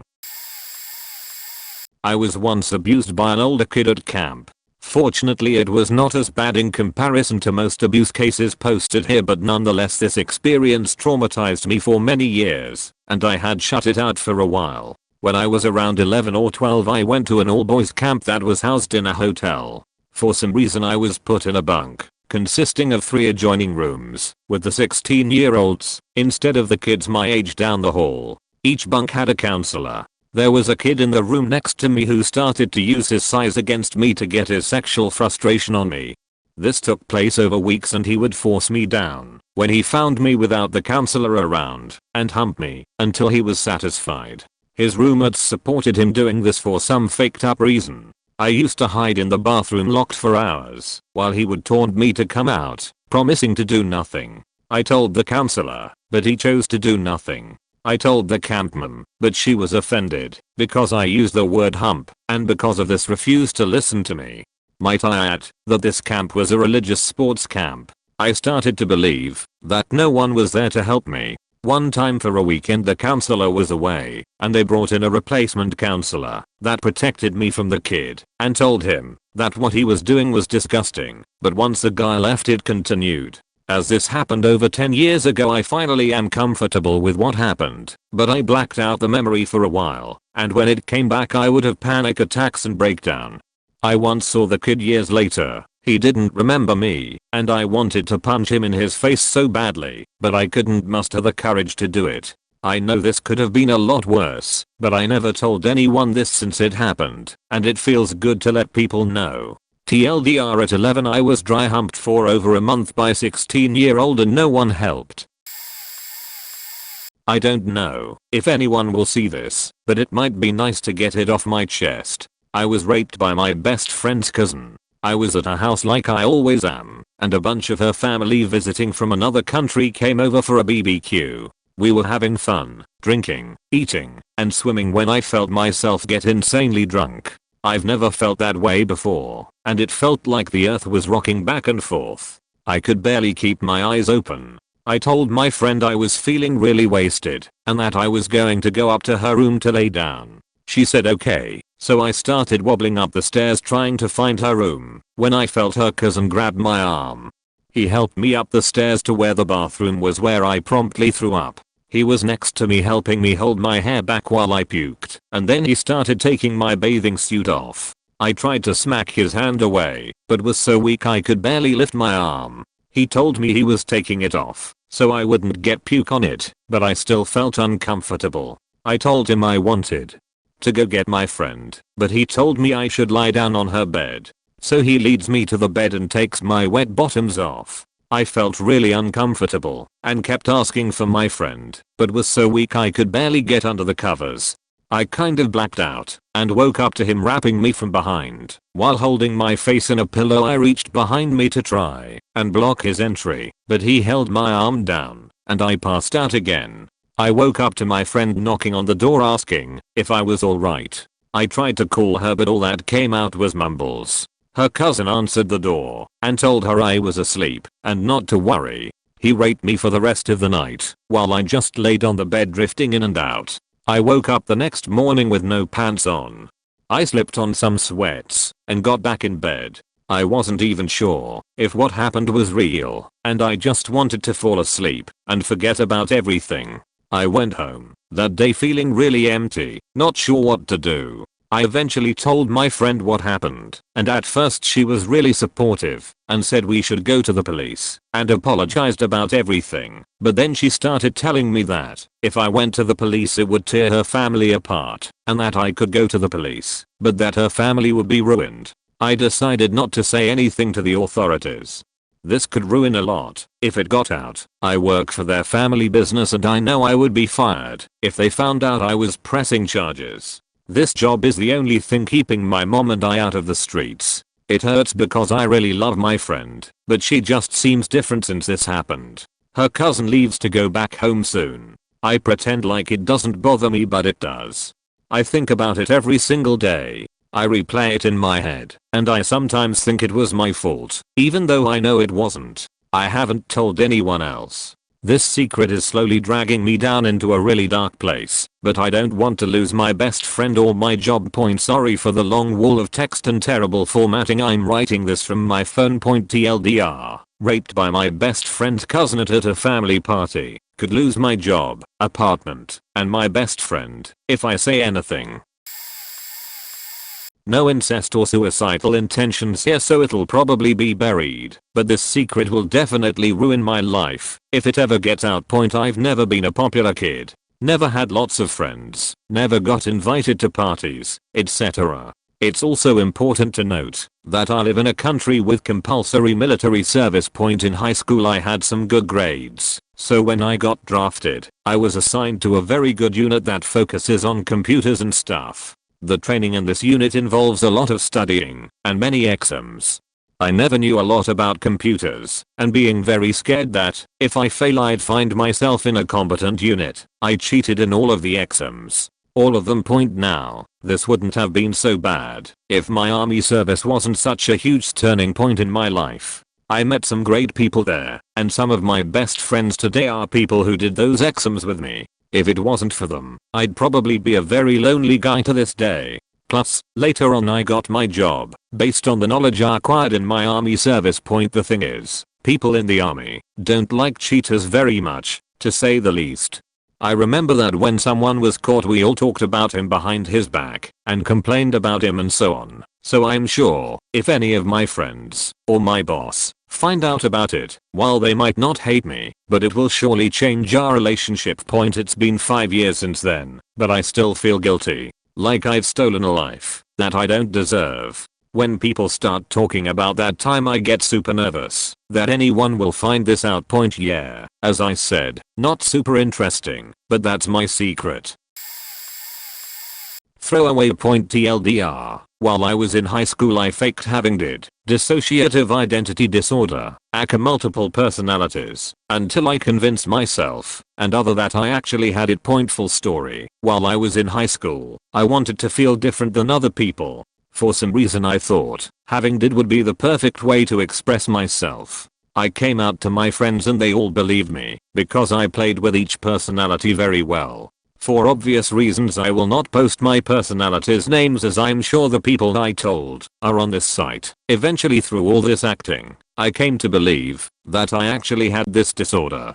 I could switch my personalities at will and switched often. I suppose I did all this so I wouldn't have such a mundane high school existence. I wanted to feel something so much more than everyday life. My first boyfriend actually thought he was dating one of my other personalities the entire time we were together, and I too had convinced myself that it was her dating him and not me. I had her break it off with him in college because I wanted to put that life behind me and move on. In college, I brought up my personality again and came out to one of my friends. Nothing came of it, and a few weeks later I told him that I could no longer hear them. I stopped talking to him after that because, again, I wanted to put it behind me and lead a normal life. But the sad part is, at 23 and working full time, every now and then I think about them and pretend that I can hear them and can talk to them. Which is the only reason I'm posting this right now. This isn't really something that would destroy my life if people knew, but I'm so ashamed by it that it's basically ruining my life now. I'm an extremely disordered eater. Basically, it looks like being a picky eater. That in itself is fine. Could probably spin that as quirky, but the few things that I do eat are largely complete junk. I was going to provide examples, but even in this anonymous arena I'm too embarrassed. And it's not just that those are the foods I like. I get literal panic attacks when I attempt to try something new. This has been going on for as long as I can remember. It was somewhat easy to hide or explain away as a kid and teenager, but now I'm pushing 30 and it's getting harder to live with. I haven't had a sit down meal with anyone other than my mom in years. I can only be in a grocery store for short periods of time. I barely ever go to family or work gatherings, and if I do I always eat too much earlier.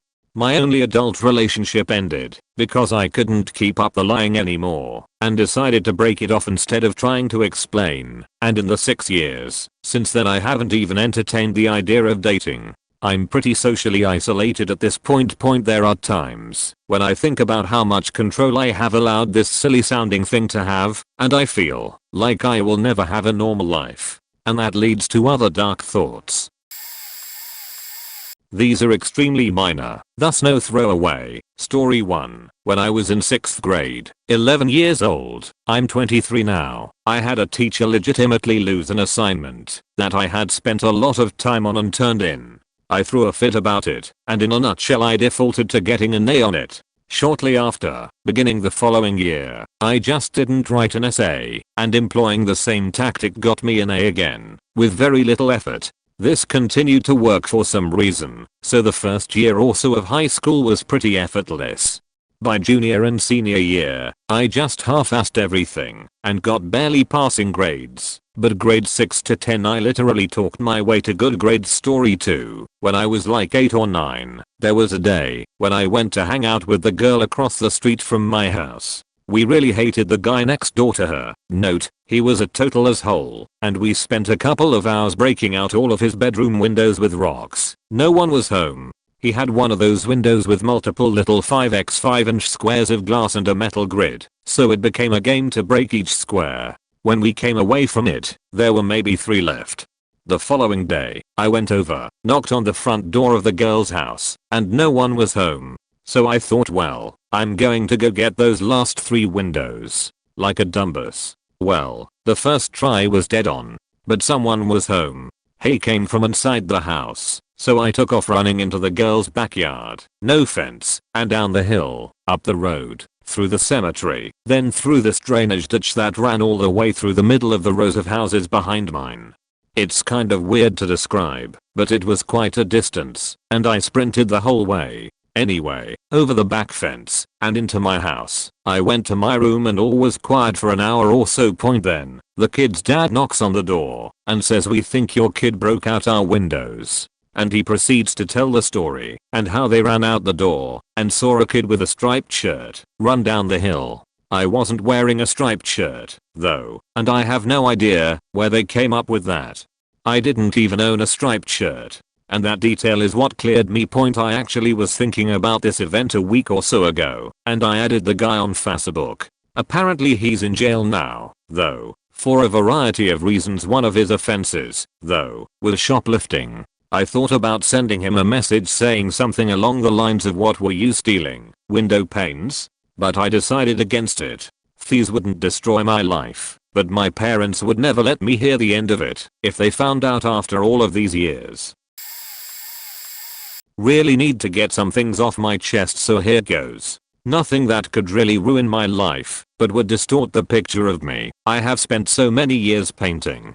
For myself and other people. I cannot have romantic relationships at all, and even platonic relationships / friendships are rather hard to maintain for me. To this day I have not lost anyone that is close to me, but I'm relatively sure that it would not affect me much. I simply don't care about people.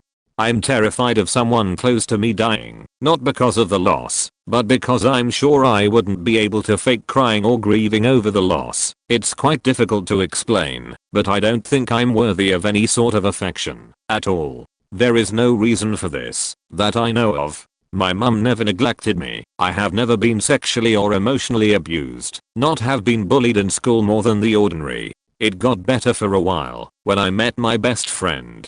He is the only reason I'm able to stand physical affection from people. Before him I was repulsed and very uncomfortable. If anyone ever touched me, just accidentally brushing my arm while walking side by side was enough to give me the creeps. Even my mum or siblings. I still have that lingering feeling outside of sex is okay, because it is about raw pleasure and primal needs for me, not about love or affection of any kind, but in a loving manner. Can't enjoy it without stiffening up and trying to get away from it. I don't feel molested by it or anything, not by any means. I guess I'm just not the type of person for physical affection. I do like people, but I don't care if they suddenly aren't around anymore either. In fact, I hardly even notice if a friend cuts contact, because really I don't care. I can stand physical affection nowadays and I don't have to instantly get away from the situation, but it still feels weird to me. Just a couple weeks ago I was in a swimming hall with a couple friends, and one of them just wrapped their arms around my shoulders and was all cheery and joyful while I was just dragging her around through the water, and I was just like, no, why would you enjoy being this close to me? It's just such an odd concept to me. However, where I'm getting at with this, there's this guy. I met him roughly a year ago, and we started off dating for a while, until we figured out it wouldn't work, because the infamous spark was missing. So we just decided to have a FWB sort of thing with each other, which works out great. Except I don't want him to share anything physical with any other woman. Not because I'm jealous. At least not in the traditional way. They can touch and fuck him all they want. But if he can make time for them, why can't he make time for me instead? It all developed into a clusterfuck of emotional abuse from both sides. I don't want you, and I know you don't want me either, but I don't want you to be with anyone else. On the other hand though, I don't care, and oh yeah please, let's still have sex, okay? And we were both just hurting each other constantly. Not in a physical way, but emotionally. It went something like, did you fuck anyone else? Yeah. Oh really? So did I, just saying. Yoo-hoo. So was he any good? No, he wasn't. Not as good as you at least. Mine wasn't so good either. She's almost as kinky as you thought. Or I'm moving really faking far away. Oh really? So am I. Okay. Can we have one last meetup before we won't see each other ever again? And it's such utter bullshit that I'm almost in tears typing this out. We are constantly pulling the other one closer to push him away again. It's so ridiculously retarded. You two are a clusterfuck of needing, but not wanting each other is a comment I read on here a while ago, and it's so perfectly fitting.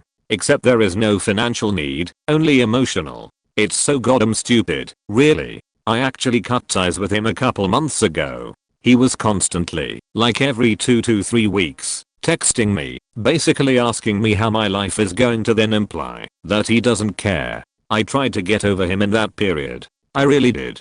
Until I met up with another guy to have a fuck weekend, and after the first time we had sex I was laying there, cuddling up on his chest, trying to hold back the tears that were welling up in my eyes because he was not the guy I wanted him to be, which is the one I have the FWB thing with. Fuck, this also ridiculous, and it sounds even sillier when it's all typed out. After this weekend was over I was supposed to go home, but I just walked around the city, blasting music on my headphones, and trying not to cry, because I was so desperately seeking closure and there was no way of getting it. In my mind I had tried everything to no avail point, so I went home eventually, and texted that guy, screw everything that's in the past, let's just fuck again. So we did. A month ago. And it's tearing me up.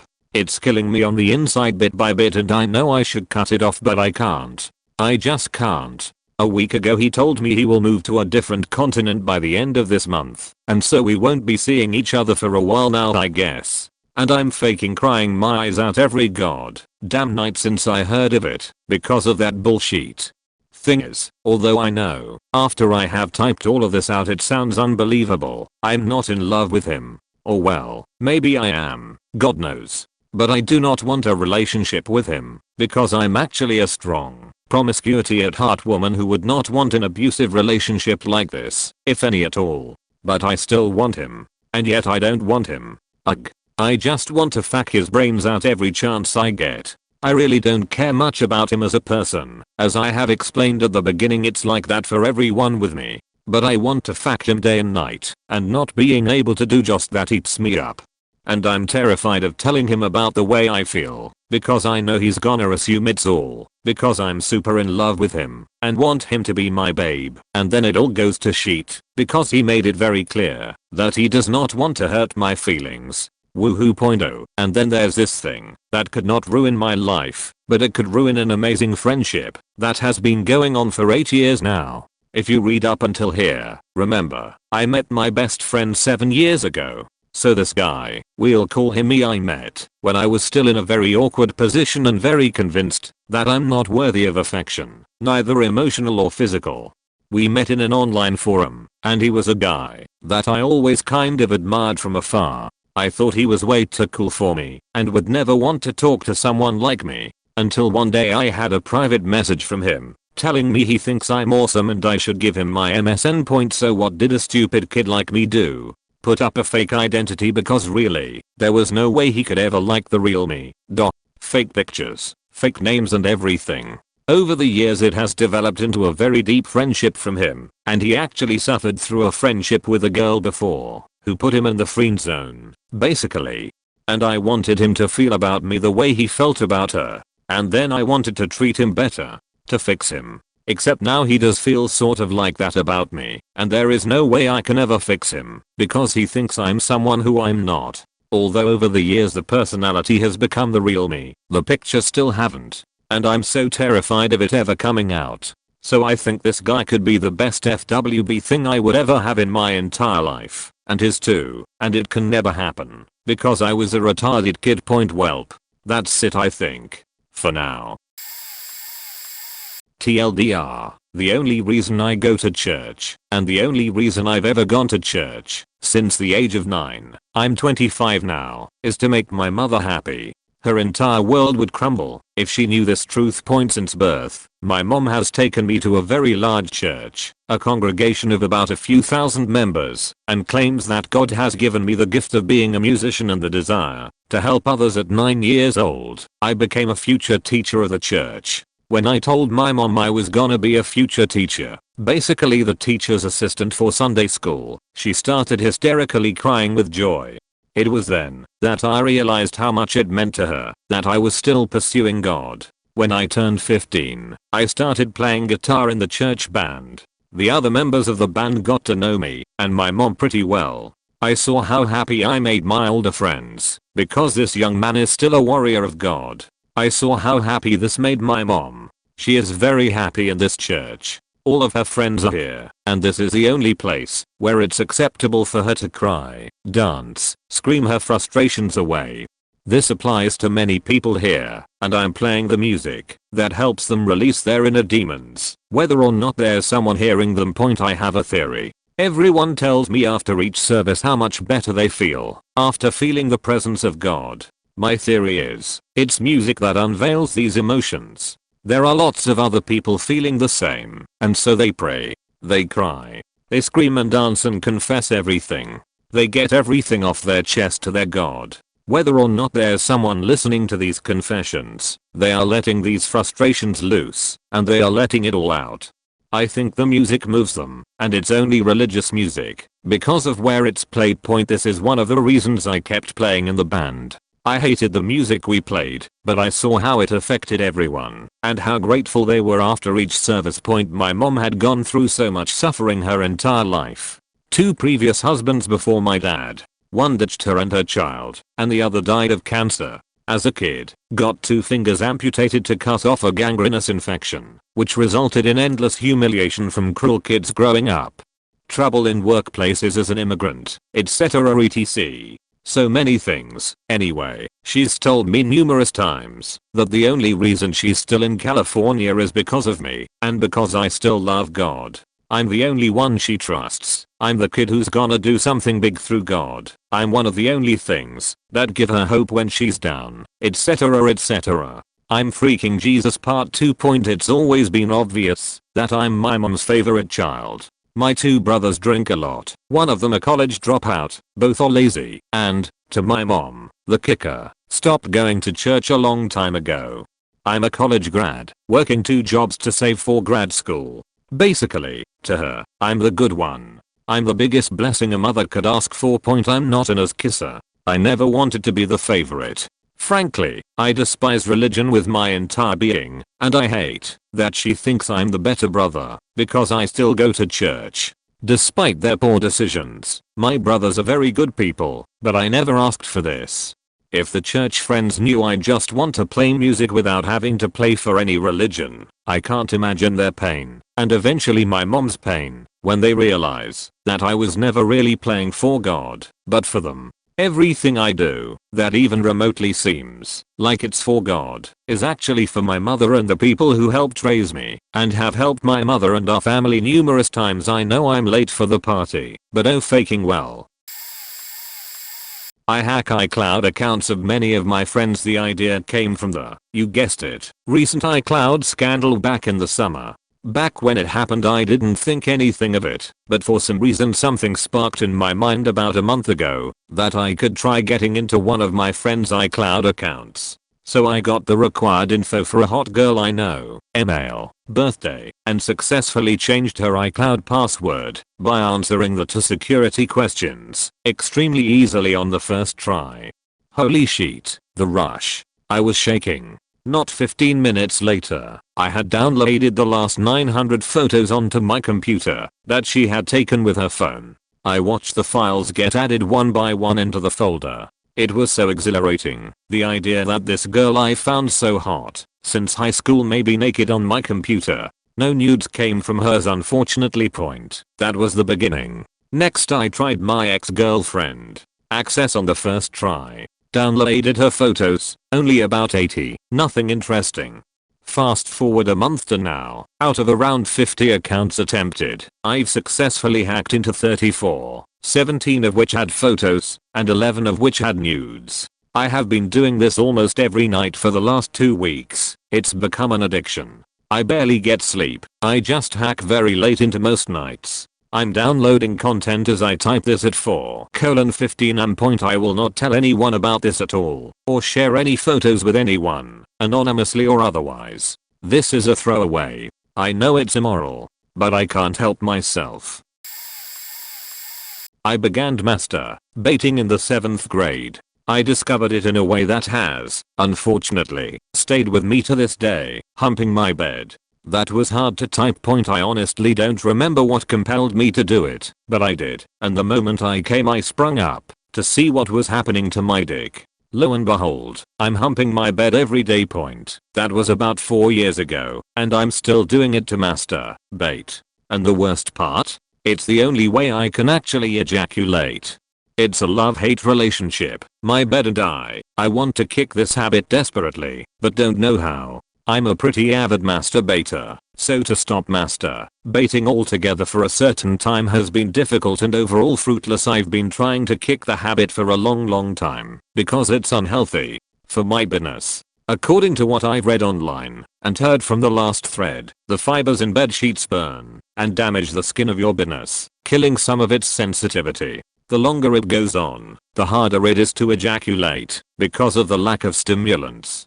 I really want to have sex with someone, but what would happen if I did and I couldn't come? How embarrassing and depressing would that be for me? I'm assuming that sexual stimulation would beat my bed by a long shot, because it's more personal / romantic / physical, but I would rather be completely sure. Maybe being a virgin will help, but with something like masturbating, it's hard to kick. I'll tell myself one day, hey, tonight I'm not going to hump my bed at all, and I'll come, even if it takes an hour. But then I can't.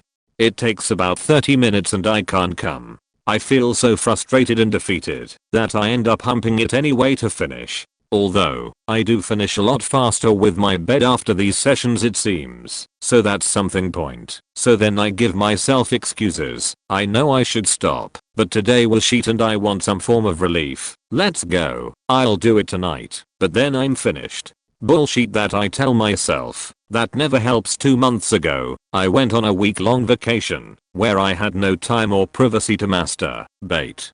So I took it as an opportunity. When I get back, I'll use my hands and I'll surely come.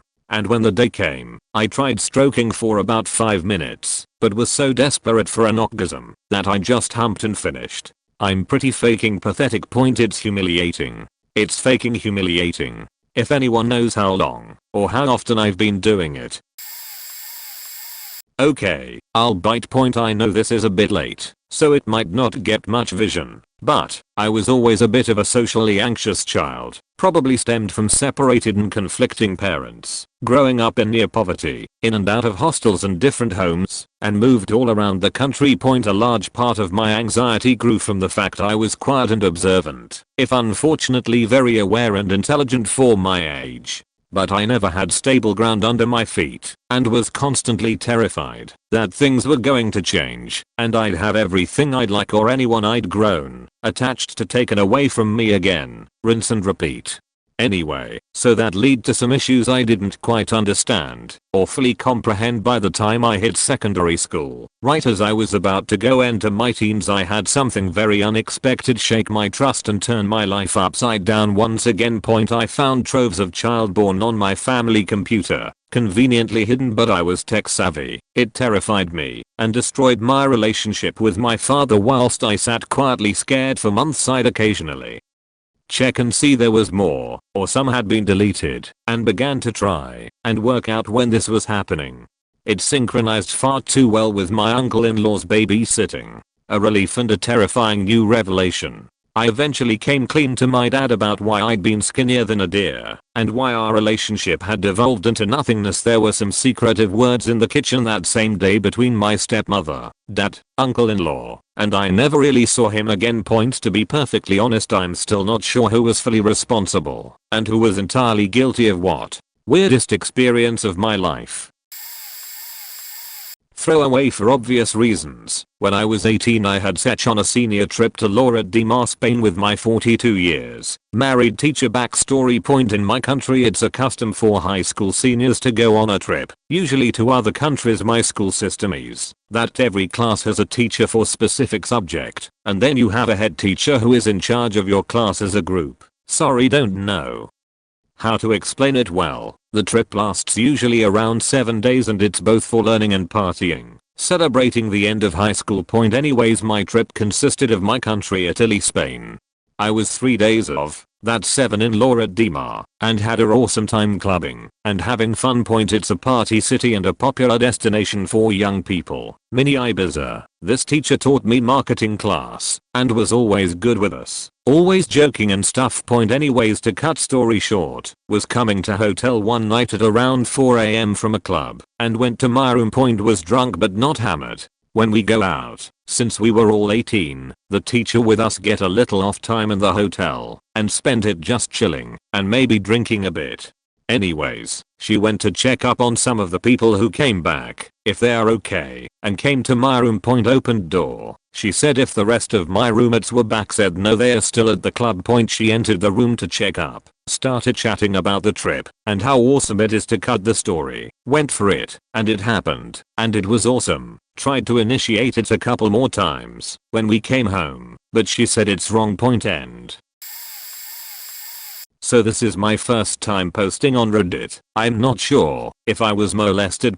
You see, my childhood pediatrician was a really nice guy. Everyone in the community liked him. I went to see him all the time growing up and nothing ever seemed out of place. But a few years ago, when I was finishing college, I decided to ask his office if they could suggest a new doctor for me to go to as an adult. I was shocked to find out, after googling his name for the address, that he was currently undergoing prosecution for the possession of child pornography as well as videotaping an adolescent undressing.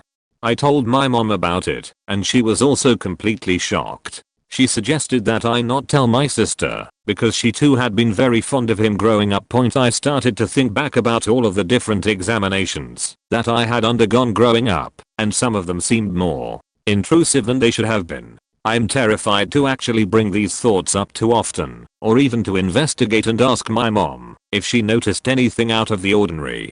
Right now I work outside the USA with war refugees and I hear many stories of childhood sexual abuse and see the results of such trauma. I can't help but wonder if some of the problems that I've had with self-esteem, confidence, and depression when growing up were a result of this. Worse, I can't even ask myself to broach the topic with my sister. If I found out that she had been abused, I'm not really sure I would act rationally and might do something really stupid. So there it is. This isn't exactly a secret anymore, and in any case it's probably going to be buried under the thousands of other posts, so I'm not going to use a throwaway. And when it got out, it didn't destroy my life, but things could easily have gone very differently. How easily? It was on the whim of a group of people I've never met, had any contact with, or even know the names of. I knew that I was going to fail my final year of uni. I had not done any projects because I was struggling and afraid of asking for help. So no matter how good my exams were, I was faked. I kept it a secret because I didn't want anyone to know how much of a failure I was, which was the worst thing I could have done. Eventually it got to the point where it was impossible to hide because my mum decided to look at my grades. Her and my dad were livid.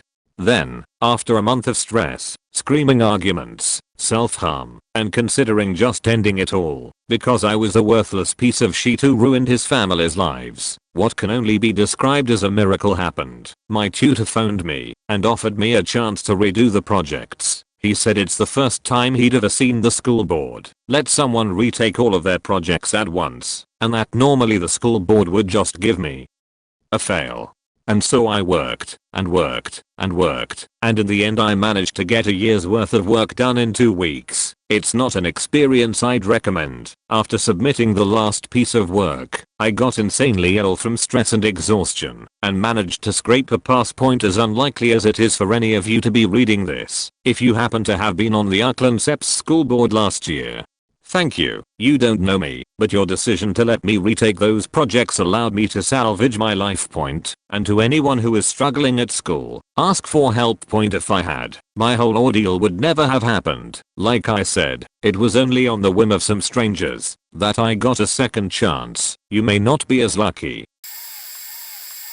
I touched my brother inappropriately when we were little. I'm gay and was very curious. Our fathers are different, and I have never really considered him my brother, since I live with our grandmother, and he lives with his father, and we have seen each other a total of about 10 times in our life. I feel like I manipulated him, and often sick myself with what I did. I was young and curious, and he grew up kinda immature and ignorant. I don't mean that in offensive ways, rather he grew up staying a kid longer than usual. I think that maybe he was trying to repress it and didn't understand or didn't want to. I didn't force him to do it like rape, but he was still very inexperienced and curious. I just knew better. He wants to come see me and hang out, and every time I think about it, I feel like he remembers and is upset about it. I think that he will call me out on it, and I will try to avoid it at all costs. I sometimes blame myself, like I faked him up or something. I even sometimes think I'm a bit off-file for what I did, but I don't actually think I have the mental instability to actually harm a child that way. That's why I never told anyone, and I try to forget it ever happened.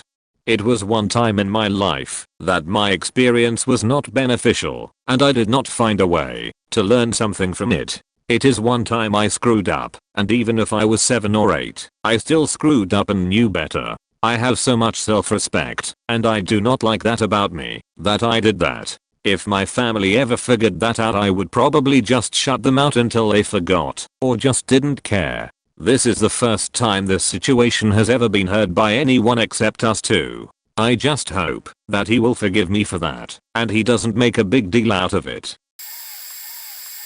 This is a long story, but fuck it. I have wanted to share for quite some time, because I haven't told anyone. Throwaway obviously, and sometimes you need to let someone know. Thanks Reddit. I have been having an affair with my wife for about 3 months now, and I have no intentions to stop. In my mind I justify it, because she sucks so badly at home, and I cannot leave a 4-year-old and 2-month-old that I love dearly. I live in a r/dead bedroom and I have no feelings of love towards my wife who used to be my best friend. I cannot pinpoint what changed that put me in this position, but I don't think there is a way to salvage it. I'm too far gone from the relationship. I want out of my marriage, but do not have the courage to do it. The girl I'm with now is in the same situation at home, although she is on her way to a divorce. She also has 2 kids. For a few years I was her boss. We became friends, but maintained a 100% professional relationship. Eventually she moved on to a new role, and we stayed in contact. We shared a common interest though, that is running. We signed up for a marathon that was 6 states away, booked a giant condo type place, and both of our families were supposed to come. Needless to say, the divorce came around and prevented her husband from going, and my wife was 6 months pregnant at that point and didn't want to make the drive, so we cancelled the condo at the request of my wife, which I understood, and booked separate hotel rooms. The trip in total was 4 days, 1 day before the marathon and 2 days after. The day before and after were preparation and recovery days in which we just chilled on the beach and did some sightseeing from the car. Nothing happened those days aside from talking about home life, what sucks and what doesn't suck. This is how it typically starts. The final day we did some hiking, and that night watched a few movies in her room while drinking way too much, and it happened. We had sex, and it was glorious sex at that much different than I was used to, and it ended my 6-month drought. The drive home the next day was awkward as shit. We didn't trust each other to keep the secret to save our lives, and didn't really know what to say.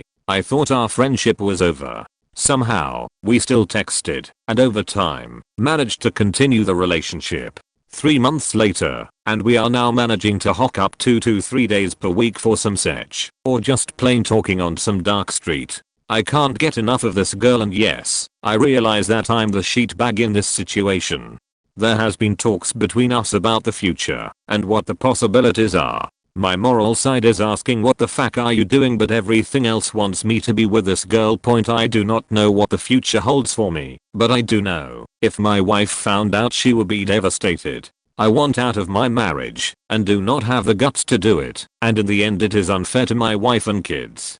I know many on here will say I'm a sheet bag, and I accept that, but I would also ask those people to try and imagine being in a loveless marriage for 4 years. It sucks, and quite honestly, after constant rejection in the bed, it is fucking demoralizing and will make any person hit rock bottom. This doesn't justify my actions, but this does explain how I ended up in this situation.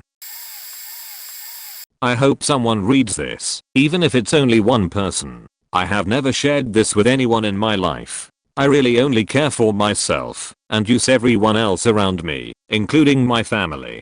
Back then, I would always be sympathetic to even strangers I didn't even know. I cared a lot about people and people that I didn't even personally know.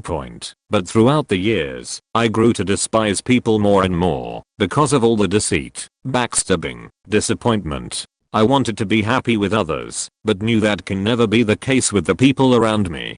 I trusted no one anymore and found that the only person I can trust is myself because others would only make me feel like a no one. So I became more deceptive and cunning with extremely elaborate lies. I would make up a completely fabricated life story about me to others in order to sympathize with them accordingly. I would lie about my profession when others asked. My resume is completely fabricated. I befriended friends and friends of friends in other companies in order to get contact references. I established a network of friends that I knew wouldn't like or even care about me if it wasn't for all the lies I told. No one wants the real me. Everyone prefers the fake me. Most think I'm this really rich entrepreneur who succeeded in life and has everything figured out and graduated with a bachelor's and is really good with stock trading. But that's only one lie. I'll learn from others about their life and make it my own story for later use. If it was a house contractor, I would ask and listen to his story, only so I can use it as my story for future use. If it was a police officer, I would purposely befriend him, steal his life story, apply it to mine, and try establishing a friendship with him, only to grow my network like a spider web. I write down everything I say to different friends and colleagues, to keep track of all the lies. If I'm to meet up with someone, I make arrangements beforehand by going through their name in a file. I have a whole filing cabinet of files of different friends and people's life stories that I like to call no one's best friend. I feel that I'm a no one, but this spider web of lies makes me feel like someone to others. Hence why this filing cabinet is my best friend. It can't hurt or judge me. It simply stays in one place and lets me use it as much as I want.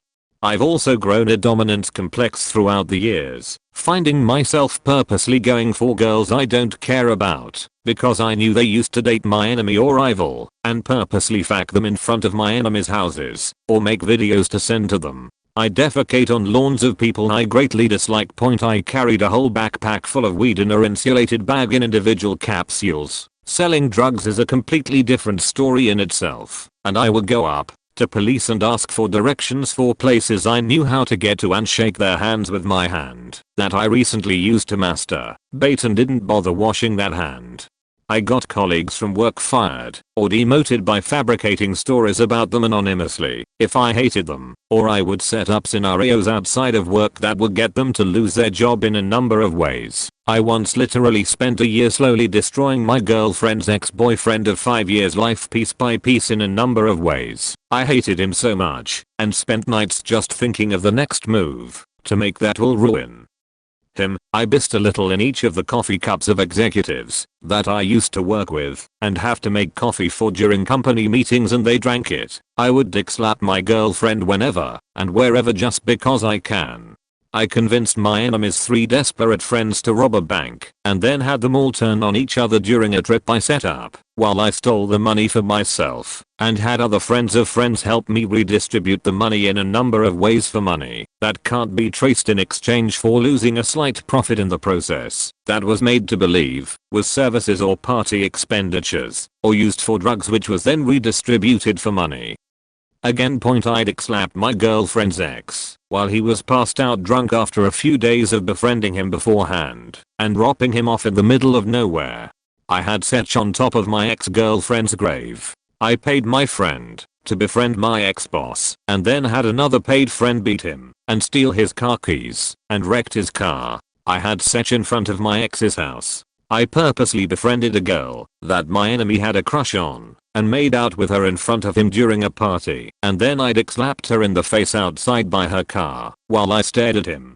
I don't want to paint myself as a good guy on here because I have in fact become something that I thought I would never be, and don't think any of it is right, but I feel that every day of my life is a power struggle in order to not be taken advantage of again like I was in the past. I fully admit that what I do is wrong, but it has helped me stay on top of my own life. If I have a kid one day, I hope he's better off financially and doesn't have to even go through the same pain that I have. All these lies in my life to others have helped me establish connections, and I have acquired money that I would have never seen in my lifetime if I was nice and honest about the real me, because in my eyes, I'm a pathetic loser that feels the need to prove my dominance because I'm self-conscious about myself. No one wants me for me, not even my girlfriend. If I told her the real me, she would leave me for good. I tell others how I have such an awesome life and have big plans for the future, but all I want is peace in my life. A life where I can live peacefully and not be lied to and taken advantage of to grow a big enough wealth one day to help my family financially because of everything I put them through throughout the years. Buy a nicer house for them to live in and just smoke weed and play video games or watch anime with my girlfriend all day. I know that I can never achieve any of this if I remain honest and caring of others. I feel that everyone is out to get me, just waiting for me to slip up in an instant and devour me at a moment's notice. If I'm not on top of my game, not even my girlfriend I can trust.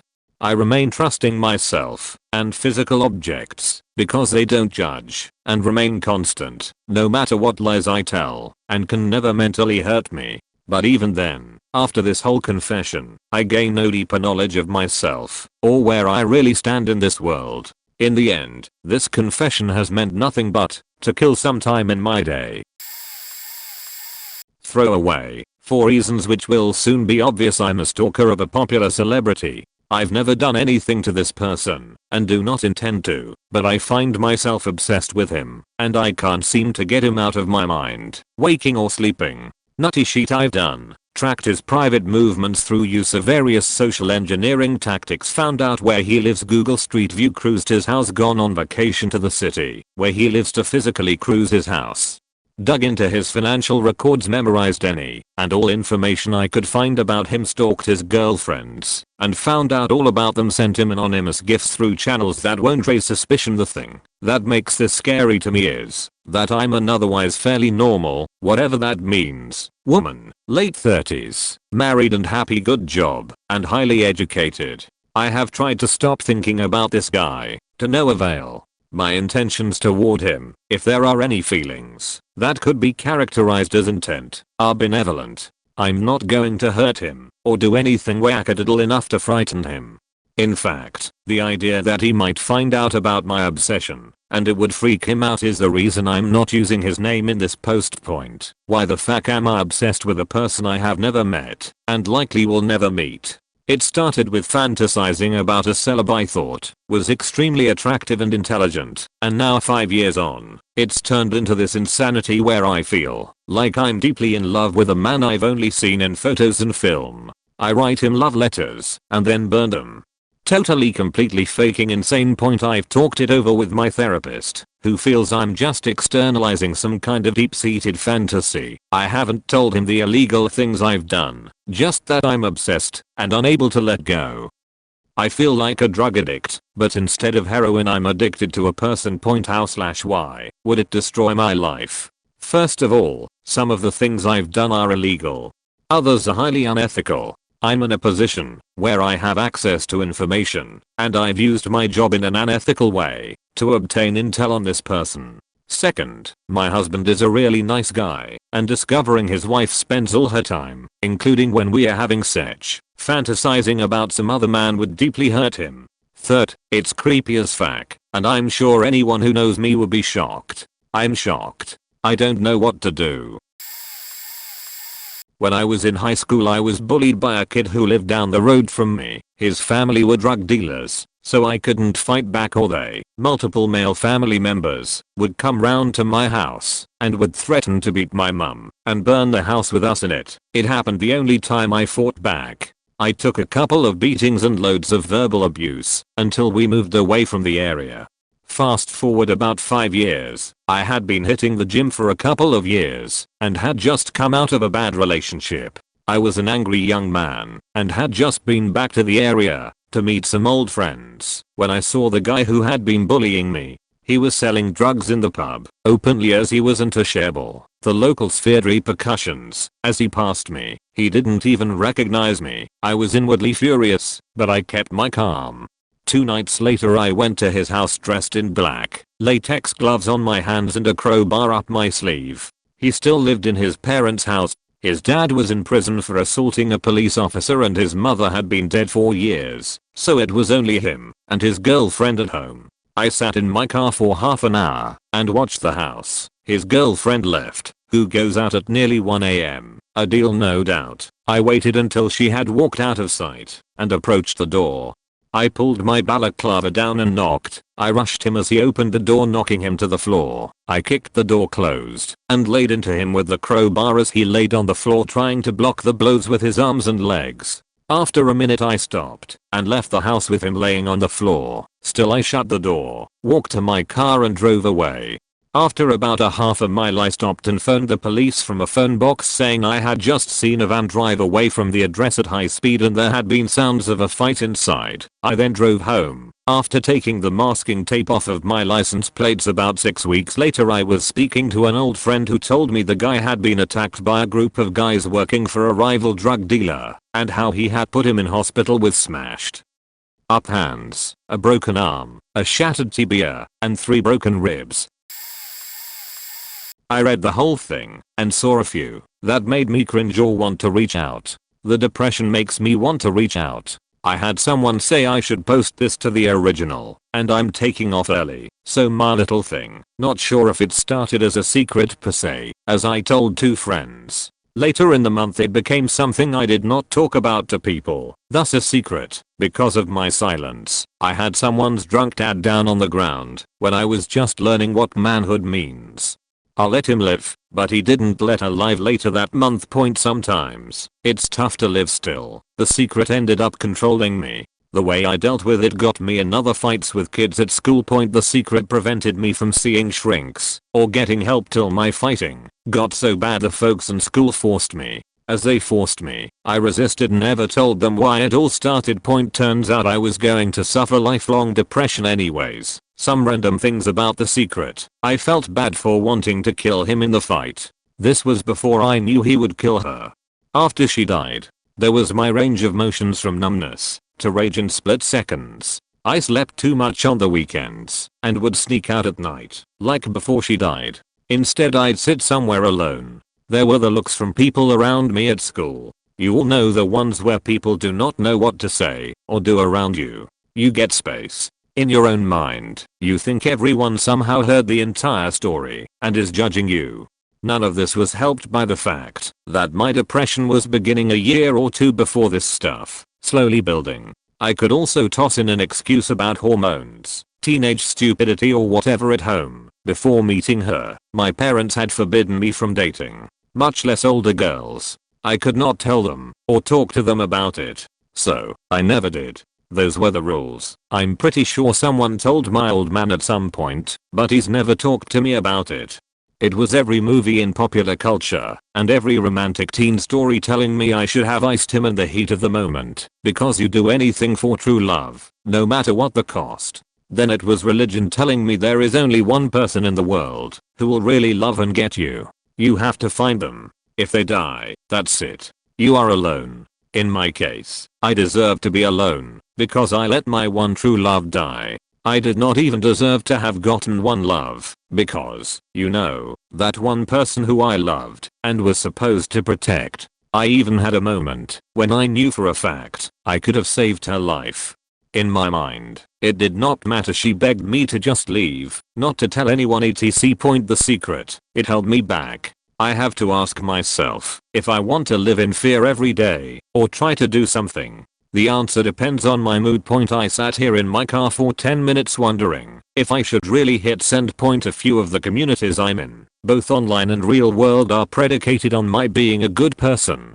I'm not sure parents would want their kids going to a training or practice with an instructor who suffers depression or has a history of violence. I got comments from 10 years old till now about how responsible I am, role model and crap. Absolute hogwash. But how do you talk to some stranger you see every day about heavy stuff like this? Instead I just nod and make a joke with self-deprecating humor. Well, since it seems everybody on Reddit is posting something, I might as well get this one off my shoulder. I actually have 2 confessions. I have had sex with several of my aunts-in-law, 2 of them after my uncles passed away in an accident together. A couple of years after their death they started flirting with me on separate occasions. Then it just happened in a 6-month span between one and the other. The sex only happened one time with each. Later I also hooked up with the stepdaughter of one of my uncles, daughter of one of the aunt-in-laws mentioned above. Lasted for about a year until the mother/aunt found out. This was after I hooked up with the mother/aunt. Needless to say, she wasn't too happy. After this, a few years later, another uncle came to live in my house with his wife. The chemistry between the both of us was pretty intense. So eventually we ended up having sex also. This lasted for a few years. As a kid I was repeatedly molested by a family friend. He was always a respected person of the family, and before this always acted almost as the father I never had. Once I hit puberty is when it started happening, so I was very confused at the time. It stopped after about a year. Fast forward 20 years, and I end up getting a job offer from him. I took the job, and have made the company and myself very successful. Every once in a while I wonder what he thinks about the things he did when I was a kid. I know he's a good man regardless of what he did, so I don't think this is something I'll ever bring up, even though we work in the same building. Currently married, and if my family and wife would find out how dark my past has been, this would destroy my relationship with everybody. I've been considering how and what to post, because there is just so much on my mind. Should I start with how big an asshole I'm to people? I act like a nice guy and most people would say I am, but I'm so damn selfish. I put my wife and I into debt because I wanted cards, taking out credit without asking her. I intentionally miss certain bills each month so I can buy more things for myself. I get upset when I can't buy things for myself. What about depression? I'm on depression meds, but it can't stop me from feeling like a piece of shit. I'm probably a hypochondriac too. I'm constantly, vaguely, sick, and it's again harming my relationships. If I feel like someone doesn't like me though, I start to clam up and kisses like no one's business. I just got a second job, and the moment I felt like the manager didn't like me, I started to seek him out, bring up topics I don't care about, just to make him like me. I don't know how to define my sexuality. I'm pretty sure I'm straight. I really like girls. I've always gotten off to straight porn, etc. I do text roleplay a lot, and recently I've started wanting to do gay stuff with feminine boys. I'm really attracted to femi guys, in like hentai art and the like. In case, if anyone is familiar with the artist, for example, does that make me gay? Am I actually bi? What's worse is I feel like I get off on attention. So even this might be attention seeking. I don't know. I just know I started to get emotional as I was reading other people's secrets. If people knew the kind of person I'm behind the keyboard, in my mind, I wouldn't have friends anymore. I watch porn daily, so much I can't actually enjoy sex with my wife. I have to finish myself when we have sex with my hand. I masturbate so much that a real woman isn't enough for me. She's so pretty too, and I'm a stupid little troll. I've had people jokingly tell her that she's too good for me. I'm pretty sure it's true. There's more, but some of it's to the point I don't want to post it here for fear of someone recognizing me even under my throwaway, or my secret being so bad they'll call the cops on me or something. Sorry, this is going to be very rambly. I spent ages just considering if I should even write this, as this feeling is something I've always just kept to myself, never actually expressed it before besides just cutting. I also feel kind of pathetic after reading so many comments from others and things they're dealing with or have had to deal with. And here's my stupid thing. Everyone always thinks of me as always being happy, always making jokes, not having a care in the world, always looks on the bright side, etc. I'm often the one people come to with their problems or even depressions and help them through it. But what no one knows is how I act/present myself has always been just that, an act. I've been doing it for as long as I remember. Probably wasn't like this when I was young, but I even remember being this way during some point in primary school. I'm not even sure I really know who I actually am. The biggest thing I've always kept from people is that I just don't want to go on living. Have felt this way for so long. The only thing that keeps me from killing myself is that people would then know. I don't know why, but I don't know. Reason I won't get help. I constantly have thoughts of killing myself and how that's what I really want. And often when I've had big accidents or close calls, I wish that they'd actually turned out for the worse. So it could be that I died in a normal way. I just want to be forgotten so I can go without anyone even realizing or caring. I even have things going for me and things are looking even more promising in the future. But I just don't really care about any of that stuff. Doesn't make me feel any different. I feel like this is just what you do. If there is anything, I have set myself a life goal. That is something I'd like to accomplish. However, even with that, it doesn't make me feel any different to dying, even if it would mean I'd never achieve it. Sorry about all the vagueness, but worried about going into details. And reading over this just feels so pathetic. Everyone has such bigger problems, and this is my struggle. When I was 16 to 17 I was taken to the hospital because my parents had found out two things from reading my personal Tumblr blog that was password protected and which I used as a diary. No clue how they got the password. 1. That I was depressed / struggled with serious anxiety and hallucination / had suicidal thoughts, and 2. That I was having a pregnancy scare and was trying to resolve it without telling them. I was a good kid, above average grades, honor / app classes, didn't want to ruin that reputation in their eyes, so I tried to hide it. Turns out I wasn't pregnant, but the fear was definitely real. As a teenage girl, the hospital wanted to keep me in the psych ward for a few weeks. The man screening me told me offhandedly at the time that I had some of the worst symptoms of anxiety he's seen there. My mom didn't agree because she didn't want them to put me on medication, which I now feel would have helped me immensely, but oh well, so I managed to get away and go back home.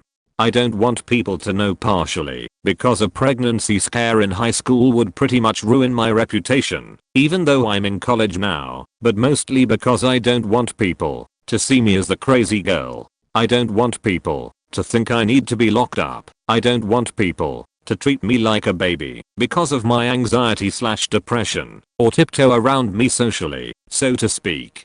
I don't want to have to bear the stigma that people place on mental illness a lot of the time, especially because not all of my symptoms fit under the more socially acceptable clinical depression. From what I've experienced, it could possibly be bipolar type 2, although I've developed a fear of therapy and never lasted long enough with a professional to be officially diagnosed. TLDR, if people found out about my mental health issues or my past pregnancy scare, other people would see me in an entirely different light, and I don't think I would be able to handle that. Not using a throwaway, because I'll be buried anyways. I have no idea why I'm majoring in what I am. I'm a finance major because the only reasonable thing to study, per my parents / upbringing / whatever, was something that would get you a job. I'm not going to dispute that. I wouldn't be going into debt if I couldn't repay it. But I look at my other business major friends and they somehow actually love it and aren't just majoring in business to get a job out of college. I can't really tell anyone I've got a near perfect GPA, 3.97, just tour. In 2 years I'll not only have a BS, but also an MBA, and my parents took out a Parent Plus loan, even though I said I would pay for it myself, because they aren't too well off. I'm in a good position. I lead a club, and I'm an officer in several others. I'm in the band. I'm in student government. I check all the boxes of doing things right and setting myself up well for the future. In high school, my thought was that I'm an intellectual person, good at school, so I'll just do 4 years of something that'll get me a job and play it by ear. Honestly, I can't see further than the end of the semester. I've barely applied for any summer internships and it's probably too late for most of the good ones. I can't imagine myself doing what I'm studying to do. But I can't imagine dropping out, and I don't see any major I'd switch to. I'm so lost. Probably buried.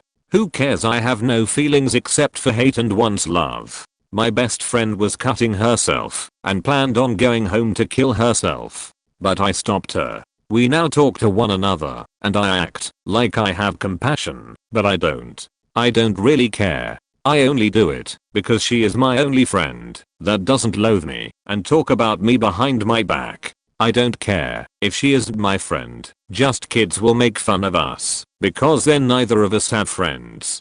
Edit 1. Accidentally hit save. I have only experienced love once. My first girlfriend. I dumped her because some kid bet me $10 I couldn't. I didn't even feel sad. It was just men. I also lie like a beach. I just always lie. I can't stop. I just do it. Big things to small things. If it has personal gains I will do it. I will do anything for personal gains. Kill someone for personal gains. Money or to stop blackmail. Sure. I wouldn't go to jail. I also scam and con. I have put FM bugs in all of my family's and friends' houses. I just live day in and day out doing nothing except watching TV. If I have a 20-page essay due in the morning, fuck it. I have until an hour before it's due. I have no sign of initiative, no dream. Just it, life. Oh, and I don't go to sleep until 4 then wake up at 5. But that wouldn't ruin anything point. But to everyone I'm the staple of success and a person. There is my sheet. Point edit 2. Fuck English. I should have like studied edit 3. Oh yeah. I sometimes hallucinate without drugs. Not a throwaway, since my family is extremely tech deficit. Point I'm gay oriented asexual, but let's just classify it as gay minus the sech. I'm currently in a long distance relationship. I'm a senior year high school student, and so far it looks like I'll have to go to an all-male college next year if nothing else comes up, and if it comes out that I'm gay, well, you know what happens next. It bugs me so much I'm starting to make plans on how to hide the fact that I'm in a homosexual relationship. My parents tried to be chilled with the idea. I vaguely came out a while ago, but I understand they're a little homophobic inside. I appreciate their efforts, though. Point I think about suicide a lot, about 5 times a week. I've always had a comfortable life, have a loving parents and a home, and I still feel depressed over myself and create my own imaginary problems. I feel like I don't have a right to be depressed, for many people, including 2 of my friends, have it worse than I do. I can count the number of friends I have on one hand, and I treasure them a lot, and I've considered dying so maybe they won't do it themselves, seeing how destructive and traumatizing it could be. I constantly feel like it might be the only worthwhile thing I can contribute to the world. Point dying hurts, and I'm a chicken. So I probably won't do it anytime soon, but in the long term, I don't know. I haven't been able to share this with anyone. It'll end with them sympathizing, not caring or telling me to snap out of it. I want none of that. And I definitely don't want to see my parents' faces if they know about this. I hate alcohol and drugs, and so far haven't tasted a single drop of alcohol, but I'm starting to wonder if that's going to make me feel better. I hate my little brother for no reason. He's autistic but recovering, and I feel like I should love him. He's a good kid, and he deserves a loving brother, but for some reasons I can't love him as much as I'd like to, and I don't even know why. I feel like a sheet brother for that. Point also, I'm a light furry. I'm not on the verge of graduating with 2 PhDs. My divorced father lured me down south after I graduated high school with extravagant promises about how he would pay all my life, health, and college expenses if I moved in with him and attended university there. When I got there he put all my savings under his name to teach me how to manage it and turned on a dime to become severely emotionally abusive. He claimed he was dying to help guilt me into staying with him in addition to threatening to kill me if I left. Point I broke down psychologically and my grades tanked. I took on a second major to bring my GPA up high enough to get into grad school so I could pursue a PhD. Dad misunderstood me to mean that I was getting 2 PhDs. I tried to explain over and over that the double major only applied to my undergrad degree, but the information wouldn't stick in his head. Point Dad turned on a dime once again from crazy abuser to world's proudest father, even though he acted ashamed of me when he thought I was only getting 1 PhD. I started getting my sheet together until I had a health crisis and faked up my grades again. At this point I realized that my degree was useless and I had failed at my life's dream point. By this time dad had already been obsessed with my 2 PhDs for over a year and I couldn't bring myself to devastate him on his death with the truth about my academics. So I gave up my second major and cut down my credit hours way down and decided to just go through the motions of being a student until he passed away. Afterward I could try to rebuild my life. However, dad never died or even suffered any health deterioration. Gradually I realized that he was not on his deathbed at all. He was just a hypochondriac trying to manipulate me with pity over his health the same way he had obsessively fished for pity for decades about mom leaving him. But by the time I realized this, I had let him believe in my 2 PhDs for years. I started trying to plan an escape, but that plan didn't work out, and by now my dad has spent almost 7 years believing that I'm on the verge of graduating with 2 PhDs. Recently I ran into some issues with one of my closest friends, call her G, and from such have been seeing little to no reason to life, and have been teetering on whether or not I should try to step in front of a truck, since the last attempt failed to meet my expectations. Hence why I can still tell the story point pretty much. I was down on life, borderline suicidal. G showed me that perhaps not everything was terrible, and really quickly she was my whole life. We both had some rather strong feelings for each other, and that was an issue as she was in a relationship.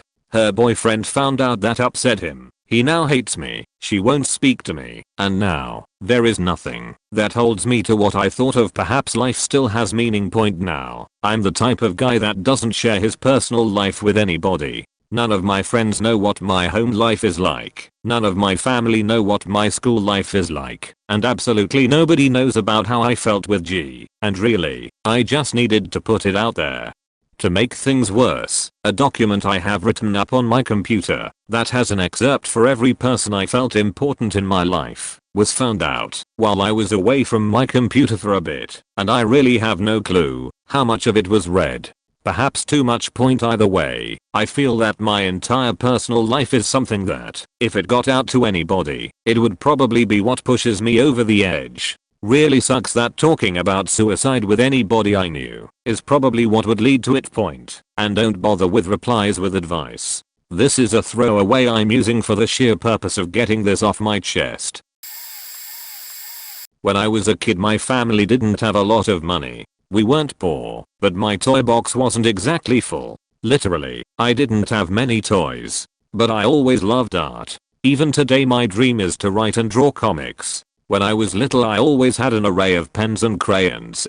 Instead of playing with toys I got into the habit of just playing with pens. As if they were toys. I would watch anime on TV and act out the scenes through these 2 pens my dad got me, that I still have. I'd make up my own scenes and play them out and even voice them through these pens. If you saw me doing it, I'd probably look like a nutcase, but it always made sense to me. To me they are just toys that can be any character I want them to be at any time. I turned 20 earlier this month, and to this day I still play with a couple of pens from time to time. I played with them this morning, and I'll probably play with them tomorrow. I didn't think I'd have this attachment for so long, but I do, and honestly I'm not very ashamed of it. Don't get me wrong, it's not something I tell people, but I don't feel bad about myself for it. I also had imaginary friends for way longer than I probably should, and I think these pens are just another way for me to keep channeling my creativity. It's not really something I want to share or explain, but after reading some other people's stories this fixation of mine seemed relevant. If you have a similar habit please share. I'd love to hear, and if you just think I'm crazy, that's cool too. I don't know how to begin this. I am a 33 years old male, and I have sexual and emotional issues that are destroying my marriage point. I have to begin at the beginning. I was called gay through middle school and high school. During the later stage of high school I started experimenting on myself. After high school I started acting on my desires and have had sex with men and women including a transvestite. I enjoyed the freedom to have sex with those of both genetic sexes and found myself attracted to a variety of persons with different gender identities. I'm also into BDSM and am a switch. I got married several years ago and have been with my wife for about a decade. We have no children. but she brought 3 to the relationship. We do experiment with some of my desires, however she is from a strict Christian sect and is practicing that religion. I'm not religious, which creates tension. I get the feeling that, while in the moment she likes doing it, but has no desire to do it beforehand. She is naturally submissive and won't/can't take the initiative to decide what a particular night would involve. No imagination. I find myself thinking/desiring pseudo-seeking sex with others just to fill the void I feel sexually. Point: I don't really love her, I care for her, and don't want to hurt her, but these feelings about life with her, I often feel like there is nothing in common between us, and that she would be better off with someone more like her, and with her desires. I don't think that I have ever really, truly loved anyone else in terms of being completely happy being with that one person forever. I love her kids though, they are great, and I don't want to disappoint them as their father is not the best person. I have thoughts about killing myself almost daily as a way to avoid the pain of a split up, but always come to the same conclusion. I couldn't actually bring myself to do it. I have the means, and have thought about just giving her one of the bullets and saying I can't take this anymore. She has a couple of disorders that create a variety of physical problems for her. I'm currently in college and the idea was that I would support her after graduation, after getting a good job. To top it off, I'm living with the wife and kids. I don't know if this is depression or not. I don't know if I can take this or not. This is going to destroy something, perhaps everything. This was cathartic. I've had various mental illnesses over the course of my life, sometimes sequentially, sometimes simultaneously, and lots of variety, as in a lot of different kinds of weird, often combinatorial/converging mental issues. Most of them disappeared, but remnants of most stayed and become activated from time to time. But as far as anyone knows, I'm a completely logical, totally normal and even highly intelligent, insightful, and multi-talented member of society with a degree, a successful well-paying software job, friends, a normal social life, and prospects for even more success in my career and personal pursuits down the road. I have lived in imaginary worlds, had full-on dysfunctional OCD, various personality disorders that were once extremely intense, but now come and go fleetingly in certain situations. ADHD for sure, Tourette's much worse. When I was younger still have it, but somehow morphed it over time, now incorporates into normal motor functions. This one's particularly crazy. Nobody can tell I'm constantly ticking, unless they look very closely. As the tics are these weird like internal spasms or mental loops, where I visually imagine involuntary, insane looking motor actions, jerks, thumb wriggling, etc. But the actual physical action is extremely minuscule. It's hard to describe. Also pathological lying, definitely psychosis, hallucinations, anxiety attacks, depression for sure, literal months not leaving my house, and lying in bed, eating disorders where I binge ate and purged regularly, insane levels of paranoia and maybe bordering on schizophrenia, as I definitely had/sometimes have delusions of grandeur and often imagine complex, elaborate events and states of affairs that are literally and completely certain what happened and are real, but that actually have absolutely zero basis in reality, which I realize months or years later, sometimes never, which is scary. What's real and what's imagined? Especially if you think about things I've done, actions and plans I've undertaken that took years to execute, that cold bean based on utter nonsense. These come and go still.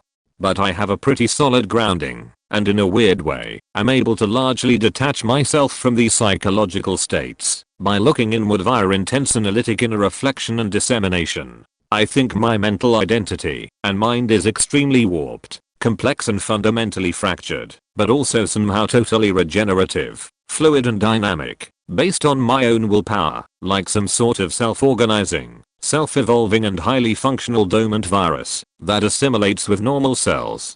In other words, I'm a nutter haha. At some point during my childhood, my mom decided she was going to homeschool me and my older sister. Only, she didn't even try. She found out I had dyslexia and basically wrote me off as a lost cause. I was 10 before I finally got frustrated enough to teach myself how to read and write. I was coached on how to lie if someone asked what school I went to to explain that I was homeschooled, even though I'd never seen a textbook in my life.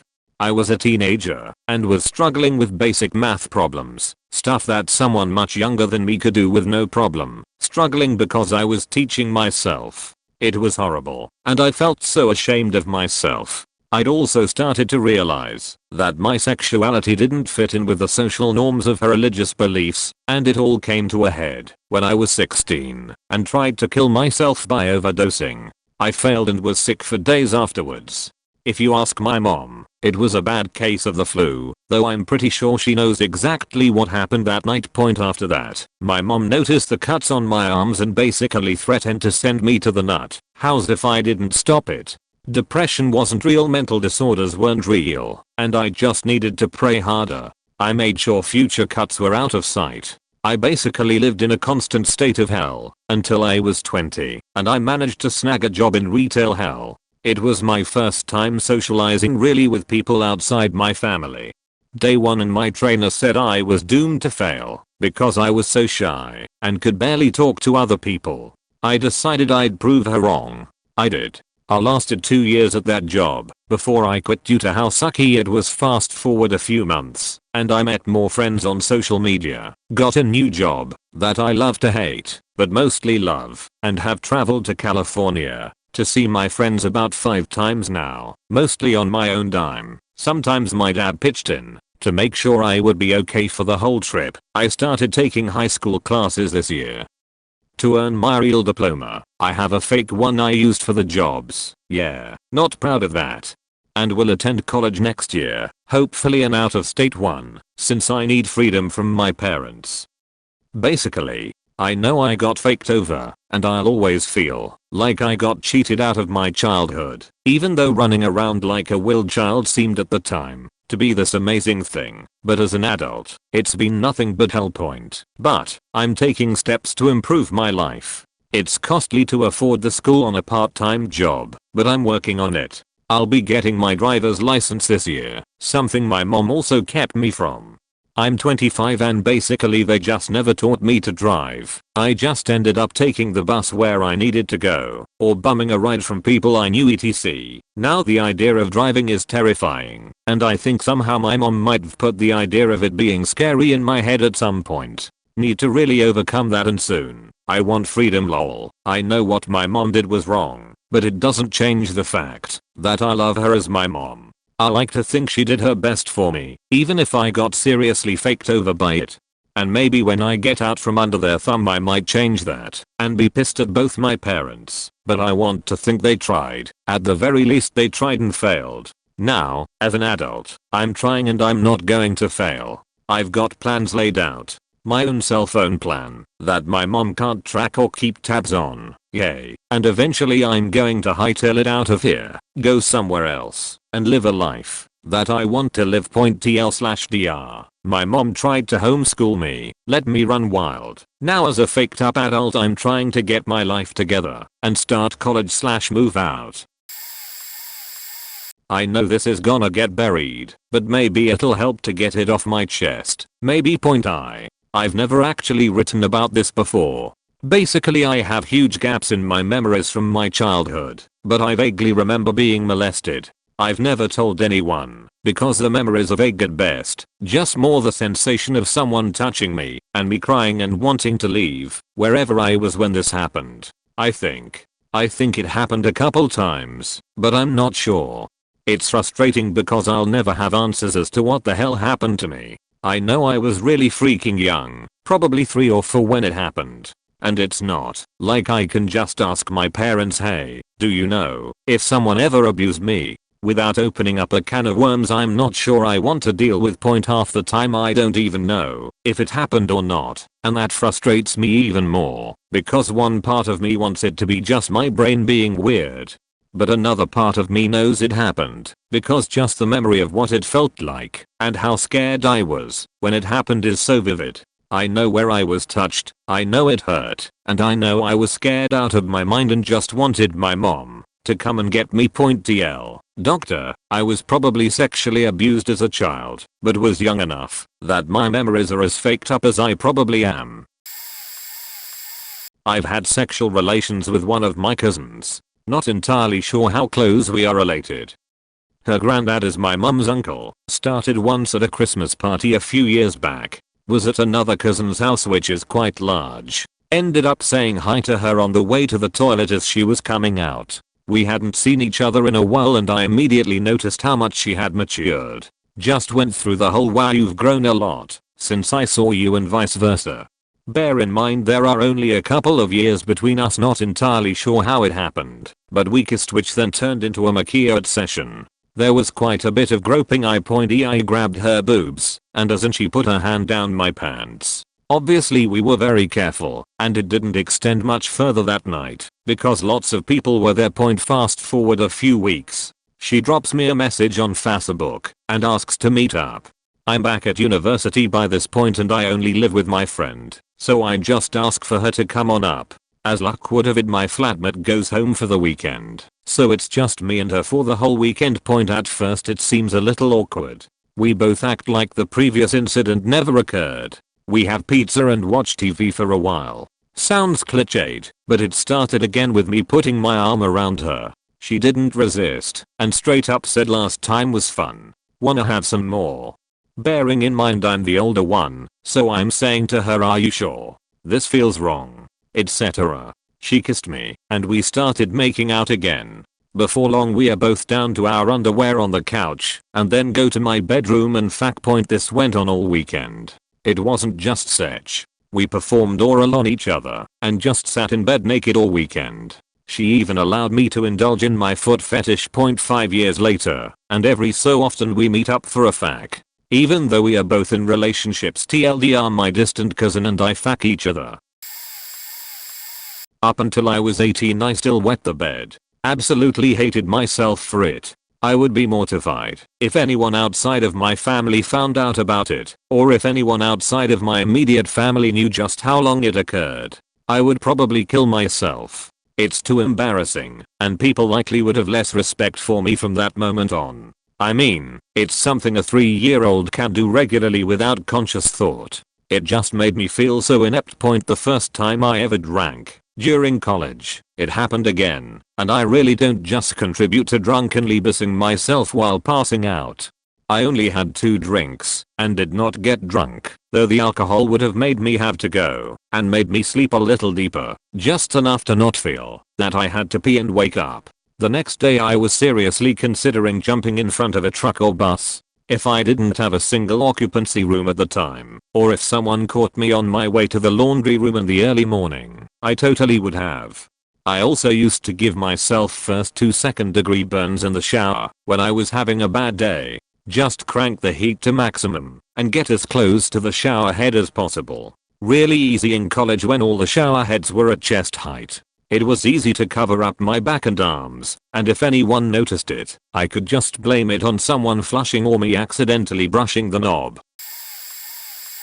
I've struggled with premature ejaculation since before I knew it was a thing. I'm 30 now, and it hasn't gotten any better. I've gone through numerous relationships where initially I was laughed at during the first sexual experience. I've been in a few other one-night stands where I assume they've told someone. How could they not? I'm fairly attractive, and it's hard to refuse one-night stands as a male as you're labeled gay or weird in some way. I worry about my reputation, because I'm in a profession where I know many people in my neighborhood and in my age range. I'd be mortified to know that other people knew. I have had many unhealthy relationships where I feel obligated to stay because I fear them telling anyone else, and others because I feel leaving them will leave me single again.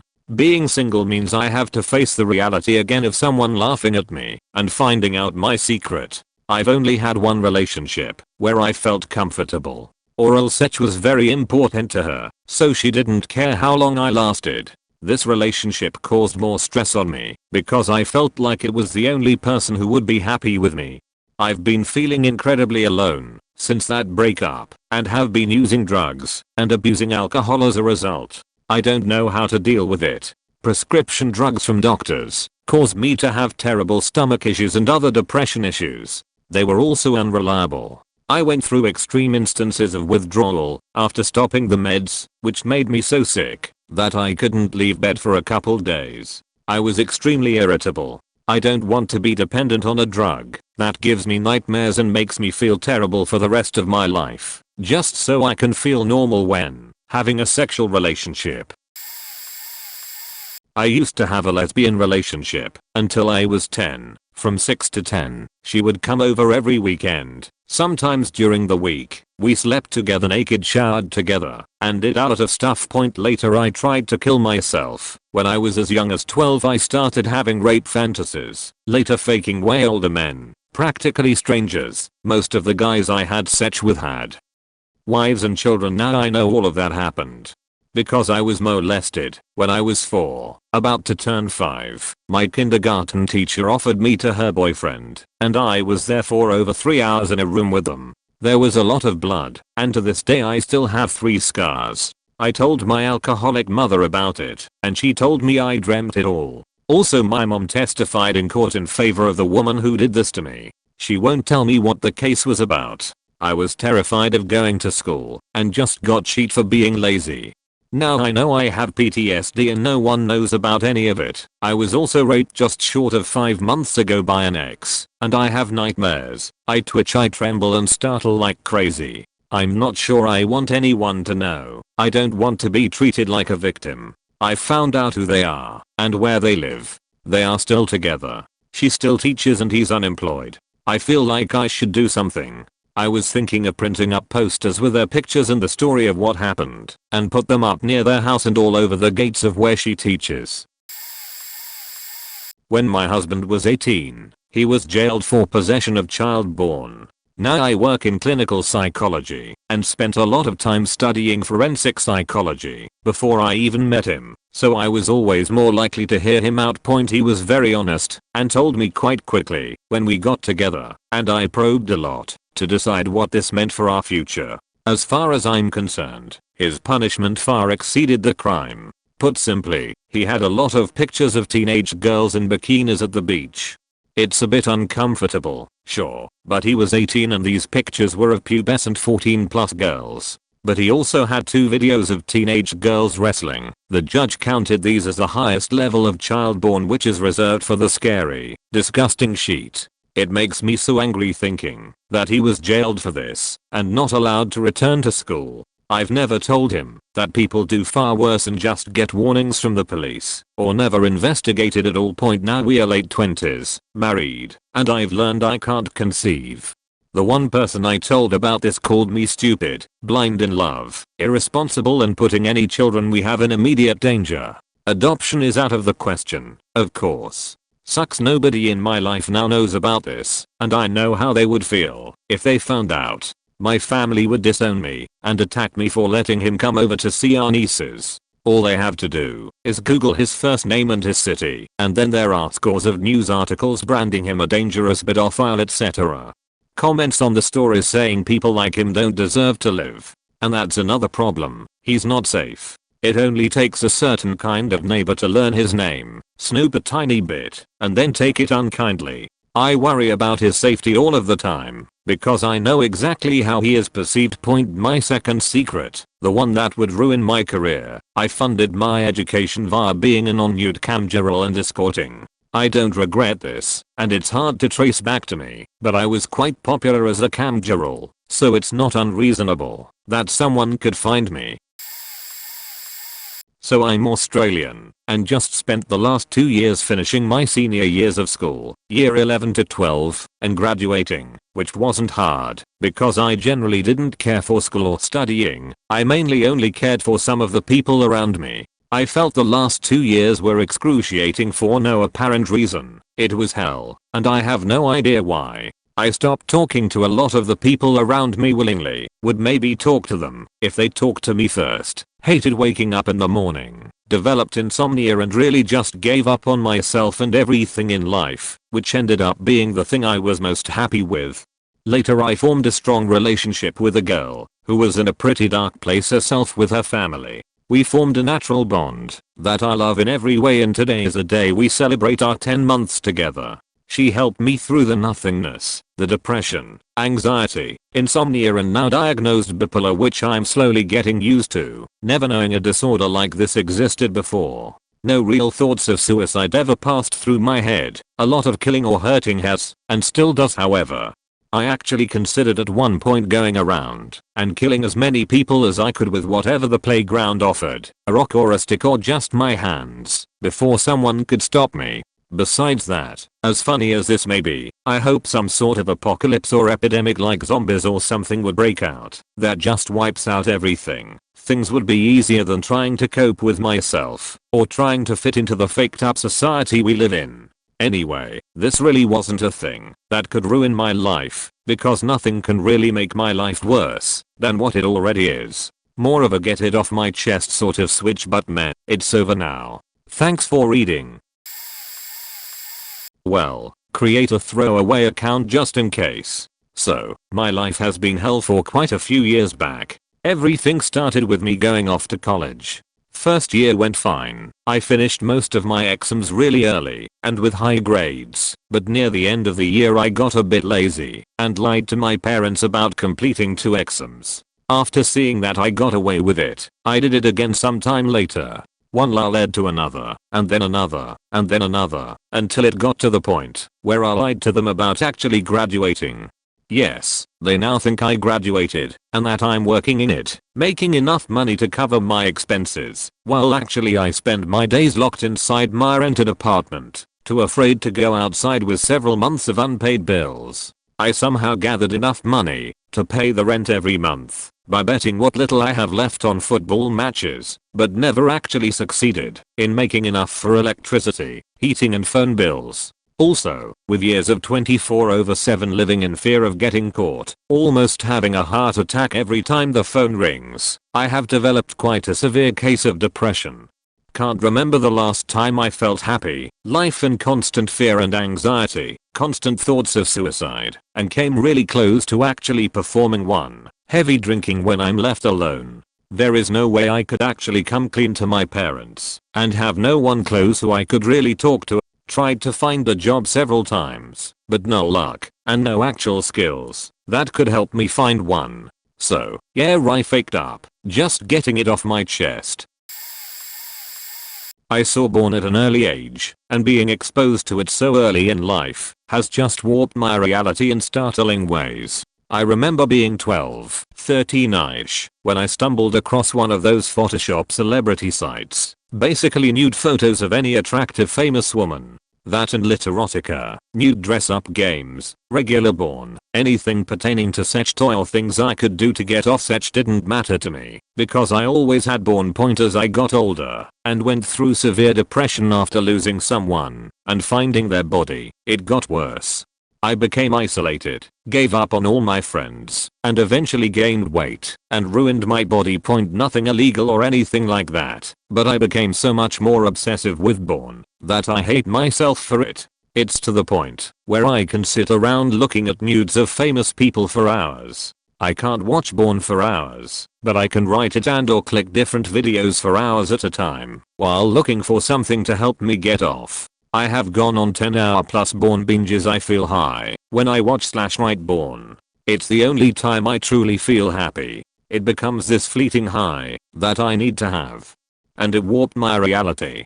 Since 14 or so, I have masturbated to just about every woman close to me, very much including relatives. When I say this, if I know you well, and you're my age, or especially older, I've stroked it to you.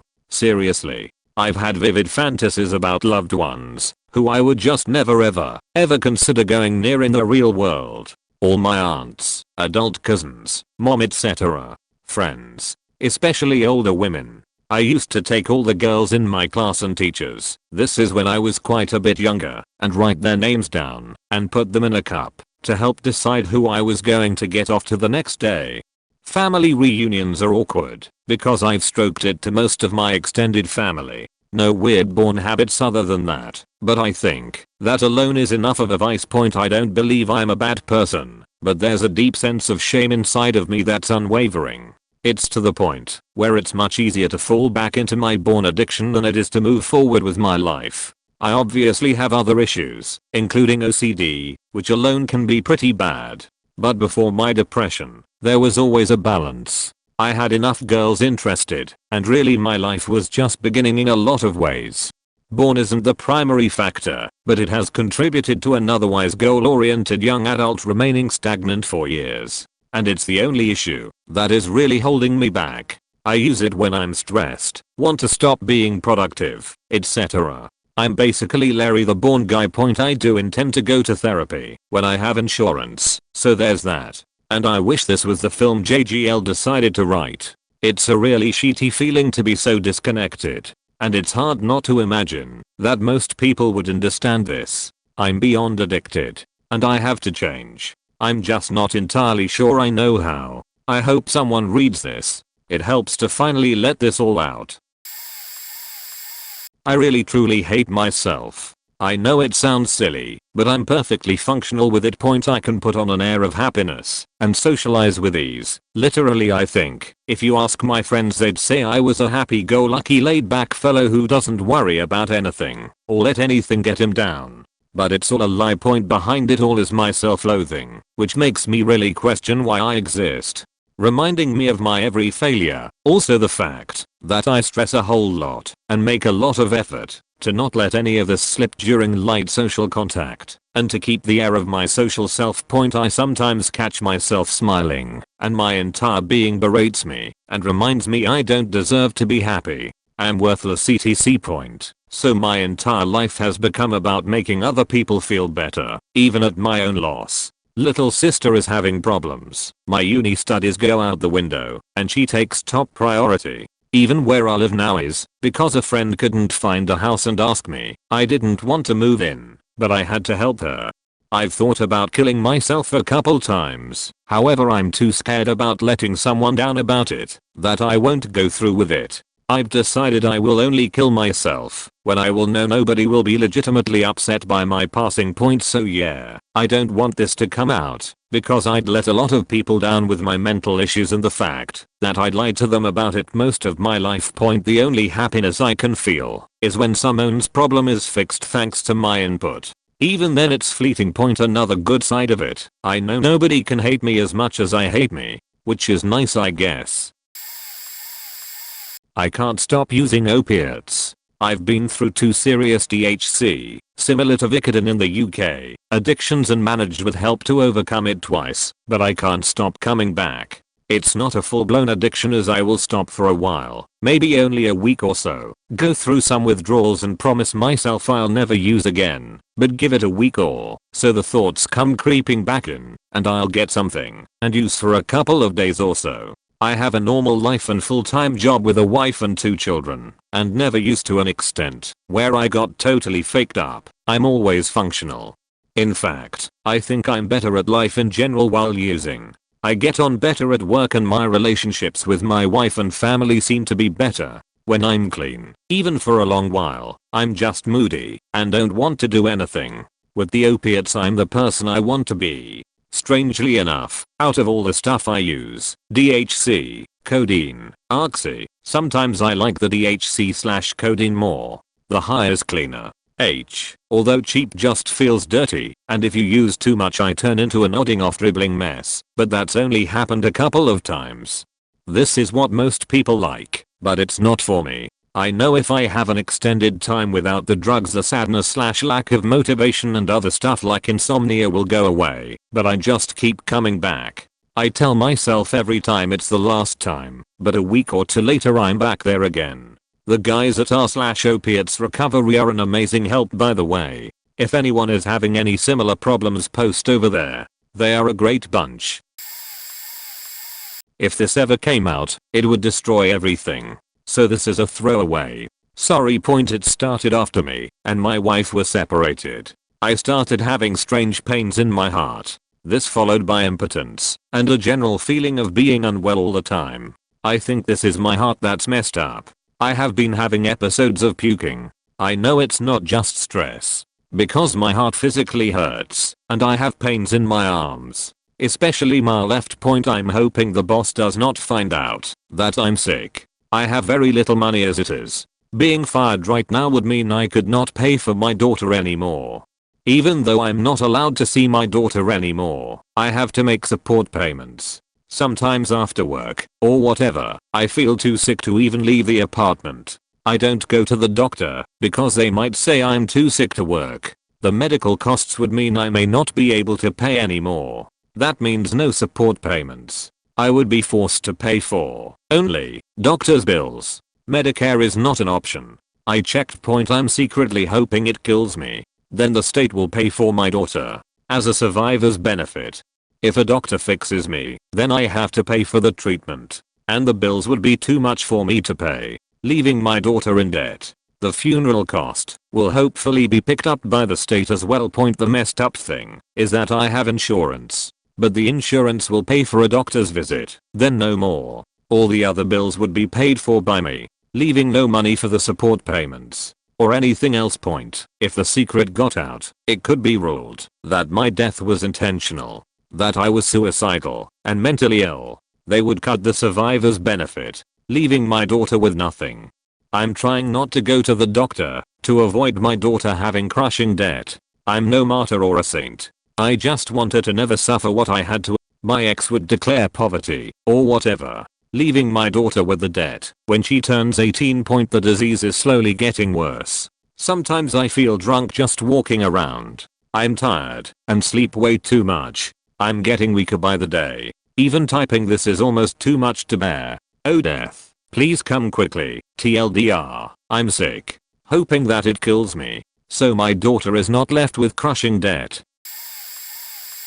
Oh wow, where to begin? I'm almost a little bit scared to admit it, because unlike other posts in this thread, my secret doesn't really deserve to garner any sympathy. Like, at all. I know I'm faked up, but I can't really change it. So, with that out of the way, I like violence. No, not like the average Joe who goes to the cinema to see the awesomely cartoony violence of, I dunno, The Expendables or some shit. I mean that I watch a lot of rape porn. I have a ton of fantasies about killing people, and I'm a bit of a megalomaniac, but let me explain. I'm a guy in his early 20s.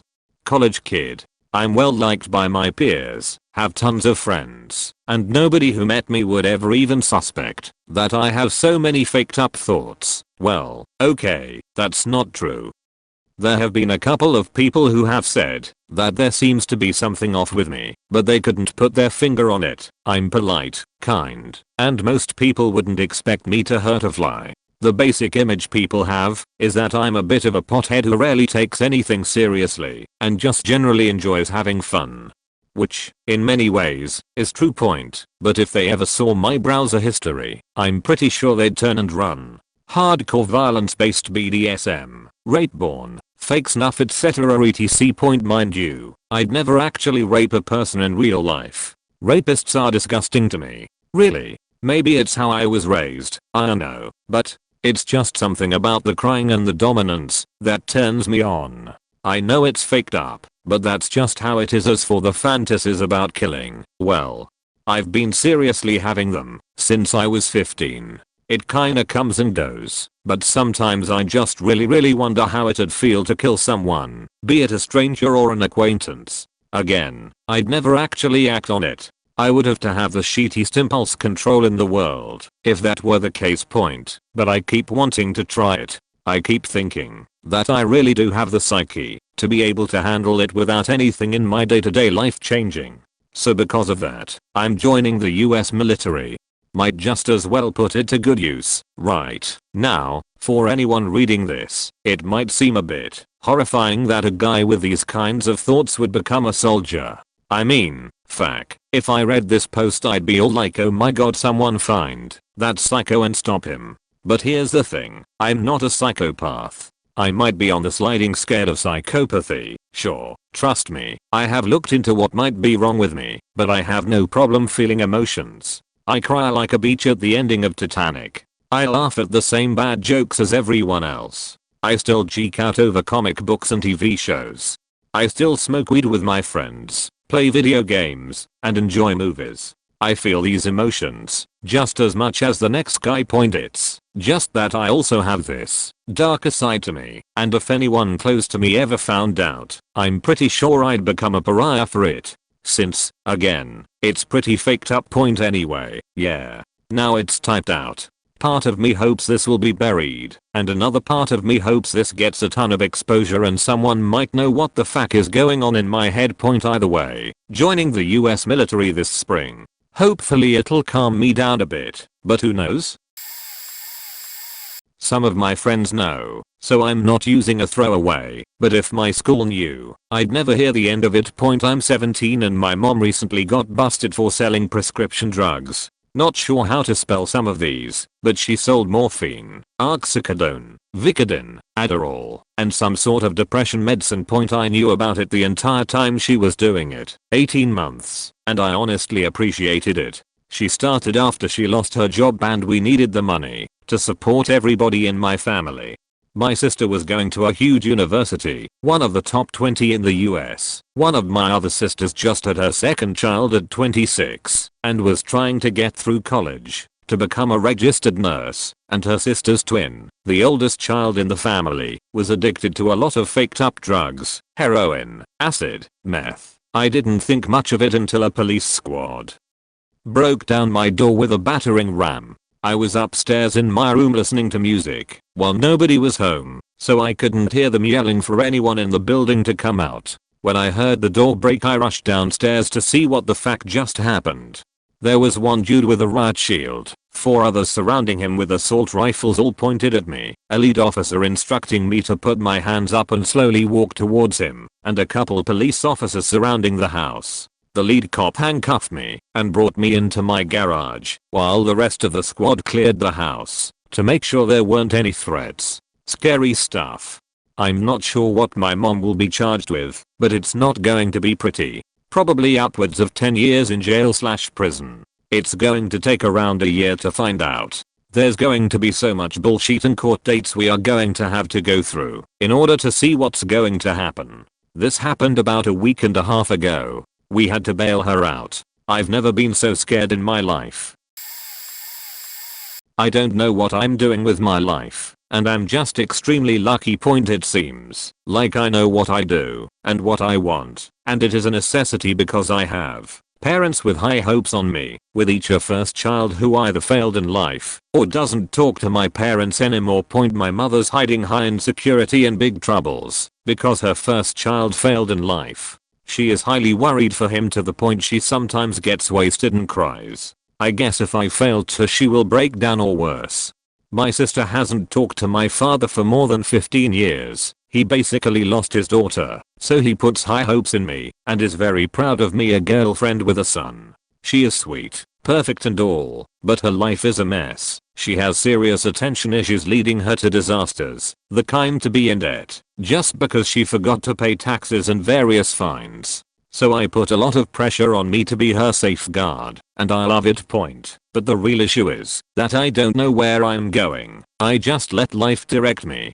Look, I live in France, post-bac, high school diploma equivalent I guess. I chose to follow some MIT studies just because it was the closest to home. Same sheet with the following grade. When I didn't have the choice to move from my hometown to a big city, I just took the nearest. I failed my last year one time, tried it again this time with an apprenticeship contract. I didn't manage to get a company myself, and at the last time my teacher got me an interview with a startup which was in the same sheet as me. I need a job/I need an apprentice. So I got the job, and now I'm here. 3 years later in the same company, which has grown from 8 employees to 80, and my seniority is making all the jobs for me. Every day I'm like, okay, today I managed to keep going. What about tomorrow?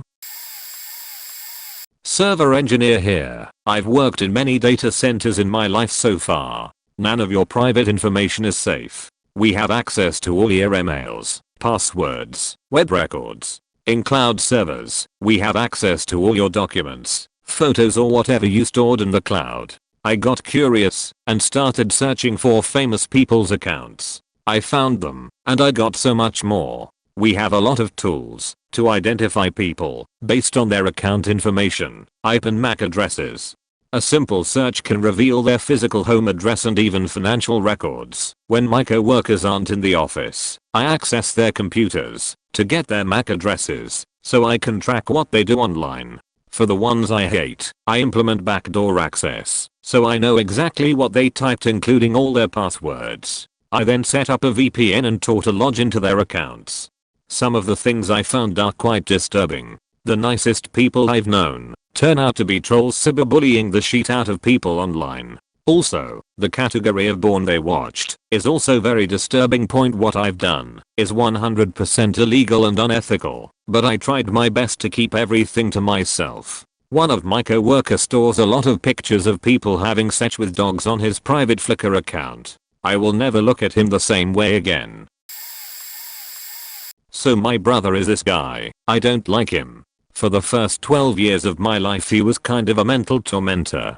Denying me love, stealing my ideas, attempting to act like me. He was also pretty physical, and he hurt me when I didn't do things he wanted. After this much time, he gets put in foster care for his and our safety. This pretty much ends. I still have some problems from this. Before recently, the extent of anxiety and jumpiness. Recently, I've noticed that I sometimes lash out at people who I care about after they exploit my trust. But not just normal I hate you verbal stuff.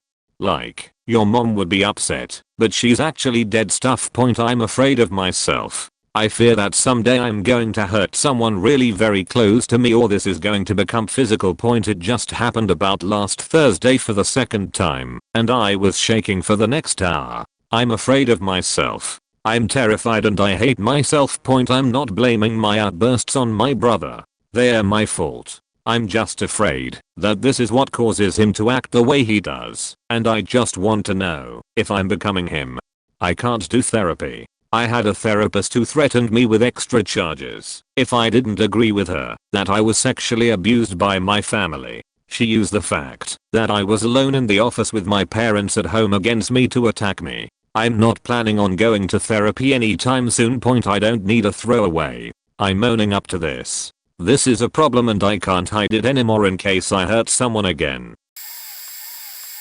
When I was a junior in HS, my friend's mom asked me to fix the family desktop computer and laptop. We both attend the same church. Every week the mom would call me because something wasn't fixed right or had broken again. I was very naive and didn't get the hint she was throwing my way. Being from a very strict and religious church, such was always seen as a shameful act and never to be discussed. Eventually the calls stopped and things went back to normal. A few months later she called again and told me a part needed to be replaced that night and I had to come over since it was an emergency. I went over and we drove to the store to get a replacement part. On the way there she explained how her kids, 3 daughters, were all very ungrateful and spoiled. She mentioned they were gone for the weekend and how she had too much wine the night before and was planning on drinking again that night. We got back to her house and while I fixed the computer she started drinking and offering me some wine. I felt pressured and eventually drank the wine. I had never drank before and it hit me right away. She made me lay down in bed and started to touch/fondle me. I remember bits and pieces but not everything. I later found out she had sex with me multiple times and ended up getting pregnant. She had an abortion and was never told anyone. I didn't find out until much later. We are both highly involved in our church and have worked on major projects together. She raped a minor, had sex out of wedlock, had an abortion, lied. I'm extremely intimidated by her, so I keep my mouth shut. I can never tell anyone, not even her oldest daughter, my former friend now fiancée. At this time 15, last year on the last day of school my sophomore year I had my best friend, 16, and his younger brother, 14, at my house just to hang out. I was sitting next to my brother watching my friend playing video games. The brother, let's call him A, starts to move closer to me on the couch, without my friend, R, noticing. At first I really don't think anything about it, until he is leaning against me. Confused about this, I started to gently push him away, however he discreetly grabbed my hand and quietly shoved it under the blanket he had over him, directly onto his business.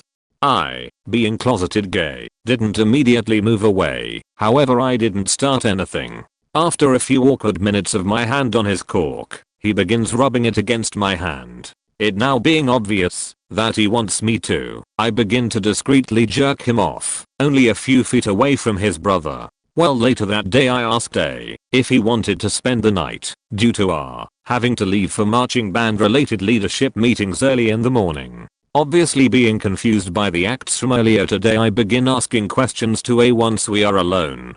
Turns out he had been gay experimenting with another one of his brother's friends a few years before. And last time I had hung out with R, I noticed I had a boner when I was around him. After a few blue jobs that night, now being comfortable with A over the next 2 months, we became very close friends, along with the oral. Sadly somehow R found out and was obviously pissed. He no longer hangs out with me at all or allows me to be around his brother. Me and R are no longer close friends, and it's always awkward when I see A around school and in a band. TLDR, faked best friend's younger brother, no longer friends and really awkward around both of them. Been a while since I talked about this. My ex developed a sort of fixation in a really bad way. We broke up, and a few weeks later she was interested in hooking up. It happened sporadically for a while until halfway through junior year of high school I was smashing her on a daily basis. This all went down while she dated and left 3 or 4 separate guys, one of them my closest friend, and while I was in a long-term relationship she'd put up some token resistance whenever she got with a new guy, but I played the cards I had and managed to manipulate her in just the right way to have her begging for it in a few days. I went to some very dark places in high school, and I didn't even think about what I was doing. Every interaction with her was instinctive. I knew exactly how to play her to get exactly what I wanted, and I never once thought about it as anything but natural. I didn't feel it was wrong. I didn't feel any remorse. All I felt was satisfaction that I could get into her pants precisely when I felt like it. Skip forward to college. She'd come spend a week at a time at my apartment, and outside of a 5-hour shift 4 days a week at a part-time job, and 2 4-hour classes 4 days a week, she was in my bed 24/7, naked and ready. She would literally arrive on Sunday, drop her stuff in my bedroom, strip, and get in bed, watch Netflix or play my Xbox, and wait when I had to be at work or school. She meets my new closest friend from my college. He's a well-known player, enjoys seducing married women and stealing girlfriends. I trusted him. He proceeds to set up plans, unknown to me. She declines visiting one particular weekend, citing her sick grandfather as the reason. Little does she know, she left her Facebook logged in on my computer. I'm watching the conversation between her and my other, actually loyal, friend unfold in real time. She's acting like meeting up with this guy at 0200 is perfectly normal and nothing to hide, despite making every attempt to hide it from me. That was around the same time that I caught wind of her ditching me a few other times to bang some of her male friends. Now, I'm not a classically attractive man.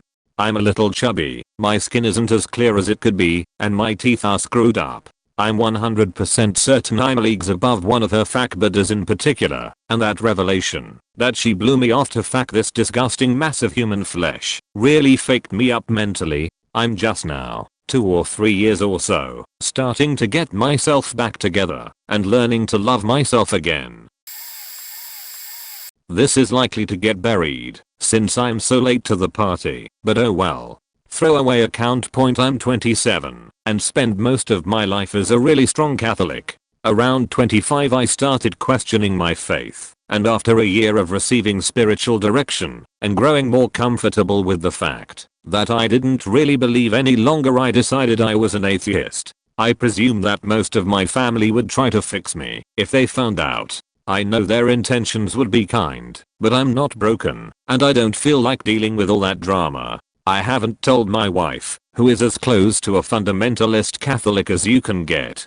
I truly love her, and I'm worried that admitting this would cause irreparable harm to our relationship. I run a youth group in my town for a Catholic parish, and I feel like a hypocrite every time I show up to minister. Granted, my approach has changed to making the ministry more relational in nature and less spiritual, and my wife helps with the youth group, so she covers all the spiritual bases. I like working with the teens and supporting them in difficult times, and I need the extra income because going to a private Catholic college was too expensive and I was too wrapped up in my faith at the time to admit taking out all those student loans was a bad idea. Basically, I'm just going through the motions with faith so I can keep a little extra income and not have everyone freak out at me all at once. I'm sure it would be better in the long run to just leave the youth group and tell my family, but I'm a coward, plain and simple.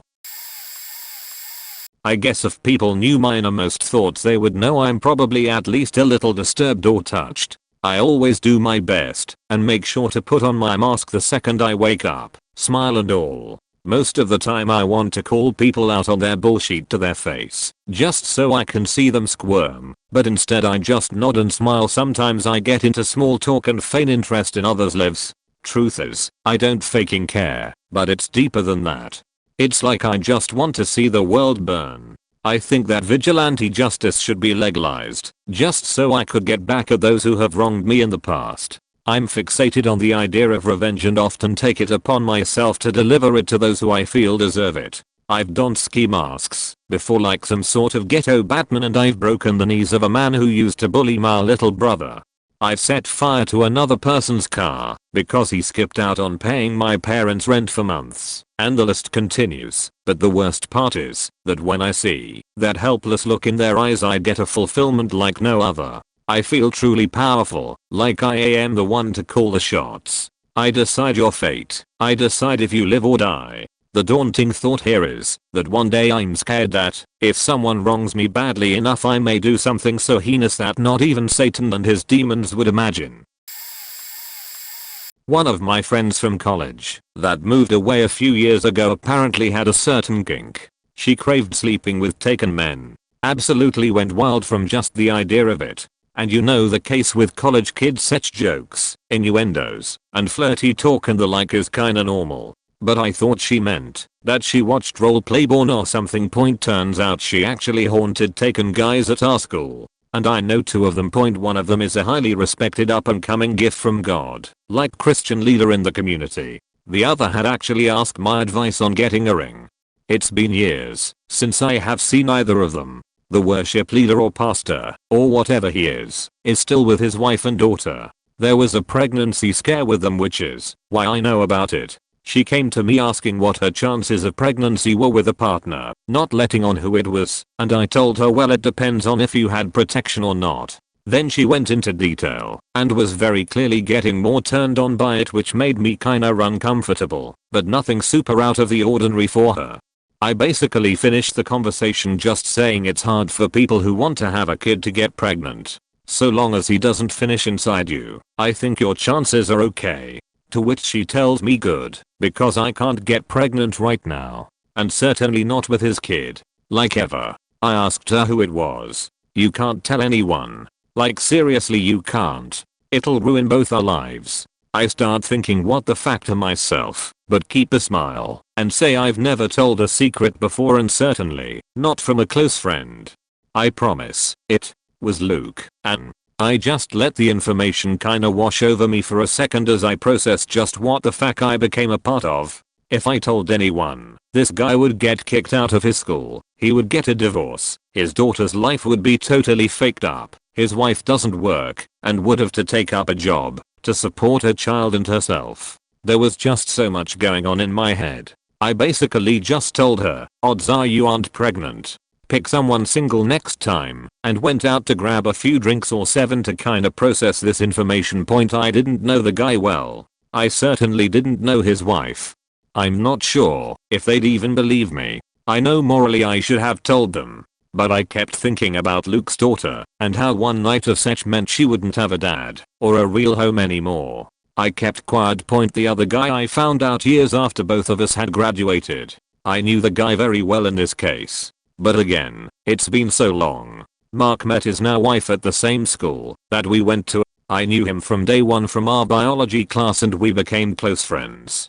Liking the same shows and music and such. Anyway, he fancies a girl named Audrey who is pretty as prid could be. During our girl talks either she flat out lied or literally had never masturbated before. and given her personality I'm willing to bet the latter. When I knew them, it was a real mismatch in the sexy time department, but a perfect match in anything else. Then she started telling me stories about how she let him do this and that to her, and how she was opening her mind to the whole sex stuff thing.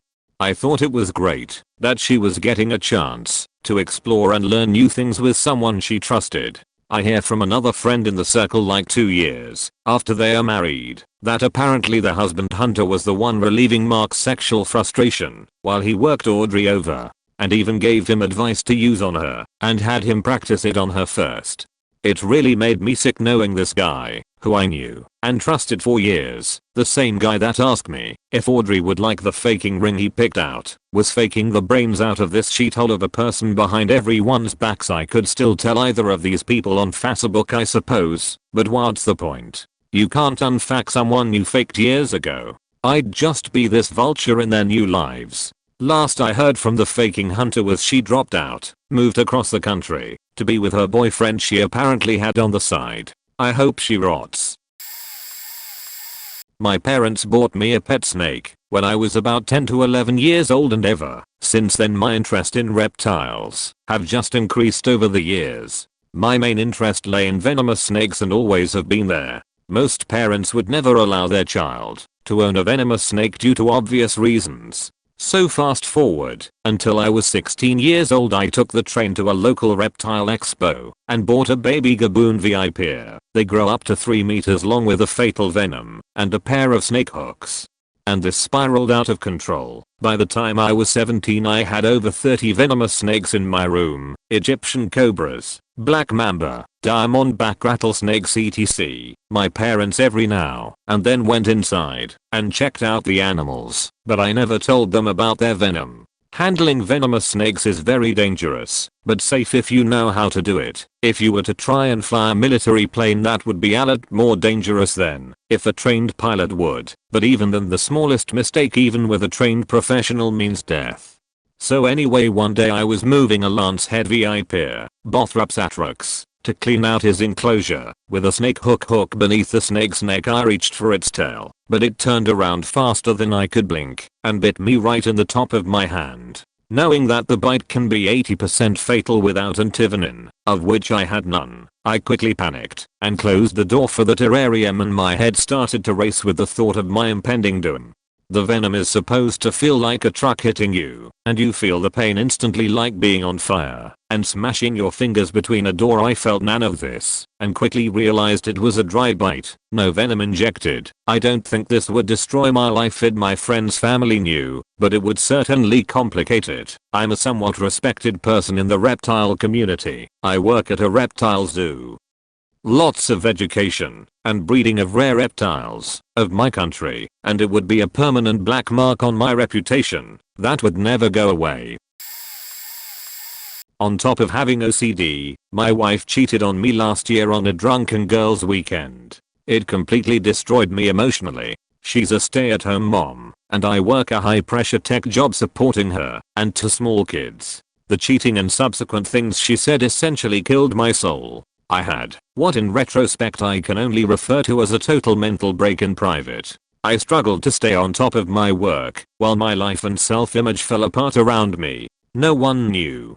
My wife swears that the things she said were in the heat of the moment in a bad place, but I'm totally convinced she's pretending to love me because she doesn't want to hurt our kids or lose her lifestyle. I don't feel loved or respected at all. I'm an attractive guy, and I flirt relentlessly with women when I'm out and about just to feel valuable and attractive to someone. Right after the cheating, I started supplementing my diet with around 300 milligrams of tramadol a day.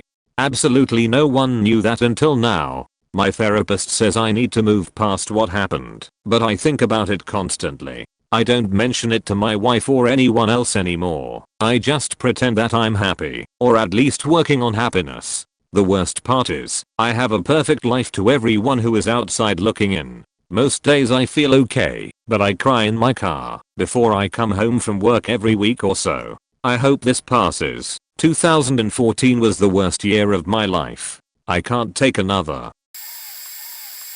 When I was a toddler, 40 female now. I was sexually abused by a friend of my parents who lived in our house. I have blocked out most of the abuse, but I remember him giving me oral, having me touch myself, and me dissociating when the real abuse happened. I have been told that children disassociate when they are exposed to real trauma as a defense to block out the horrible things. The abuse went on for 1 to 2 years. I know. When I lost my virginity in my 20s, there was no blood. I knew then I had lost my true virginity. When I was a toddler, the real secret that will destroy my family is I suspect my parents found out, and my mother blames me for what happened to me. The abuser disappeared with no explanation. My parents have never brought him up. They act like he never existed. When I was 12, I was eating a banana and my mom said stop leading men on by the way I was eating. When I was 11, I was laying on the couch in my sweats and my mother said stop trying to look sexy and entice. She has said some things during my teen years that indicate she thinks I'm a tease. Let me be clear, I'm known among my friends as a total square, prim, and proper. It is not a charade. I'm really very square. I'm currently married, with children, with a very respectable job. I have been in therapy as an adult, and one of the steps to healing is to bring my attacker to justice if I can. I'm afraid to ask my mom about the abuser, because I don't want to know that she found out and hid it from me, and that she blames me, because I know she does. If I find out she blames me at any time, I will be so angry at her shitty mothering skills. I will disown her. And my children love their grandmother. So I'm afraid I will never know the truth. TLDR, was abused as a toddler. I don't want to find out my mother blames me for the abuse. For the better part of a decade, I have been employed in a job that allows me to work from home. I'm quite well compensated for this position. The nature of my work, technology field, as well as the lack of experience of everyone else at the organization, has allowed me great latitude in manipulating their perception of what is considered productive. They are under the impression that I not only work hard, but are also under the impression that I often dedicate well beyond 40 hours a week to my job. I'm constantly praised and rewarded for my performance. However, secretly, on most days, I don't even do any work, and if I do, usually less than an hour a day. This alone would be enough of a confession, but it evolves into another one. This behavior started off feeling like I had conquered the world. I could sit at home, play games, watch movies, and pretty much just screw around. However, over the years what started as technically insubordinate behavior has slowly eroded any semblance of motivation I ever had. I'm at a point where I find myself completely unable to drive myself to do anything. It has eventually turned into a crippling depression that consumes my entire being and has made me so lazy that I oftentimes cannot even find the motivation to eat. I'm now stuck in a death spiral where I'm constantly praised and rewarded for a job I'm not actually doing and compensated so well that it perpetuates my behavior and depression. Essentially, I can afford to be lazy, so it becomes impossible to find a reason to do anything about it. I hate who I have become, but who I have become keeps me from doing anything about it. And while I will preemptively thank those of you that have advice and kind words, please understand that I have been to professionals for help and could give personal reviews of the various effects and side effects of just about every antidepressant on the market. It's amazing how self-perpetuating my situation can become when even doing the right thing has no effect at all. Edit. Typo. I really want to get this off my chest. Maybe just to know I'm not alone, or I'm not as weird as I think I'm. A few years ago I became a youth leader. I led the best group in the world and loved all those kids, middle school through high school, like my own siblings. They were amazing, and I still keep in touch with most of them, even though I've moved over 300 miles away from that town. I'm very well established in this new city I'm in. I'm a supervisor in my job. I work part-time for the city. During college I interned with another job and have a full-time job on lockdown with them. It's all a matter of finishing the rest of my schooling and training. I still do youth camps and teach kids the same way I've always taught, love and compassion and acceptance. None of this. If you don't do this, you're going to hell sheet. But that's not the point. I'm almost in my mid-20s, and I'm engaged to be married to my best friend. But there is a girl from the last youth group that is 16 or 17 now, and I cannot stop thinking about her. I feel wrong, because I have strong feelings for this girl. I know she is underage, and I have never tried to make a move or treat her any differently than anyone else. I've done my best to conceal any special feelings for her, and as far as anyone is concerned we are friends and we don't see each other any different way. I don't know how she feels about me, and I honestly wish I could ask her, but there is no feasible opportunity to do so. It just can't ever happen. I feel like shit for having those feelings for her, and I cannot reiterate enough that I've never acted on these feelings. I don't know how I should feel about it.